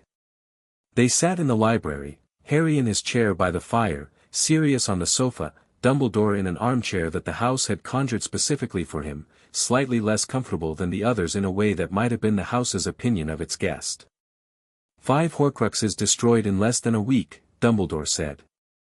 He was holding a cup of tea in both hands, and Harry noticed they were still shaking. I spent years suspecting their existence and made no progress toward finding them. You've dismantled half a Dark Lord's immortality in days. The Covenant makes it easier. I can feel them. I can see how they work. It's like having the answer key to a test. Even so, the precision required to destroy a Horcrux without damaging the host object, I've never seen anything like it. When I found the ring, My plan was to destroy it with the sword of Gryffindor, which is imbued with basilisk venom. It would have worked, but the ring would have been lost. And you would have put it on, Harry said quietly. The withering curse. You would have touched it because you wanted the stone. Dumbledore didn't answer for a long time. The fire crackled. Sirius watched the old man with an expression that was part suspicion, part grudging sympathy. Yes, Dumbledore said finally. I would have. The temptation. He set down his teacup. You said you know about Ariana. Your sister. She died when you were young. There was a fight, you, your brother Aberforth, and Gellert Grindelwald. A three-way duel. A stray curse killed her, and none of you ever knew whose wand it came from. Dumbledore closed his eyes. That guilt has been driving you for decades, Harry continued. It's why you do what you do, the greater good, the chess master approach, the willingness to sacrifice individuals for the larger plan. It's your penance. If you control everything, if you manage every variable, then nothing goes wrong the way it went wrong with Ariana. You are, Dumbledore said slowly, disturbingly perceptive for someone who has been alive for 8 years. I had a lot of time to study people. In the cupboard, watching the Dursleys was all I had. I put you in that cupboard. You put me in that house. The cupboard was Vernon's idea. But you created the conditions, and you knew, or you should have known, what would happen. Harry leaned forward. I'm not bringing this up to hurt you. I'm bringing it up because it's relevant. You can't lead if you're running from your own guilt. Sooner or later, the guilt makes you do something stupid. Like putting on a cursed ring because you miss your sister. The silence stretched. What would you have me do? Dumbledore asked. Talk to your brother. Forgive yourself, or at least start trying. And stop trying to control everything. You're brilliant, Professor. You might be the most brilliant wizard alive. But brilliance without trust is just manipulation, and manipulation always breaks down eventually. Dumbledore looked at him for a very long time. Then, slowly, the old man nodded. I will, try, he said. I cannot promise more than that. Trying is enough. Trying is everything. Harry stood. 2 Horcruxes left. One is with Voldemort, I can feel it. He's in Albania, or close to it. He's been moving, but he's slowing down. The destruction of 5 Horcruxes is weakening him. He knows something is wrong. And the 7th? Harry frowned. He'd been probing for the last Horcrux all day, reaching through the Covenant's awareness, searching for that faint, elusive shadow. It was there, he could sense its existence, but he couldn't locate it. It was hidden behind something, or inside something, or wrapped in protections he hadn't encountered before. I don't know yet, he admitted. It's hidden. Really hidden. Not like the others, this one is camouflage, like it's been designed to be invisible even to magical detection. A living host, Dumbledore said suddenly. His eyes sharpened behind his spectacles. A snake. Tom always had an affinity for serpents, and a living creature as a Horcrux vessel would be more difficult to detect, the host's own life force would mask the soul fragment signature. The Covenant rippled. Yes. That felt right. Harry reached out again, searching for the shadow, and this time he shifted his focus, looking not for the dead spot signature of a Horcrux in an object, but for the distortion of a living creature carrying a parasitic soul. There. Faint, distant, but unmistakable. A snake. A very large snake, somewhere warm, somewhere tropical, and, Harry's breath caught, it was moving toward Albania. Toward Voldemort. Nagini, Dumbledore breathed. His familiar. I should have suspected. She's heading toward him, Harry said. They're converging. He's gathering his remaining anchors. Because he's frightened, Sirius said, from the sofa. Because he's terrified, Harry corrected. 5 Horcruxes, gone. He's down to 2, the snake and whatever he's carrying personally. He knows someone is hunting him, and he doesn't know who or how, and for the first time since he split his soul, Tom Riddle is genuinely afraid of dying. Dumbledore and Sirius exchanged a look. He'll try to make more, Dumbledore said. If he's desperate enough. Soul-splitting requires murder, and Tom has never been reluctant to kill. He can't. Harry was certain of this. The Covenant confirmed it with a deep, resonant pulse. The soul can only be split so many times. 7 was his limit, and he's reached it. He can't create new anchors. All he can do is protect the ones he has left. Then we go to Albania, Sirius said, and his voice was calm and steady, the voice of a man who'd already made his decision and was just waiting for everyone else to catch up. We go to Albania, Harry agreed. He looked at Dumbledore. Together? The old man's blue eyes burned. Together. That night, alone in his room at Potter Manor, Harry sat on his bed and held the resurrection stone. He didn't turn it. Didn't activate it. Just held it, feeling its weight, feeling the old magic inside it, Peverell magic, his magic, the magic of ancestors who'd stared death in the face and walked away with gifts. He thought about his parents. About the letters in the chest on his nightstand. About his mother's handwriting, be brave, be kind, and be yourself. He thought about Voldemort, crouching in some Albanian forest with a snake and a soul fragment, feeling the walls close in, feeling the fear. He thought about what he was going to do tomorrow, and the day after, and the day after that, and all the days stretching out ahead of him in a life that had been, until very recently, confined to a cupboard. I'm coming for you, Tom, he said to the empty room. And when I find you, it's going to be over. All of it. Every Horcrux, every shadow, every piece of you that's clinging to life through stolen souls and broken magic. I'm going to end it, and then I'm going to build something better, and you won't even be a footnote. The resurrection stone hummed in his palm. The Covenant hummed in his blood. The ancient house creaked and settled around him, warm and solid and real. Harry put the stone in his nightstand drawer, beside his parents' letters. He lay back on the bed and stared at the ceiling. 2 more Horcruxes. 1 Dark Lord. And then a world to fix. He closed his eyes and slept, and dreamed of a woman with red hair and a man with messy black hair and a big black dog running through a sunlit field, and somewhere in the distance, a castle on a hill, and the sound of laughter, and a feeling, warm and sure and unshakable, that everything was going to be all right. Chapter 5, The King Who Chose Albania smelled like pine resin and wet earth. They arrived at dawn, operating into a forest so dense and ancient that the canopy blocked all but the thinnest needles of grey light.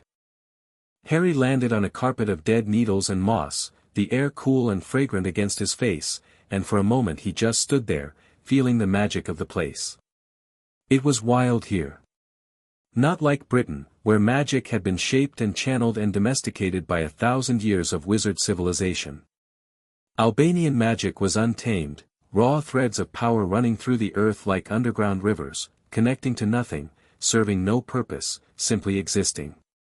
Harry's awareness expanded through it, mapping the forest, the ley lines, the small bright sparks of magical creatures going about their lives in the undergrowth.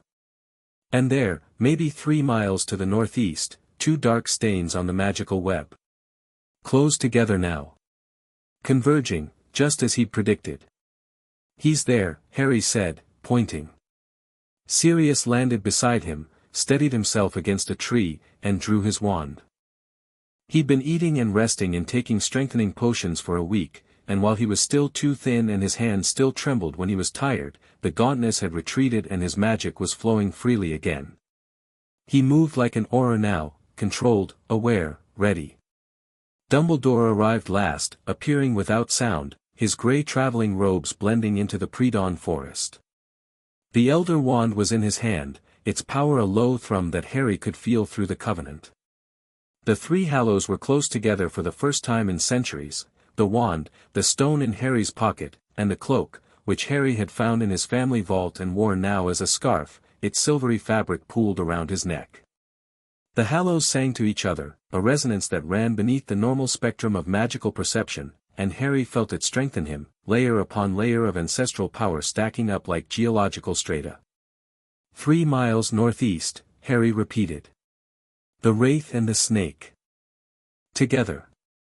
Defenses? Dumbledore asked. Harry closed his eyes and reached deeper. The forest unfolded in his mind. Wards. Crude ones, he's weak, he can't manage anything sophisticated. A muggle-repelling charm, a notice-me-not field, and something darker. A fear ward.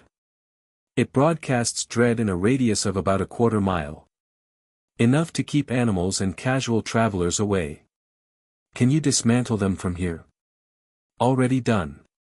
He said it casually, the way you'd mention turning off a light switch, and the wards 3 miles away dissolved like sugar in water. The Covenant's power operated on a different scale than wizard magic, where Dumbledore would have needed proximity, concentration, and carefully constructed counterspells. Harry simply overwrote the commands. The wards didn't resist because they couldn't. Resistance implied that there was a contest, and there was no contest. Shall we walk? Harry asked. They walked. The forest was beautiful in the dawn light, cathedral quiet, the trees enormous and old. Harry moved through it easily, his feet finding solid ground without effort, the undergrowth parting slightly at his passage. Sirius and Dumbledore flanked him, their wands ready, their eyes scanning the gaps between the ancient trunks. Nobody spoke. There was something sacred about the silence, about the measured pace through the wild forest toward the last remnants of a monster. Harry wasn't in a hurry. Voldemort wasn't going anywhere. After 20 minutes of walking, Sirius held up a hand. I hear something, he whispered. Harry heard it too. A rustling, low and continuous, like something very large moving through dead leaves. And beneath it, a sound that was harder to place, a thin, reedy whisper, like wind through a cracked pipe, except there was no wind. The Wraith's voice. Tom Riddle, talking to his snake. They crested a low ridge and looked down into a shallow depression between the trees. The depression was maybe 50 feet across, littered with fallen branches and dead leaves, and at its center was a clearing where the canopy thinned enough to let in a column of gray morning light. In the clearing was the snake. Nagini. Harry had expected something large. Nagini was beyond large, she was enormous, easily 12 feet of gleaming scales and patterns of green and gold, her body as thick as Harry's torso, her triangular head resting on a coil of muscle that could have crushed a horse. Her eyes were yellow and slitted and ancient, and they reflected a cold intelligence that was not entirely reptilian. The Horcrux lived behind those eyes, a parasitic soul fragment that had been feeding on the snake's life force for years, warping her into something more than natural. And draped across the snake's back, like a diseased shawl, was the Wraith. Harry had felt it from a distance. Up close, it was worse. Voldemort's Wraith was barely there, a smear of darkness in the shape of a man, translucent, flickering, like a candle flame guttering in its last moments. There was a face in the darkness, gaunt, skull-like, with red eyes that burned with a dim and furious light, and there were hands, skeletal and grasping, clinging to the snake's scales as if to a life raft. The Wraith was pathetic. That was the word that kept coming to Harry as he looked at it. Not terrifying, not impressive, not the all-powerful Dark Lord of legend. Pathetic. A man who traded his humanity for immortality and got neither, just this, a ghost of a ghost, clinging to a snake in an Albanian forest, too weak to hold a wand, too stubborn to die. The red eyes found Harry. The Wraith went still. Tom, Harry said. The name hit the clearing like a thunderclap. The Wraith flinched, actually flinched, the smoky form contracting, the red eyes flaring. You, the Wraith whispered, and its voice was barely a voice, more a vibration in the air, thin and poisonous. You. The boy. The one who, my Horcruxes. You destroyed my, 5 of them. The diary, the cup, the diadem, the ring, and the locket. Your immortality's been falling apart all week, Tom. Harry stepped into the clearing. The magic hummed through him, steady and sure. You've got 2 left. The snake, and whatever you're carrying. The wraith's red eyes darted, to Dumbledore on Harry's left, to Sirius on his right, back to Harry. Calculating. Even now, even reduced to this, Tom Riddle was calculating, looking for angles, looking for weaknesses. Dumbledore, the wraith hissed. You've allied with the old fool. And Black, the traitor's friend. What a pathetic little army. They're not my army, Harry said. They're my family. You wouldn't know about that. Something shifted in the wraith's expression. The contempt was still there, but beneath it, something else was moving, something wild and desperate, the look of a cornered animal. You are a child. You have no idea what you're dealing with. I am Lord Voldemort. I have conquered death itself. You've torn your soul into pieces and hidden them in other people's property, Harry said. That's not conquering death.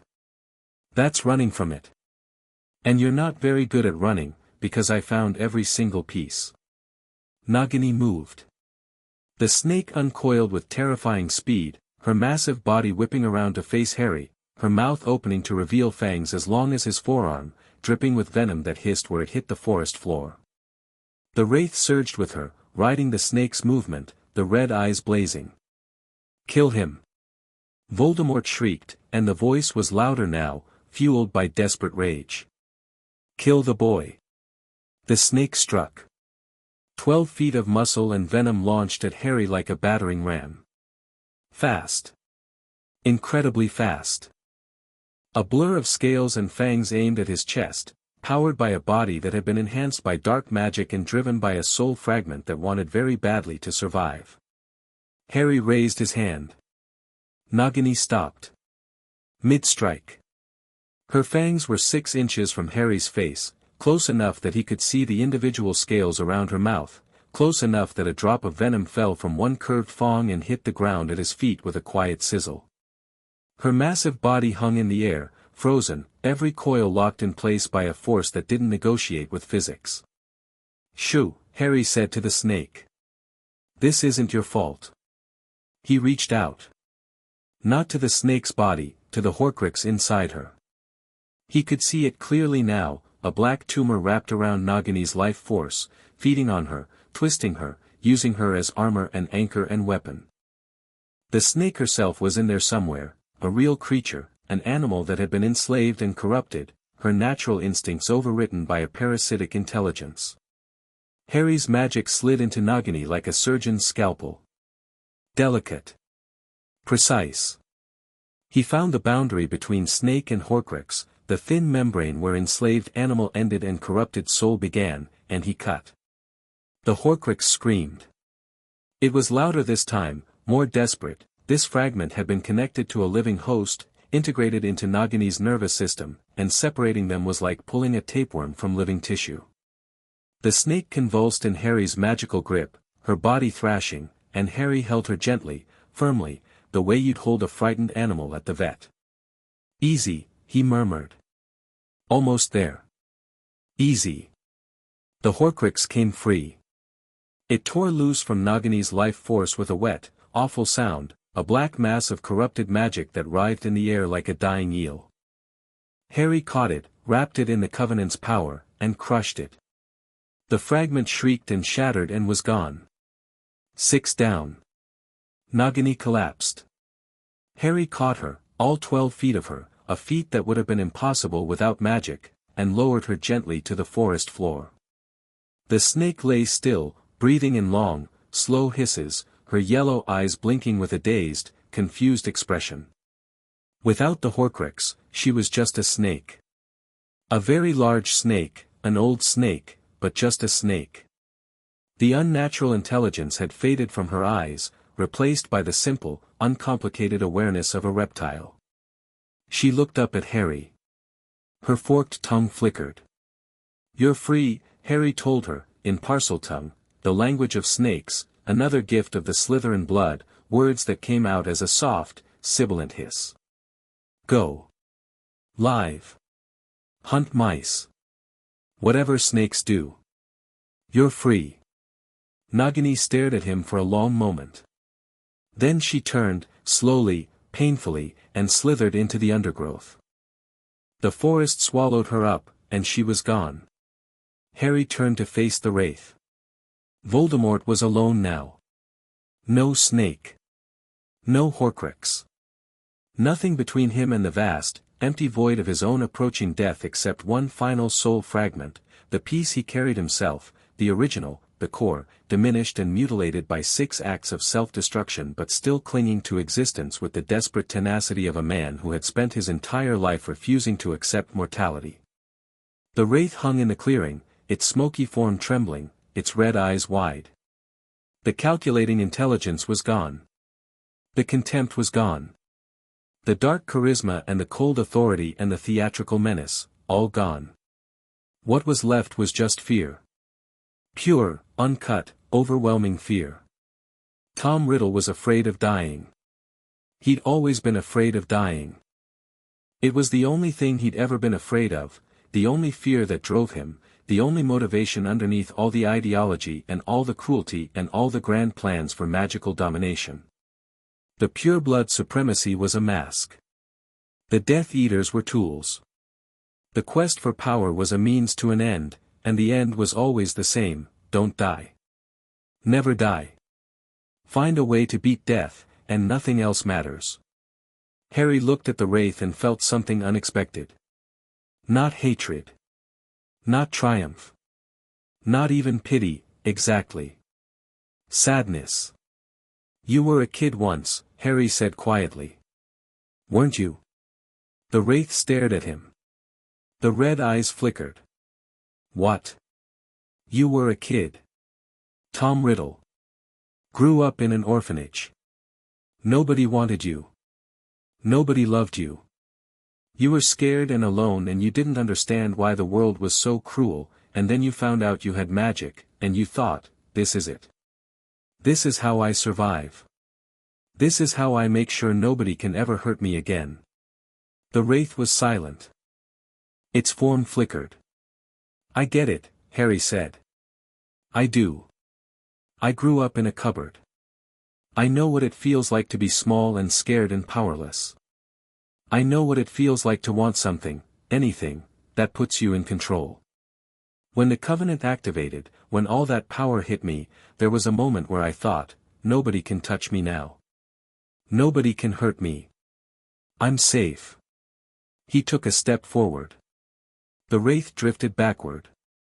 But that's the trap, isn't it? The power doesn't make you safe. It just makes you alone. And the more you reach for it, the more you sacrifice to keep it, the more alone you get, until there's nothing left of you but the fear and the power and the emptiness between them. You know nothing, the wraith snarled, but the words had no force.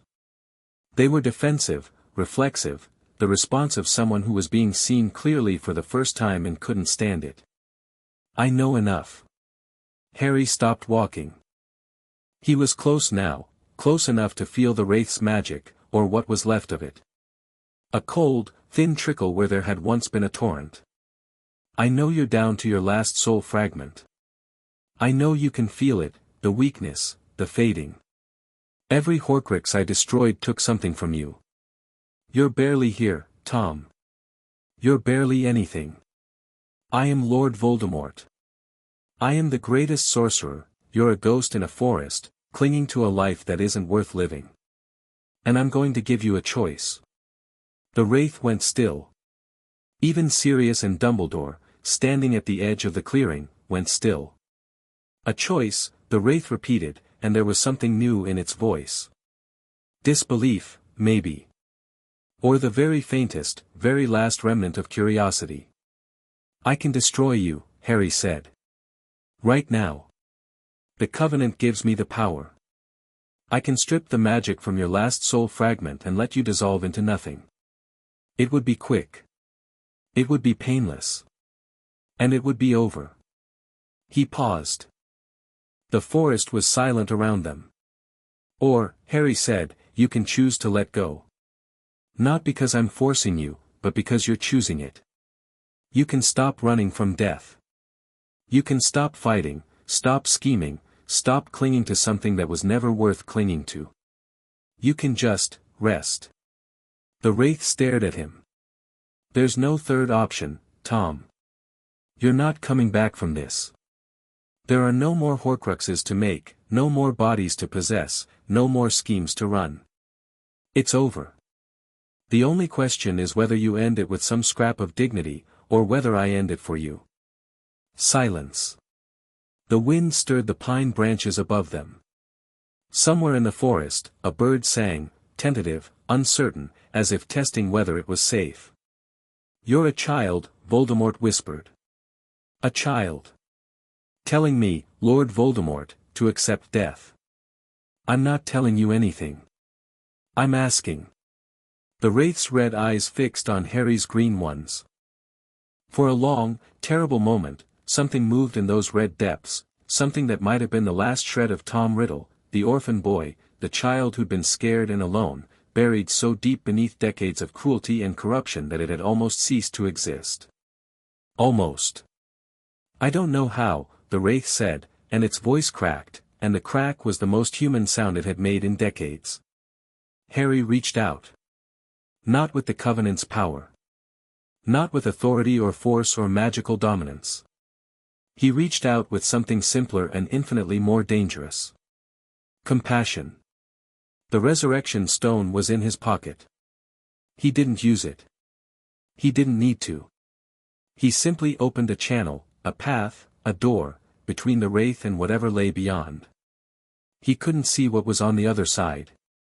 The Covenant's awareness ended at the boundary of death, the same way a river ended at the ocean. But he could feel it. And it didn't feel like nothing. Go, Harry said softly. Whatever's waiting, it can't be worse than this. The Wraith looked at the door Harry had opened. Its smoky form trembled. The red light in its eyes guttered. I was afraid, it whispered, and the words seemed pulled from somewhere very deep. I was always afraid. I know, Harry said. It's okay. You can stop being afraid now.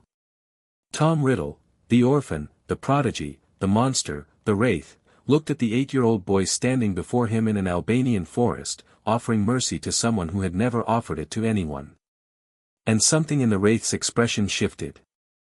Not redemption. Not forgiveness.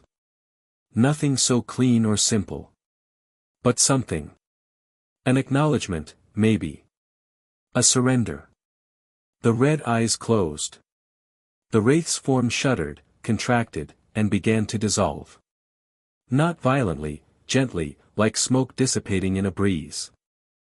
The dark magic that had sustained it for 7 years unraveled, thread by thread, and the soul fragment at its core, that last, mutilated piece of Tom Riddle, flickered and thinned and finally let go. The clearing was empty. The wind blew.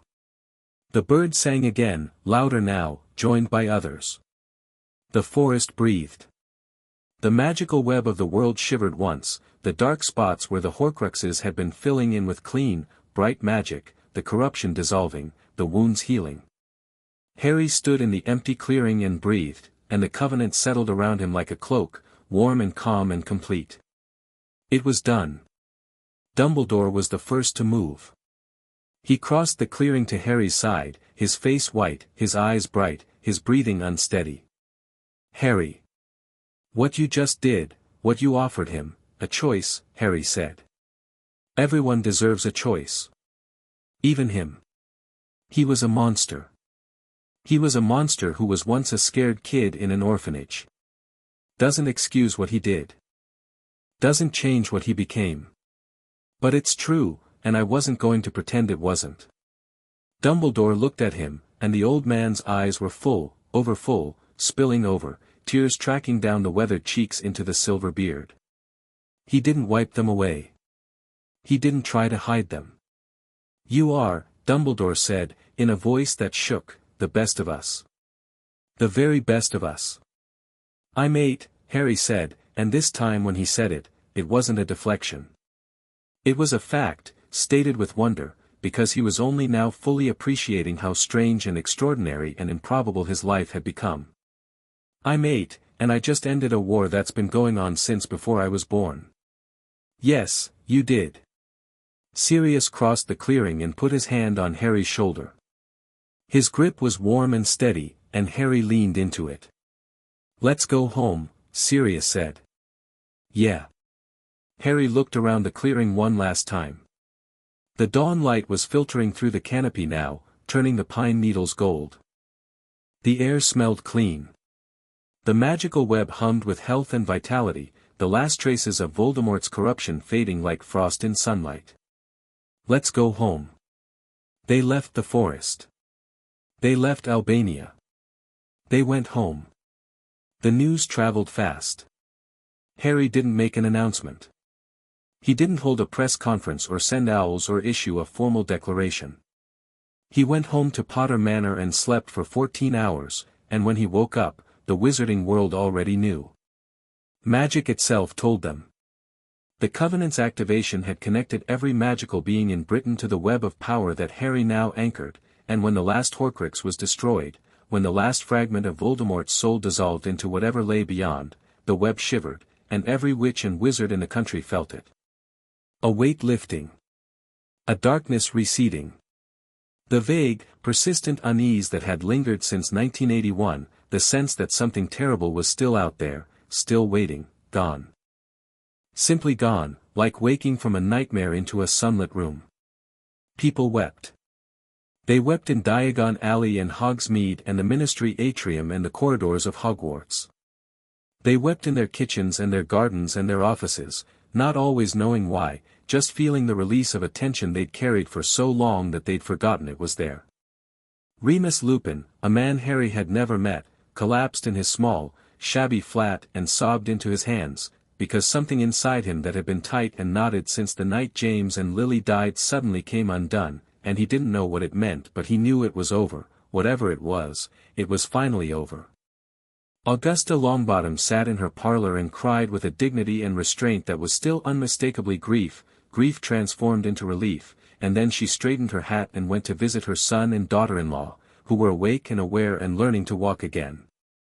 Neville Longbottom, who was in the Potter Manor library reading a book about herbology when the wave hit, simply closed his eyes and smiled. Draco Malfoy, in Malfoy Manor, felt something shift in the magical atmosphere and looked at his father, who was standing by the window with an expression Draco had never seen before.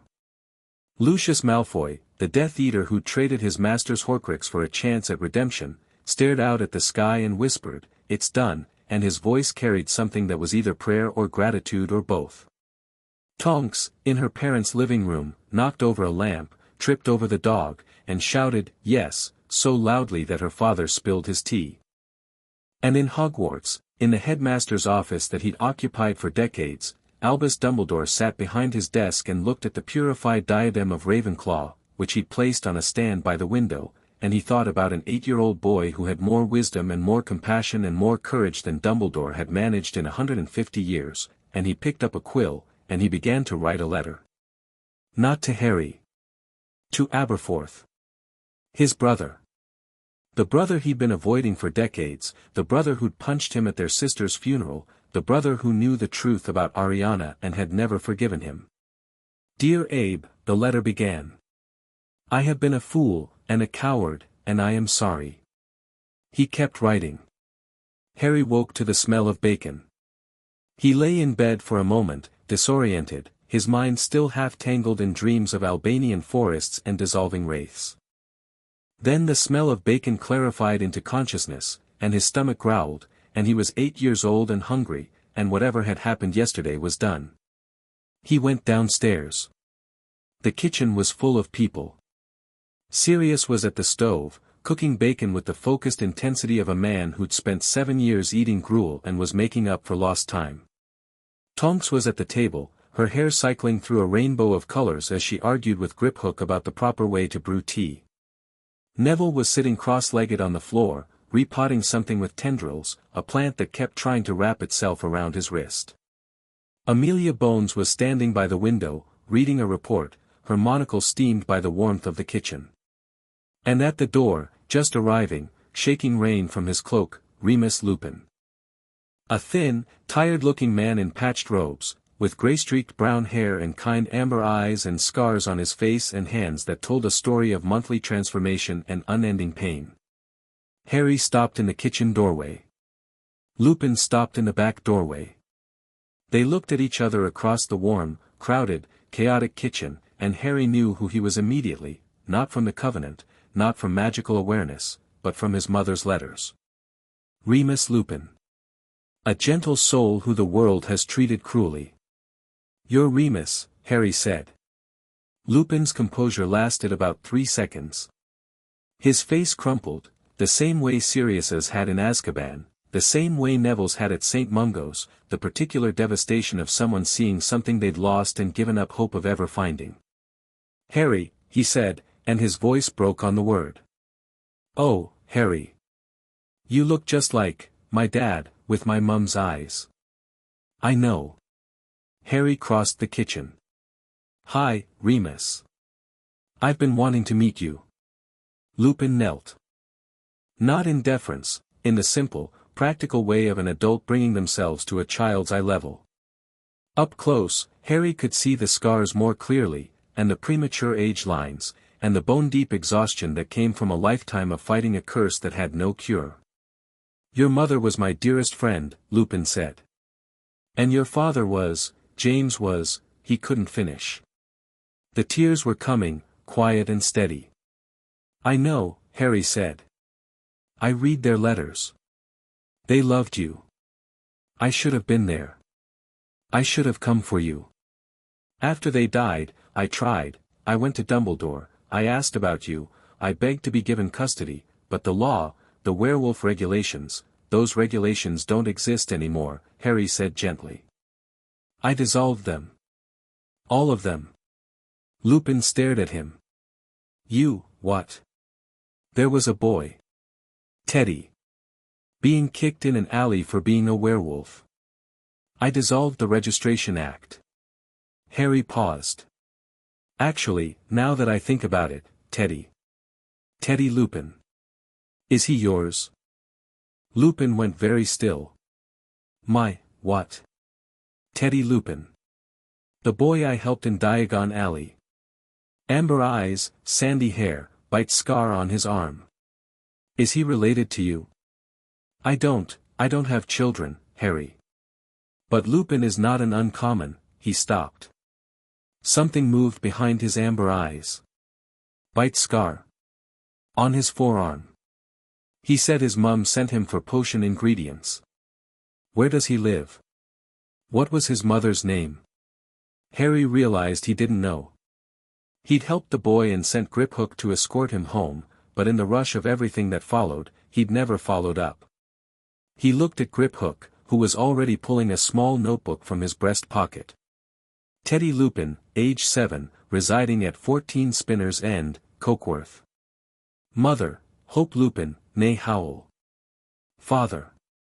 Griphook consulted his notes. Listed as unknown. Remus Lupin's face went through a transformation that Harry would remember for the rest of his life.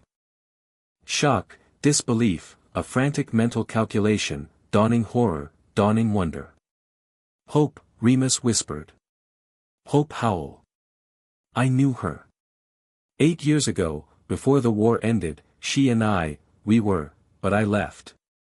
I left because I was a werewolf and I couldn't, I thought I'd put her in danger, I thought the best thing I could do was, you have a son, Sirius said, from the stove, holding a spatula and wearing an expression of barely contained glee. Moony, you absolute idiot, you have a son. Remus sat down very suddenly on the kitchen floor. Neville's plant tried to wrap a tendril around his wrist. He didn't notice. I have a son, he said, to nobody in particular. Harry sat down next to him. You should meet him. He's a good kid. Brave. He was scared, but he didn't run. I have a son and I didn't know. Remus looked at Harry with an expression that was equal parts joy and devastation. 7 years. He's been alive for 7 years and I didn't know. You know now. That's what matters. I abandoned them. I walked away because I thought they'd be better off without, don't. Harry's voice was quiet but firm. Don't do the guilt spiral. I've watched Dumbledore do it and it doesn't lead anywhere good. You made a mistake. Okay. It happened. Now you know, and now you can fix it. Go find your son, Remus. Lupin looked at him. The amber eyes were bright and wet and alive in a way they probably hadn't been in years. You sound like your mother, he said. People keep telling me that, Harry said. I'm starting to think it's the best compliment I'll ever get. Remus Lupin left Potter Manor 20 minutes later, moving with the urgent, terrified, exhilarated energy of a man going to meet his child for the first time.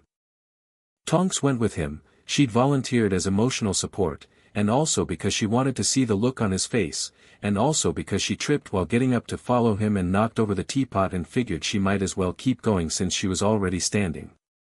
Harry watched them go from the kitchen window. Sirius came up behind him, plate in hand. Bacon? Sirius offered. Harry took a piece. Do you think he'll be okay? Moony? Yeah. He's stronger than he looks. And Tonks is with him, she's a force of nature. Between the two of them, they'll figure it out. Sirius leaned against the counter. You did that, you know. All of it. The werewolf laws, freeing me, bringing Remus back into the world. You reconnected everyone. I just fixed what was broken. That's what kings do, Harry. Harry ate his bacon and thought about that. Through the kitchen window, the Welsh Valley stretched green and gold in the morning light, and the stream glittered, and the old house creaked around them with the comfortable sounds of a home that was full of people. The day unfolded gently. Harry hadn't had a gentle day since the cupboard, and he leaned into it with the desperate gratitude of someone who'd been running for a week and finally been given permission to stop. He played chess with Draco, who'd arrived mid-morning with Lucius. Draco was an excellent teacher, patient, precise, surprisingly kind when Harry made mistakes. They played 3 games, and Harry lost all 3, and Draco was so pleased about beating the sovereign of magic at something that his aristocratic composure cracked into a genuine, delighted smile that made him look like the 10-year-old he almost was. You'll get better, Draco said magnanimously. Your opening game is terrible, but your endgame instincts are good. My endgame instincts involve setting things on fire and hoping for the best. Yes, well. We'll work on that. Neville showed Harry the garden, the Potter Manor Gardens, which had been maintained by the house elves for decades and which Neville pronounced adequate but underutilized. Honestly, the soil here is incredible, you could grow anything. He was already planning an expansion, a greenhouse, a collection of magical plants that would put Hogwarts greenhouses to shame. His eyes lit up when he talked about it, and Harry realized he was watching his friend come alive, shedding the nervous, uncertain shell that 8 years of Augusta's well-meaning but overbearing guardianship had built around him. You should do it, Harry said. The greenhouse. All of it. Consider the gardens yours. Really? Really? You're the expert. I can't tell a mandrake from a marigold. They're actually completely different. Mandrakes are sentient, Neville. Right. Thank you. I'll make them beautiful. They already are. Make them yours. In the afternoon, Amelia stopped by with paperwork. The formal dissolution of the Werewolf Registration Act, which Harry signed. The appointment of Augusta Longbottom as proxy for the Potter, Peverell, and Slytherin Wisengamot seats, which Harry signed. A petition for the reform of Azkaban's use of Dementors, drafted by Amelia herself, which proposed replacing the Dementors with human guards and therapeutic programs, which Harry read carefully and signed with a note in the margin. Also look into freeing the Dementors themselves. They're corrupted magical beings, not evil ones. Maybe they can be healed too. Amelia read the note and looked at him with an expression he was getting used to, the look of an adult who kept forgetting they were talking to a child and then being reminded in the most unexpected ways. You want to help the Dementors, she said flatly. I want to help everything. Is that naive? Extremely. Is it wrong? Amelia considered this. No, she said. It's not wrong. It might be impossible, but it's not wrong. Impossible is a word for people who've given up. I'm 8. I haven't had time to give up yet. She laughed. It was the first time Harry had heard her laugh, a short, surprised bark that broke through her professional composure like sunshine through clouds. You're going to be a nightmare for the ministry, she said. The best kind of nightmare. The kind they can't wake up from. Evening came. The house settled into a warm, drowsy quiet. Lucius and Draco departed, Draco extracting a promise that they'd play again tomorrow. Amelia left for the ministry, where a mountain of reform legislation awaited her. Griphook returned to Gringotts with a list of financial actions for Ragnarok's approval. Neville went home to Augusta, who'd sent a stern Patronus message demanding his return by dinner time but was, according to Neville, secretly thrilled that I have a friend.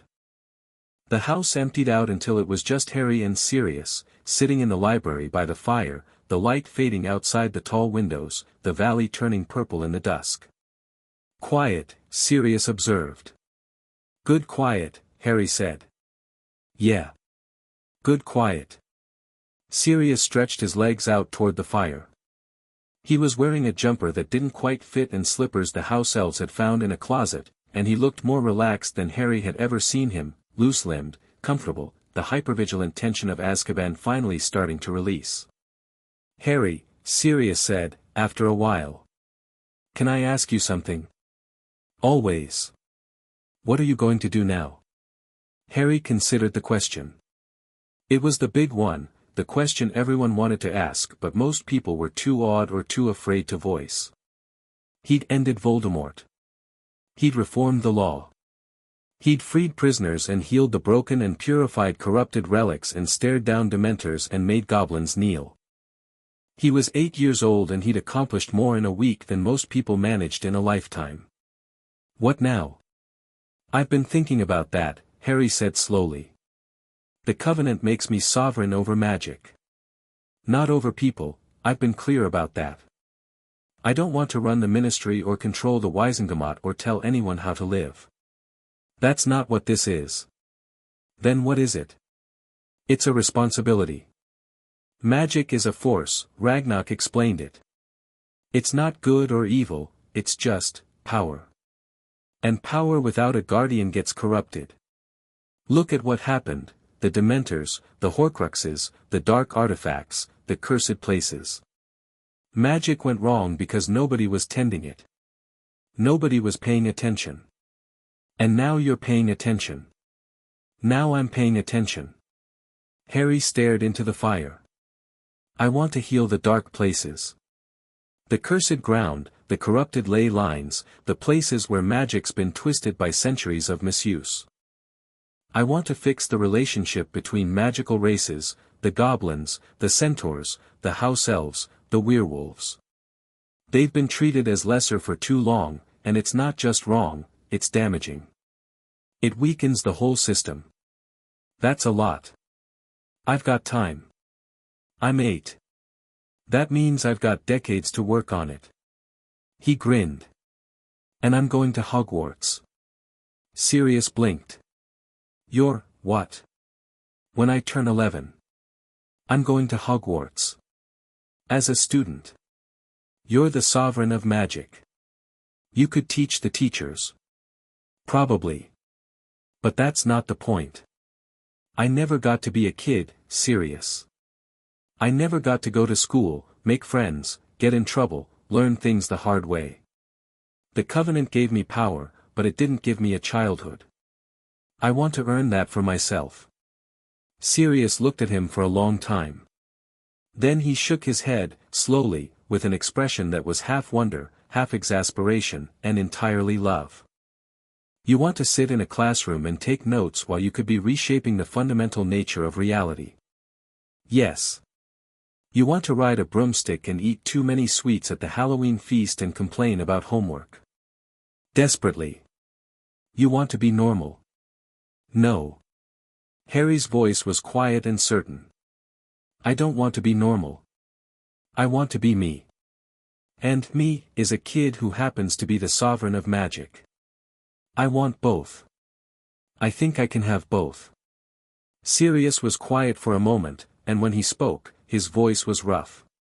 Your parents would be so proud of you. You know that, right? I know. Harry reached into his pocket and took out the resurrection stone. He held it up to the firelight, watching the crack in its surface catch the glow. I could ask them. The stone works, I can feel it. I could bring them back, just for a moment. Hear their voices. See their faces. Are you going to? Harry closed his fingers around the stone. He thought about it. Really thought about it, letting the desire wash through him, the ache for his mother's voice, his father's laugh, the parents he'd never known and would never know, and missed with a ferocity that the Covenant couldn't touch, because some things went deeper than magic. No, he said. He placed the stone on the mantelpiece, next to a photograph of James and Lily that the house elves had found, the two of them at their wedding, laughing, young, impossibly alive.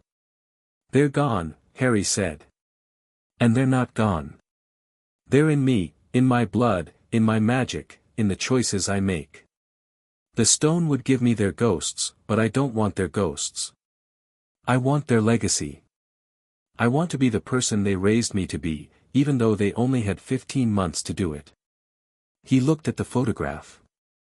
James's painted arm was around Lily's painted shoulders, and they were both beaming at the camera, and Harry thought they looked like people who believed in the future.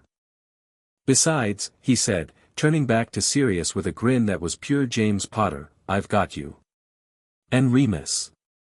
And Neville and Tonks and Amelia and Ragnock and Griphook and even Dumbledore, once he pulls his head out of his, Harry. Extremely complicated emotional situation. What? What did you think I was going to say? Something much worse. I'm 8. I don't know any bad words. Liar. They grinned at each other, and the fire crackled, and the house creaked, and outside the window, the first stars were appearing over the Welsh Valley, and somewhere in London, Remus Lupin was sitting in a small flat in Cokeworth, holding a 7-year-old boy with amber eyes who just called him Dad for the first time. And somewhere else, in a Hogwarts office, an old man was sealing a letter to his brother with trembling hands. And somewhere else, in a manor house in Wiltshire, a blonde-haired boy was studying a chessboard with fierce concentration, planning his next game against the only person who'd ever treated him like just a kid. And somewhere else, in a hospital ward, a man and a woman who'd been lost for 7 years were relearning how to hold their son's hands. The world turned. Magic hummed. The Covenant settled into Harry's bones like a second heartbeat, steady and warm and eternal, and the boy who'd once lived in a cupboard sat in his own house, by his own fire, with his own family, and breathed. Harry went to bed that night in the room he'd chosen on his second day, the east-facing room with the windows overlooking the valley and the stream that wound through it. The house elves had left the fire burning low. His parents' letters were on the nightstand. The cloak of invisibility hung on the back of the door. The resurrection stone gleamed on the mantelpiece downstairs. Somewhere in Hogwarts, the Elder Wand rested in Dumbledore's office, and the 3 Hallows hummed in quiet harmony, each one connected to Harry through the Peverell blood that ran in his veins. He lay in bed and stared at the ceiling. The enchanted constellations shifted slowly above him, mapping the real sky outside. He was 8 years old. He was the sovereign of magic. He had a godfather who was learning to laugh again, and an honorary uncle who just found his son, and a best friend who talked to plants, and a rival who was teaching him chess, and a cousin with pink hair who knocked things over, and a goblin banker who wore excellent suits, and a stern law enforcement officer who was secretly kind, and an old wizard who was learning, slowly, painfully, sincerely, to be better. He had a world to take care of. Ley lines to heal, dark places to cleanse, broken systems to fix, old wounds to tend. He had centuries of injustice to address and decades of corruption to dismantle and 1,000 small kindnesses to perform, one at a time, day after day, because that was how you changed the world, not with grand gestures and dramatic confrontations, but with the steady, patient, unglamorous work of showing up and doing the right thing. But that was tomorrow. And the day after. And all the days after that. Tonight, Harry was just a kid in a warm bed in a house that loved him, and outside the window, the stars were out, and the valley was silver in the moonlight, and somewhere a nightbird was singing. He closed his eyes. He slept without nightmares.